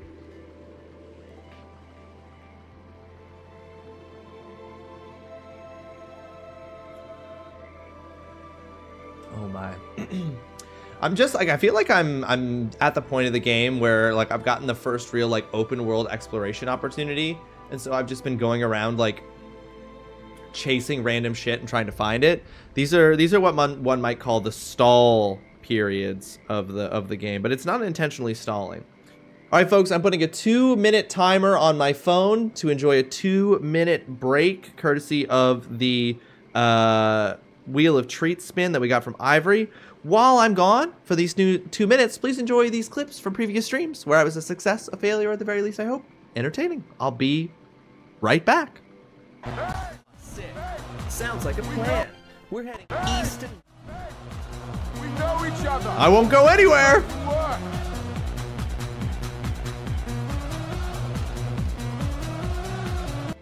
Literally stopping me from going anywhere. Scorpionaut, welcome to the stream.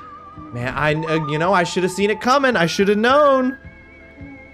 Scorpionaut's got to maintain their numbers.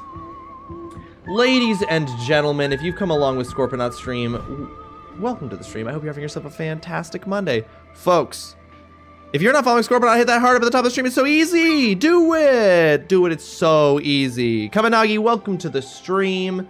I hope you're having yourself a fantastic one. Folks, for those of you who've just come in with the raid, My name is TrulyRawesome. I am a variety gamer. I play all kinds of different games here on Twitch, all of them chosen as suggestions from my community to make a long list of games that I've never played before. I'm a Canadian, and if you too are Canadian, happy Canadian Thanksgiving. I do, in fact, have a PhD in video game studies, so I am a certified gaming doctor. So welcome into the stream, and as many of you may know from having coming before, one of my favorite games of all time is Mass Effect 2.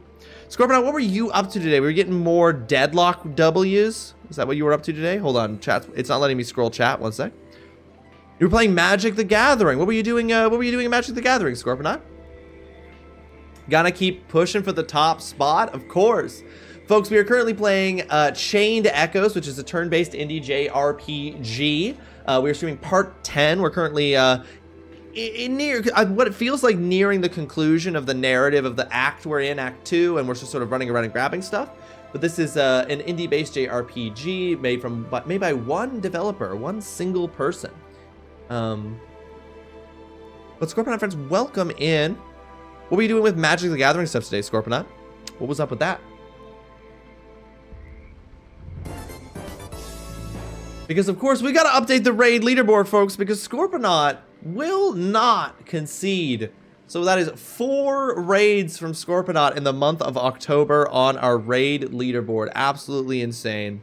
Deadlock W's and Shoin Kaminagi, what some of my decks consist of. Oh, very cool. Very cool stuff. That's awesome.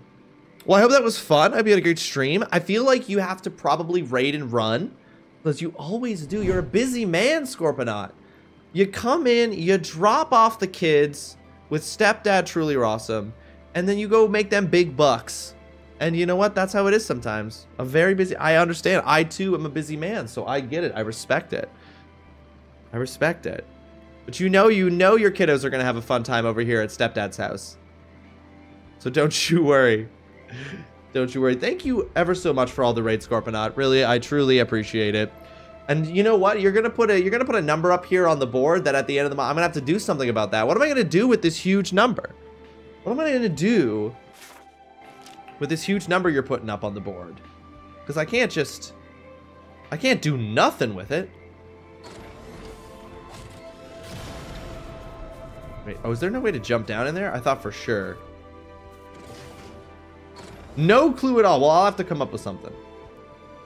I introduced this raid leaderboard, and then I didn't come up with like a prize for being the raid leader, and that's on me. I'll have to come up with something before the end of October. Oh, 2 of them. Okay, that's great.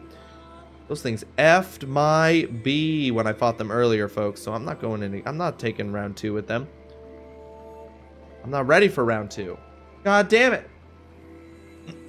Those things can one-hit kill me. I'm just trying to see... Can we not go this way? I can't fly north? I can't fly north? I don't like that. There was a climb bit? Was there?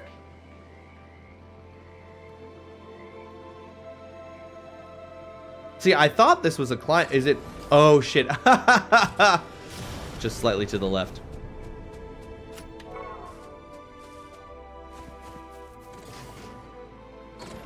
Coming up with mini games and neglecting to come up with prizes is my speciality. It's honestly my personality type. I actually think that that's my personality type. Okay, well, hold on. Let's try to go in from the side then. If we go this way, and then we go north. Wait, and then we go north. Wait. Oh, is that why we can't go north? Because of the trees. Because we can't fly our guys there because of the trees. Okay, I get it. I get it.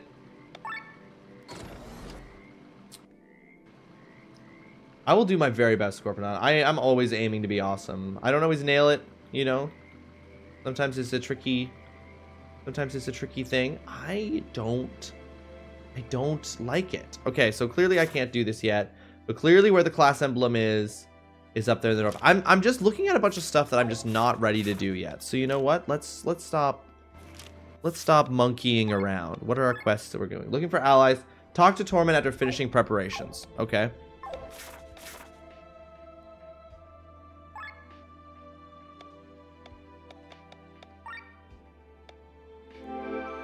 Let's just move to the next part of the game.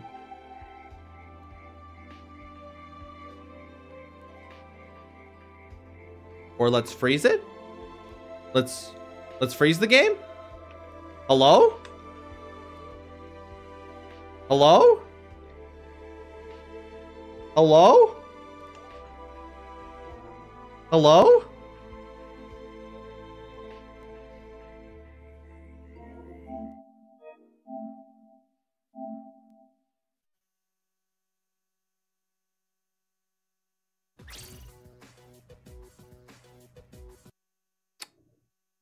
Oop, can't continue. Nope. You know what? The game is insisting I take that 2-minute break that Scorponot rated. Mortuary assistant time. Mama, you don't want that. You literally said that you were going to turn off the sound and look away from the screen. Mortuart. Mortuart. Mortuart assistant. Also, acetant. Mortuart acetant. Mortuart acetant time is incredible. Don't worry. Holly got me with that so bad in the Discord the other day when I was just trying to send a nice, happy Thanksgiving message. Okay, since talking to this guy is going to progress the story in a meaningful way, now I'm going to take that break. Scorponot, I really appreciate the raid so much. I hope you have yourself a fantastic workday, whatever you have to run off to. Anyone who came along, if you also have to raid and run and do post-raid self-care, don't even stress about it. I appreciate it greatly. Well, I'm going to take a quick 2-minute break here. Merely a 2-minute break here, and I will be right back, folks. So here. Enjoy these clips while I'm gone. Sick. Sounds like a plan. We're heading east to Nasser, and we're gonna get that red moon crystal. Hey, we've been standing around here long enough. Let's get going. Well, Dad, I guess it's time to say goodbye. Also, Mom, I guess. I'm kind of ignoring my mom. My mom is also standing there, but I don't want to talk to you, Mom. I only want to talk to my daddy. Remember everything I've taught you. Make us proud, son. His mom's just like, what the fuck? Listen, we love a little bit of nerd ass up in here. I don't like how I phrased that, actually. I'd like to retract that statement and rephrase it perhaps a little bit.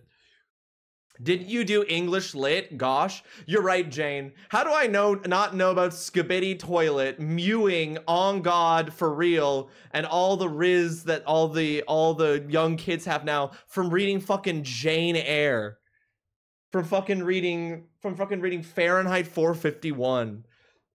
1984 didn't prepare me for Skibidi.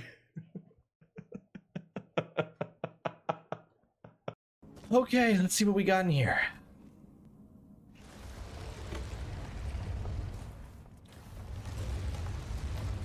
I like it. Let's make it happen. We've already got so many things, Jasper, that you can spam. Wait, what the fuck? Hats off to you as 1 bit.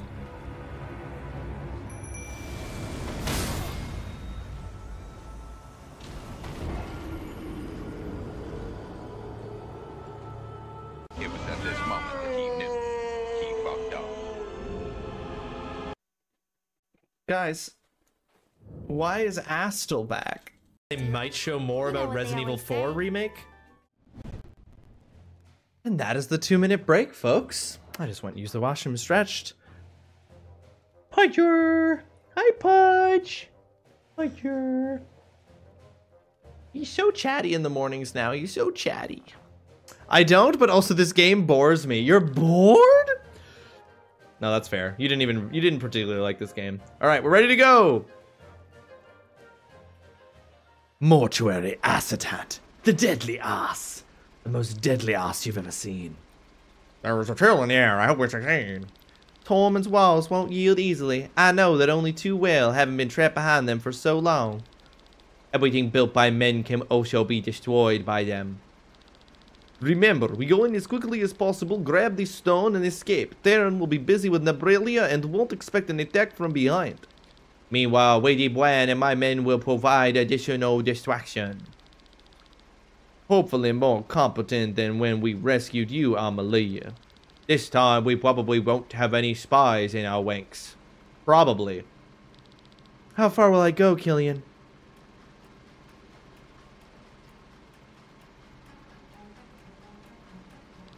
But please, listen up. I think, no, I know that tonight we're going to win against King Frederick. Land. The war on Volandis has lasted for over 150 years, and at some point had become routine for its people. They were born into it, and they died with it. They never knew anything else. But with the one-year treaty period, everyone had been able to taste peace for the first time. For a moment, a spark of hope ignited. Our weapons are forged by this spark of hope. We will wield this in the name of Volandis and its people. We will steal the Grand Grimoire and topple King Frederick from his throne. Why is that Amalia's voice? Because she's a child. Well said, Sir Gwen. Truly, like a leader. I agree.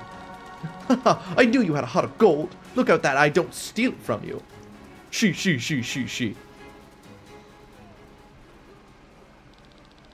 The diversion begins with this ending. Good luck, everyone. The second half of this game does drag quite a bit. The generals have completely channeled their power. We only need to wait until Nobrelia's army reaches the coast. The generals should be able to stop the ships before they can switch into flight mode. Let's see how far we can get without the Grimoire against one of Eldrea's most powerful armies. I beg your highness pardon. The Eastern Guard sent word we are being attacked from the fjordwoods. From the east. It is a small force of a few airships and sky armors. Sky armors, too well equipped for ordinary resistors. It could be Lady Brand's work. So they are working with Nibrelia. I'll take care of it myself, your highness. How could Lady Brand do this? My generals accuse me of harshness, but apparently my handling was still far too gentle. I hate that this is who I am in the game. This is the closest to me. But I'm capable of proceeding with... But am I capable of proceeding with even more harshness? My hands are trembling. My heart beats more silently with each passing day. Oh, you feel bad about being an asshole? Oh, you feel bad about being an asshole. No, I must not abandon my plan. It is the only way for true peace on Volandis. My mom is buying me slippers for the winter, and they're not going to be considered my Xmas present. Woo!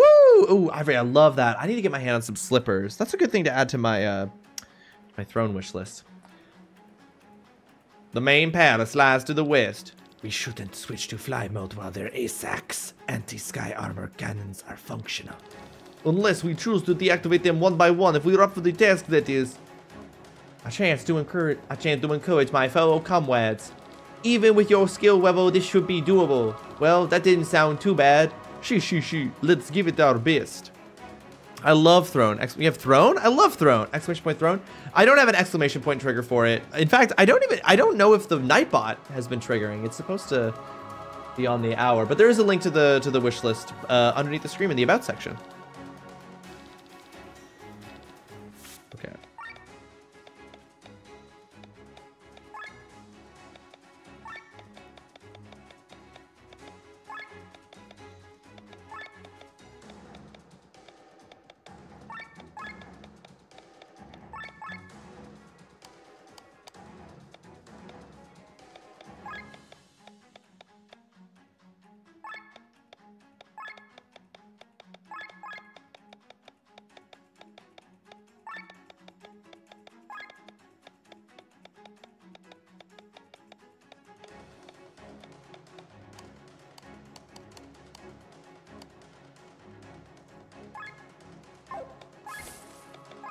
Okay.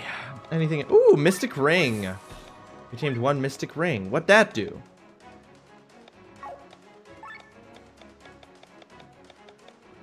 The Sapphire Amulet is better than what I'm currently using, huh? I'm not gonna worry about that. But let's look at that, what we just got, the Mystic Ring. Raises TP by 10%. +2 to your defense and +2 to your mind. What do I currently have on? Reduces cost of skills by 20%. No, I'm doing that. Every scar will build my throne. What is that a lyric from?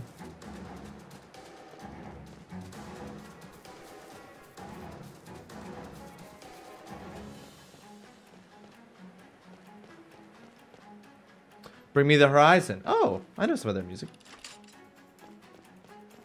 So can I safely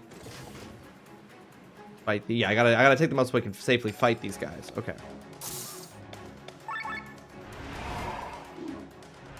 I don't know what specific song that is, but I do know that band. I was worried you were gonna say it was... I was so worried you were gonna say a band that they're like... I would like it would be upsetting to me that I didn't know that lyric. Sometimes, you know, because I'm not personally upset sometimes by not knowing things. I'm just like that. It is what it is. All right, bye, Bathraz. We didn't need you anyway, I guess.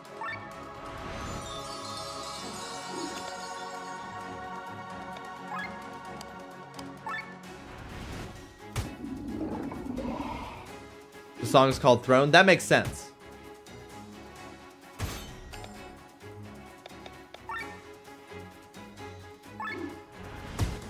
Only one hit? Ugh.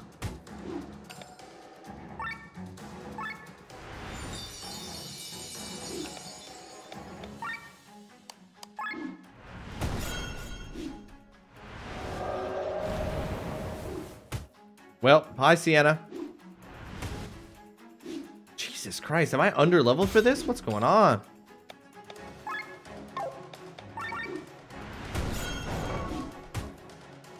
Well.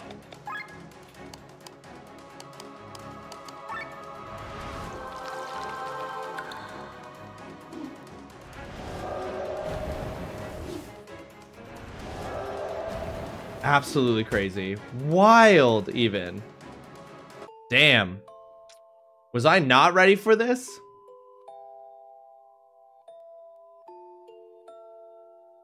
On foot is crazy. On foot is crazy given what just happened.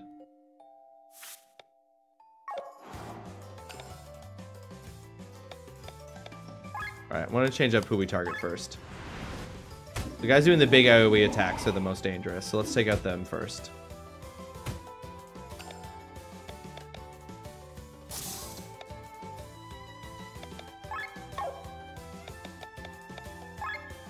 Weak to wind. Okay, that's good to know.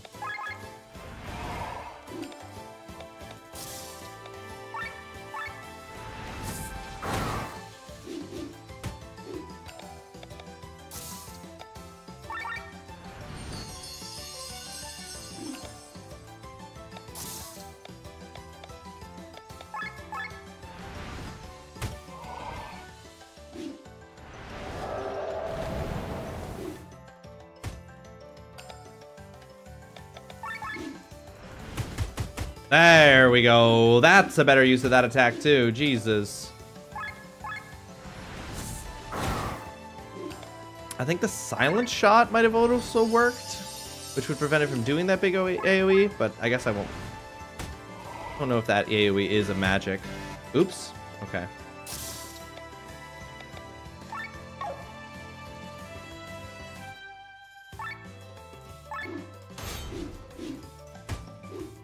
Nice, yes. Smack me. That is what I want.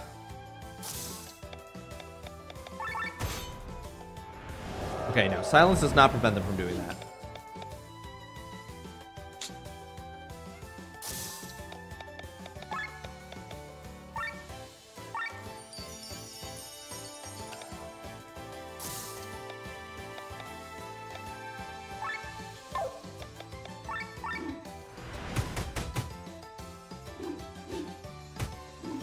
Yeah, I figured they were gonna do that.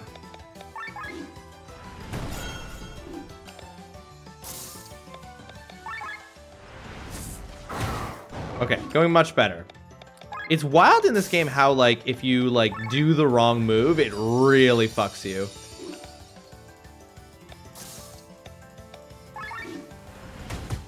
There's very little, like, some of the fights it feels like there's, like, no margin for error is what I'm saying.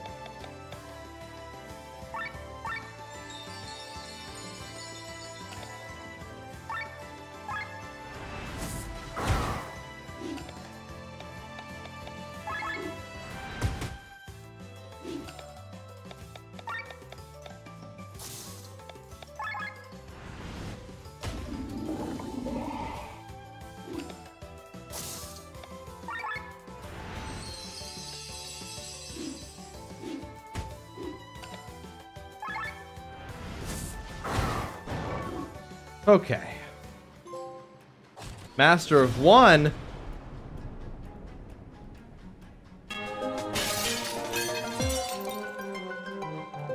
I'm guessing that's for, my guess is that that's for fully upgrading one sky armor with one particular weapon. Oh, shit.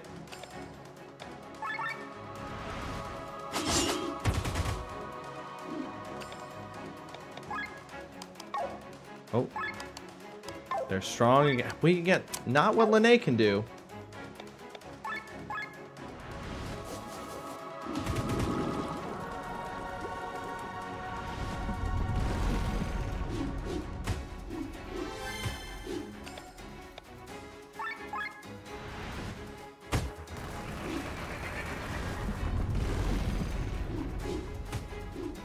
Oh.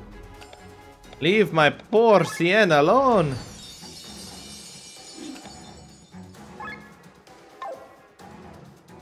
Ether sucker.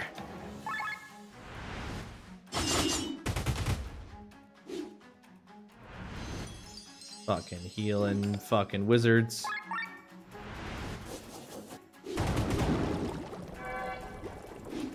Huh. It said it healed for 301 damage, but I only did 165 damage there and killed it.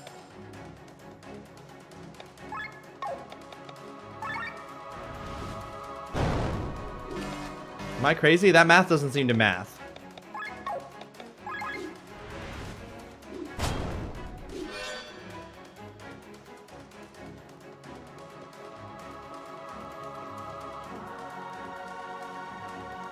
Right, turn you off.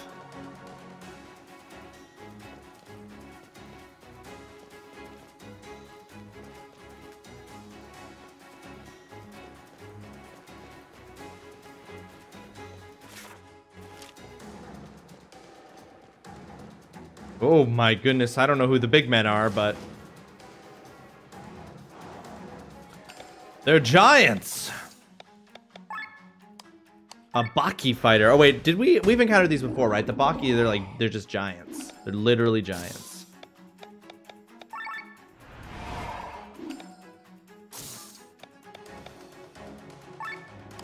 Weak to water. A single physical... No. Oh, but we don't have a water shot. A single physical blow dealing somewhere between 1.5 and 2.5 damage.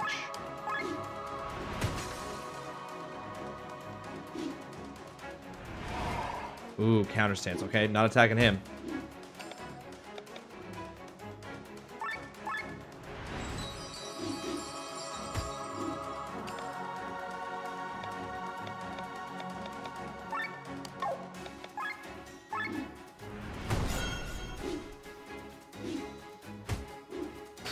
That's a big old hit. Oh, I hate when it only does one. It's like you're using one of those multi-hit attacks in fucking... Oh, he only gets it for one turn, though. Okay, that's good to know. Using one of those multi-hit attacks in Pokemon, like Fury Attack, and it only hits for one.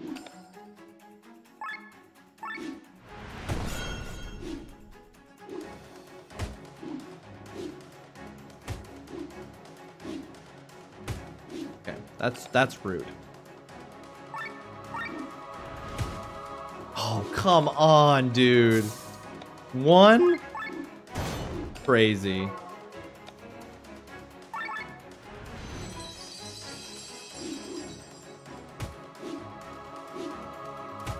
Damn, holy shit.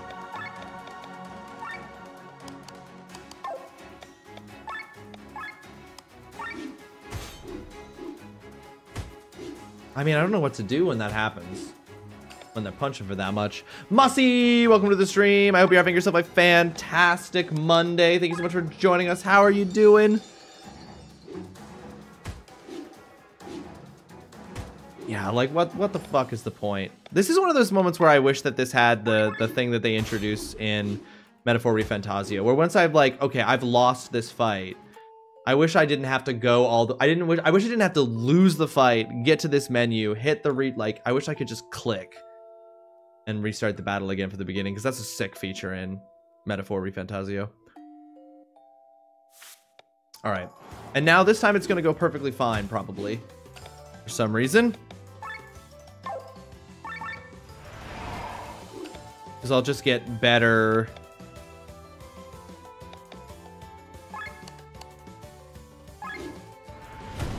I'll just get better attacks with, like, my Hornet thing, probably.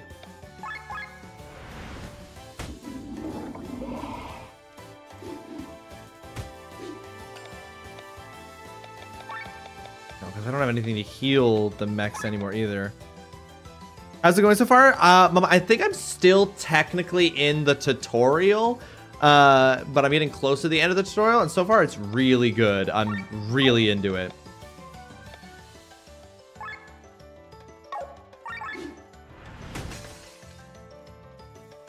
Although, like, oh god, it's so stylish. Everything about it is so stylish.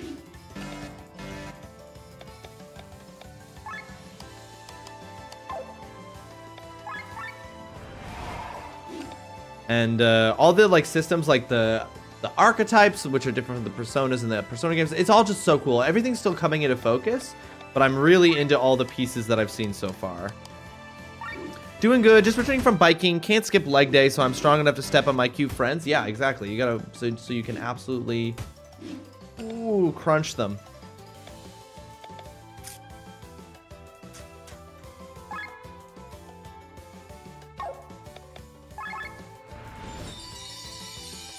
It's not enough. It's got the heal me more.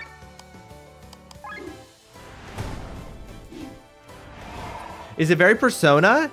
It is right as we get the ad break. I'm gonna answer your question, Mama, but I'll say it again after the ad break. No, it is not very Persona. Like there are like pieces of Persona that you can see throughout all the stuff, but it is not very Persona. Like combat is a little bit different. You have a certain number of actions you can take per turn, not one action per party member. And there are like other there's enough things in it that mixes it up in really interesting ways. But it's still like, it's still got that like Atlas Studio One style. It's still got like the social elements that you want from a Persona game. It's still got like the cool like anime creatures, things in the archetypes and stuff, and weird monsters. But I would say that the DNA of Persona is very visible, but the game itself doesn't feel like Persona, is what I'll say.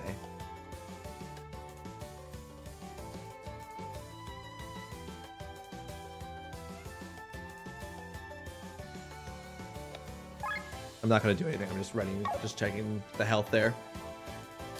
Coming soon to a chat near you. In a world where bosses reign supreme and chill is the myth, TrulyRawesome faces the epic saga of Chained Echoes. TGC the Game Cave battles Game Drag, while the Divinity of Ivory celebrates Witcher Slipper victory. Drone references Rain, and Mossy returns from a leg day saga on 2 wheels. Will this stream be as Persona as it gets?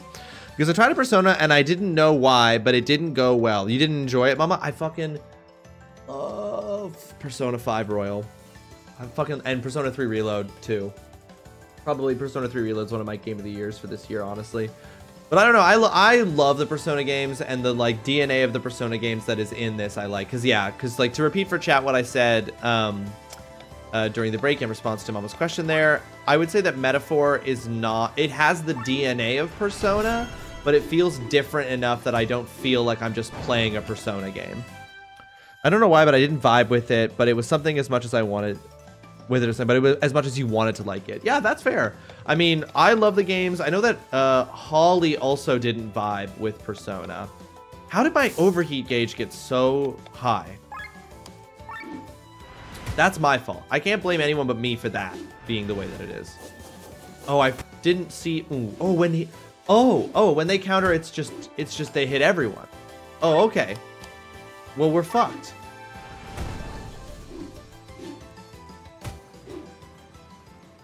Unfucking real. Unreal. I was not paying enough attention to the overdrive.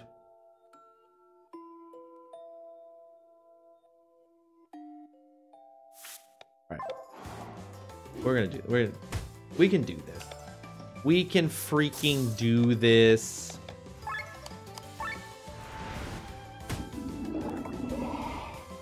I wish you could give your guys buffs. That's one thing that you don't get with the Sky Armor fights, is you don't really get, like, not real buffs.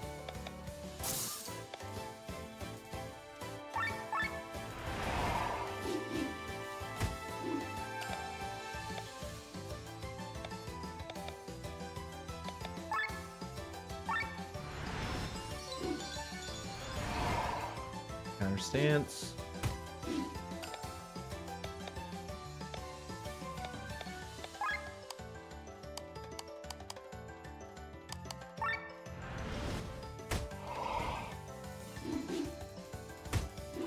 Okay. See, this is the thing about... Okay, so the Sky Armor fights are more of a puzzle than a brute force fight. Like, it's always about figuring out what status ailment to inflict to give yourself the advantage that you need. Don't attack Sienna, please. Please don't attack Sienna. Okay, thank you.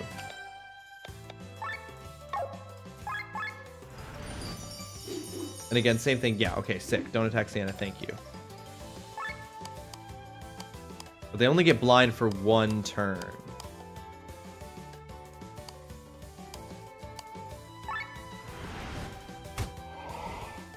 And then they become increasingly resistant. Okay, sweet that he counter stance. Wonder if the Giants have out of shape people too. Are they all just ripped? It's a good question, Pirate. If you are that big and you have to fight gravity, and like you have to fight gravity so much more when you're that size, that makes me think that maybe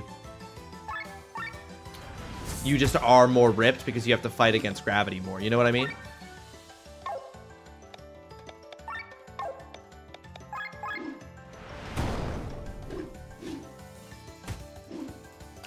Okay.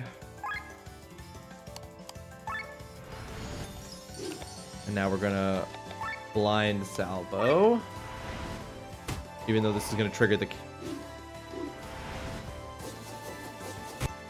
Okay, no, I fucked up because it triggered the counter. Fuck! Okay. I shouldn't have done that. I should have just let him hit me. Fuck. These guys are absolutely crushing me. But I was... It looks like you're having trouble with this part. You ever think about lowering the difficulty? We never lowered the difficulty here, but Burgundy Whirl! Hope you're having yourself a fantastic Monday. Thank you for lurking, as I'm sure you have been. Or are they... tendons tear easily with more weight, too. That's probably why their legs are bandaged. They're just constantly walking on broken feet. True, Pirate. Yeah, that's the problem, is that their legs are fucking busted, but their arms and chests are incredible. Professional creeper. Maximum creep, you know? But sometimes we like that. We like a little creeper.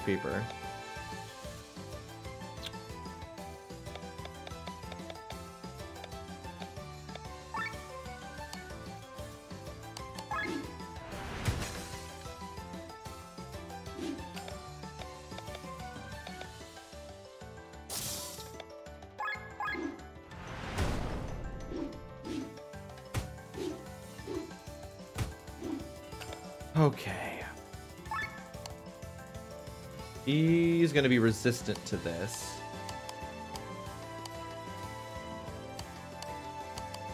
I might as well do this. Are you getting your ass handed you in Metaphor, or am I being skill issued? Berg, so I started playing Metaphor on hard mode. I chose hard difficulty out of the gate, and I was just getting absolutely fucking stomped by shit. So then I switched to normal because I was like, okay, this is a game where hard mode is hard. Like, I thought that I was going to be able to play it hard mode because I had experience with, like, Persona. Nope. Nuh-uh. It don't work like that. But once I switched to normal, I was like, okay, like, I'm not making a joke of everything that I fight, but I'm better, for sure. I really feel like this fight would also be going differently if I had more than one way to heal.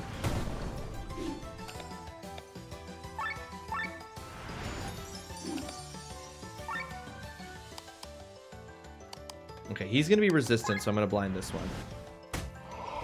Oh no, they're both resistant. I went normal and learned the hard way that you can't just sort of brute force everything. No, in fact, it seems like the boss fights in particular, the boss fights are very much like puzzles more than they're fights in a way.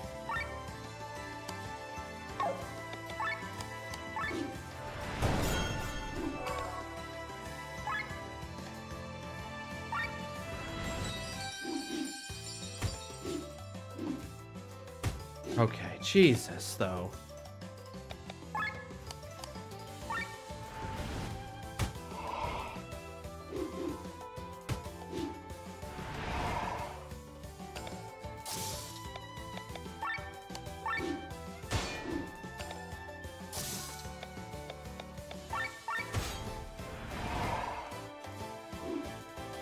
This fight's crazy.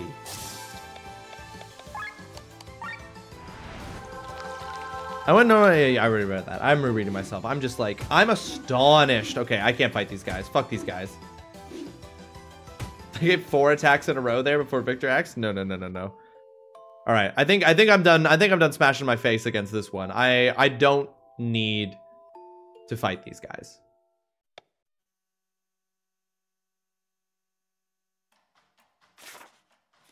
Now I did go up on the roof there and take that out, right? Yeah. Okay. Yeah, my mechs, apparently my mechs need to get in some training there, Pirate. Jesus. That has me worried about everything else I gotta fight in this area, that those guys were kicking my ass. I mean, they can 2-hit me. What is the, you know? My mechs need their gym bods.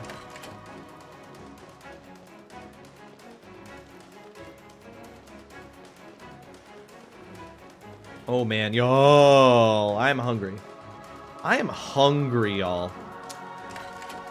After this stream, I'm gonna get some food.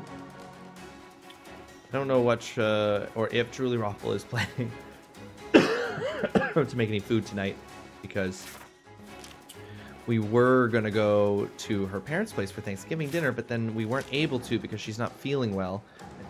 You gotta be fucking kidding me. I believe so.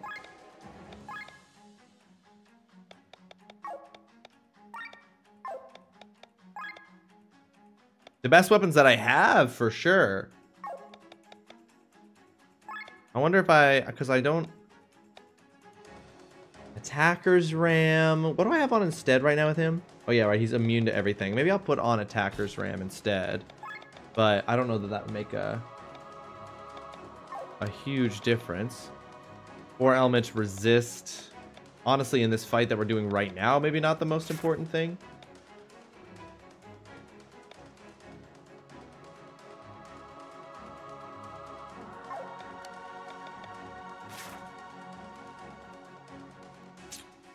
Can't tell if the things we were fighting count as...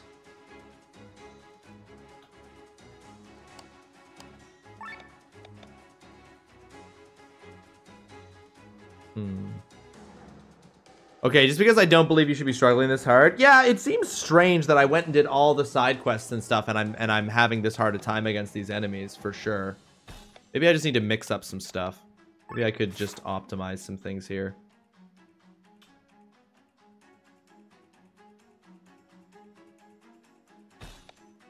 I don't know. We'll put those on. We'll just see if it makes any difference.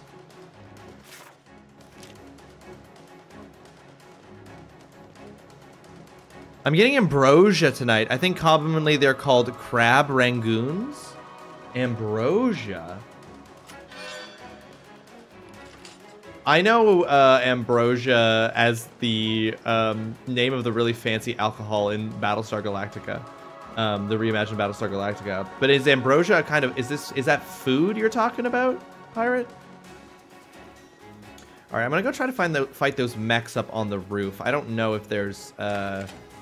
anti-aircraft coverage up here, but I just feel like they're gonna be a little bit easier than taking on those big giants. Yes, the food of the gods was ambrosia, so I call anything really good. Ah, I see. Gotcha, gotcha. You're just calling anything. Whoops. No. No.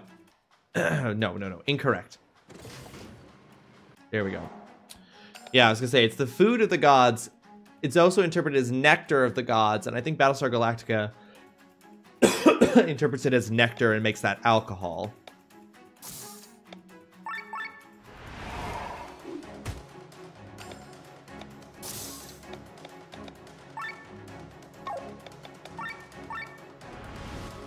Sorry, I heard BSG. That is correct, you did, Holly. Talking about the alcohol from BSG, which is called ambrosia.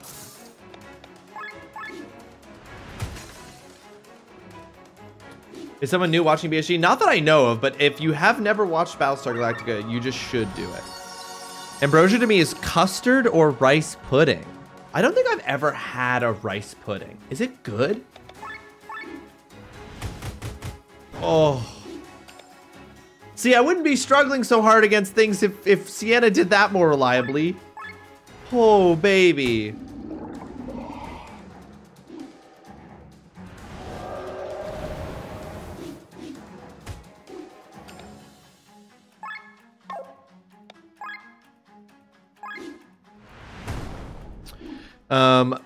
Not that I'm saying those are really good. It's just literally called ambrosia. No, I shouldn't. You do not like rice. Okay, so that's not something I should try.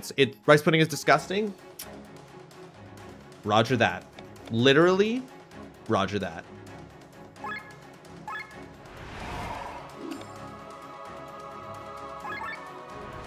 Gross, don't do it. That's all I needed to eat. I won't eat it. I will. If you're saying I'll find it gross, I will find it gross. You wanted to get into a BSG discussion, I'm all for it. For example, the new Tesla robots that were introduced the other day, someone responded, can't stand these clankers. And someone else said, can't believe we already made a slur for robots. The whole time I was like, toaster is the original robot slur. Yeah, I was going to say, I can't stand these toasters.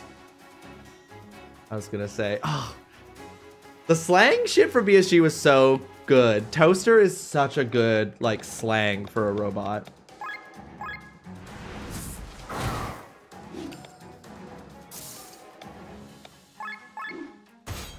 I know. I always want to watch BSG, Holly.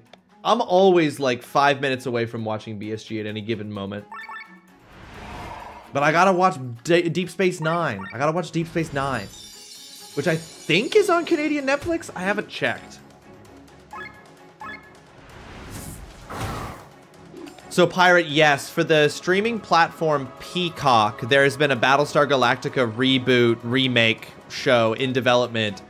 And it's been in development hell for like, I don't know that they've cast anyone. I don't know that they're nowhere near ready to start building. It's all in like that pre-production stage. And I feel like it's just going to be in pre-production hell forever. And I hope it's in pre-production hell forever because I don't want another Battlestar Galactica television show. Just make something else. The reimagined BSG is near perfect, in my opinion. Now, is there a chance that the reimagined Battlestar Galactica is I'm a 14-year-old and so I experienced this at that time and so I think it's the greatest thing ever because it was the first time I've ever been wowed? Yes. Has it held up since? Yes. Who knows? They might make something good. I'm just like, I don't believe that you will. So why try? It scares me and I don't like it.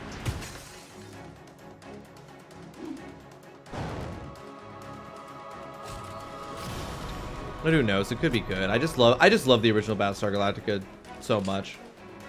If the new one came out and it wasn't for me, that would be fine. I would not be upset. I just wouldn't watch it. I was about to say that I didn't watch it until my mid-20s and it's still my favorite TV show of all time. Yeah, I was gonna say, Holly, I introduced you to Battlestar Galactica and it fucking held up for you.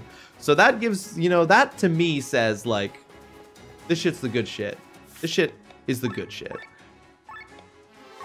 But I don't know. I'd check out the new show. I don't know if I'd buy Peacock for it. I'd check out the new Battlestar Galactica show. Whoops. Again, why do I do this? Why do I forget to... It's fine. Why do I forget to summon my mechs? Why am I like this? It was just the pure excitement of knowing you could introduce someone to something for the first time that you treasure deeply, Holly. I think Hollywood has lost the motivation for crazy high-effort shows that used to be the norm at the height of broadcast TV, and the decline is showing very quickly. Well, they're just afraid to put that level of investment into something that isn't already a proven or known, like, factor, you know? They're not willing to... No one is willing to take the risk at making the new Stranger Things, or the new this, or the new that. Everyone's like...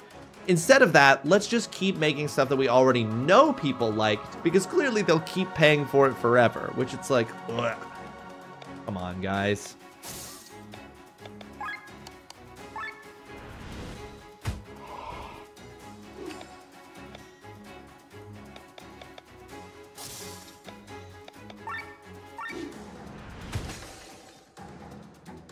Yeah, nobody has, like, they're weak to water, but nobody who I'm using has water attacks.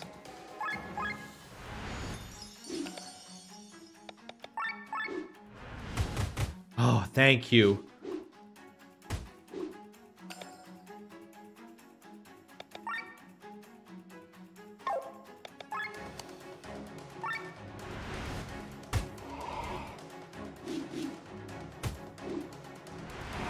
Oh, fucking counter stance. If I kill him with my attack, it's not worth it. It's not worth it.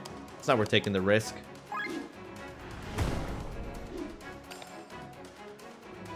Yeah, because they're weak to water, and that's the one element type none of our weapons use, which is really irritating.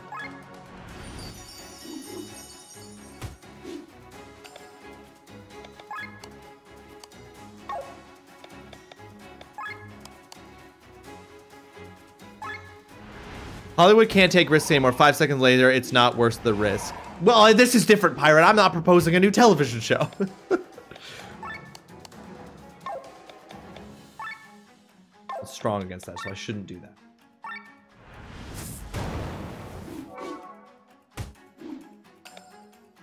Honestly, these, like, moments of blind are fucking saving my ass.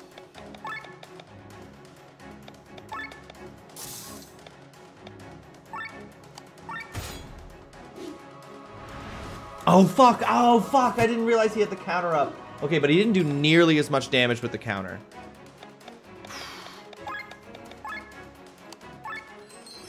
The other guys were doing a fuck ton of damage with their counters. Yeah, all right. Oh, I still fucked up, though. Fuck. That's so annoying. I didn't check that he had the counter up.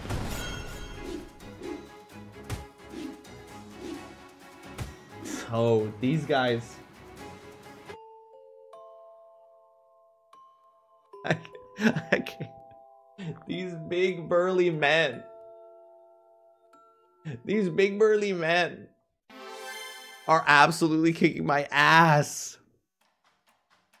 Oh my god. I'm gonna give this one more go. I'm gonna give this one more attempt to beat these big burly men, and then that's it for the stream. I fucking can't. These guys, they hit for over half of my health. It's crazy.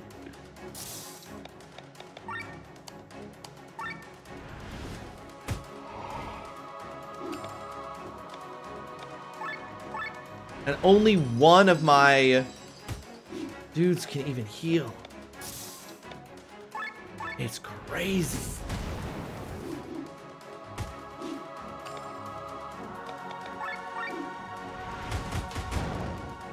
Oh, but then shit like that happens and you're like, mwah. You're like, mwah, mwah, mwah. I think the lesson here is that technology can always be overcome with a bigger and stronger punch to the jaw. There's probably a deeper lesson there, but I will take it at face value instead. Nope, Pirate, there's no lesson.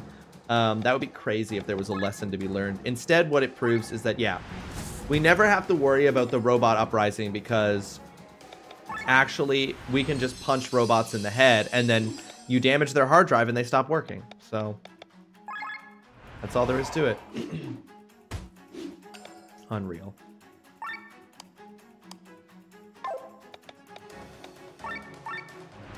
Please don't attack Sienna. That would really suck if you punch Sienna. Would really suck if you punch Sienna.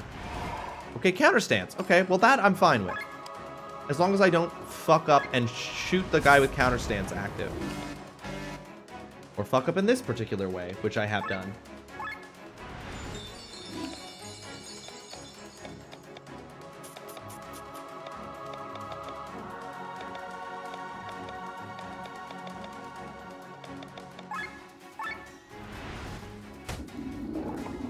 Why would I do that? I knew that was going to overheat me. Why did I do that?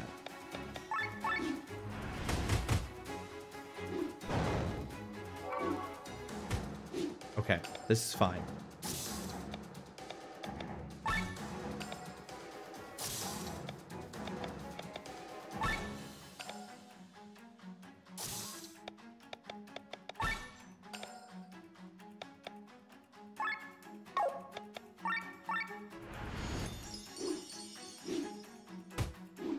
Okay.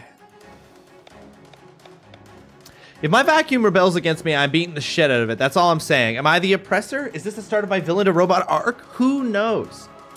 Listen, I'm not willing to take the risk. I'm just saying the mistake that was made in Battlestar Galactica was that they played God. So if we just shouldn't do that. Just don't do that part and then you don't have to worry. Guys, I managed to beat the big boys. I managed to beat the burly men who were beating my butt. The burly butt beaters were beat by me. Let's just double save for extra assuredness. Oh boy. All right, ladies and gentlemen, that's gonna be the end of today's stream.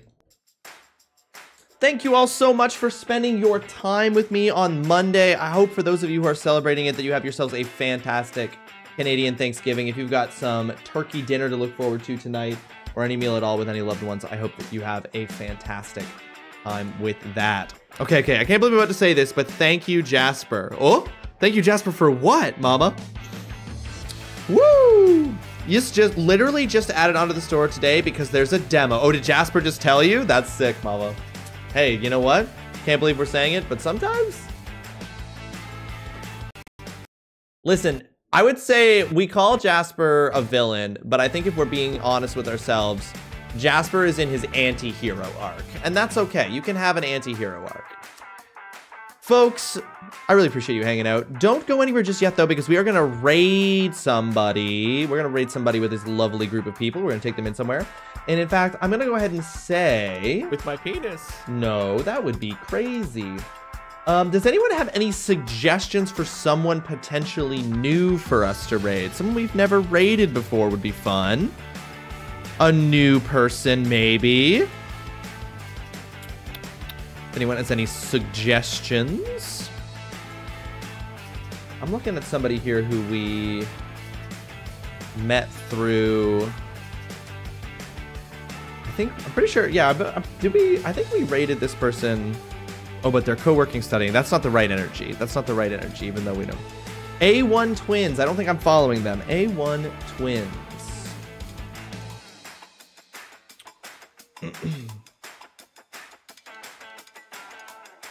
Playing Supervive.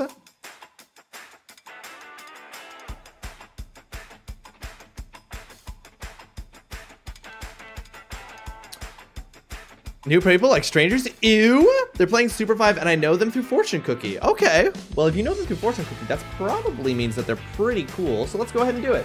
Let's go ahead and meet a new person here today, folks. I know, Pirate. Let's put on our big boy pants today, Pirate. We're going to do it. We're going to go ahead here and we're going to raid A1 Twins.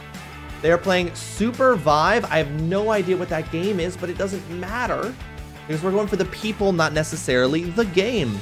Folks, if you are a subscriber, please grab that top message. If you are a follower, grab that bottom message. Since this is someone we've never raided before, folks, let's make a good first impression when we get in there. Please spam that message when we get in there. Say hi, chat a little bit, get to know A1 here. I'm going to be doing the same thing, getting to know this new person that we're raiding into. In the meantime, I will be back on Wednesday. I will be back at 11 a.m. for even more Chained Echoes. We'll pick up where we beat the big burly men and keep going from there. And then on Saturday at 1 p.m., you can catch me and TrulyRawesome playing Heavenly Bodies. And then on Sunday, also at 1 p.m., you can catch me and Mildly playing Journey to the Savage Planet. The assignment has not been updated on the screen. As you can see, it's still saying the old one, but remember, there's a new assignment that is going to be active and ready to go in a couple of weeks. That, I think, is everything, folks. Thank you so much for hanging out.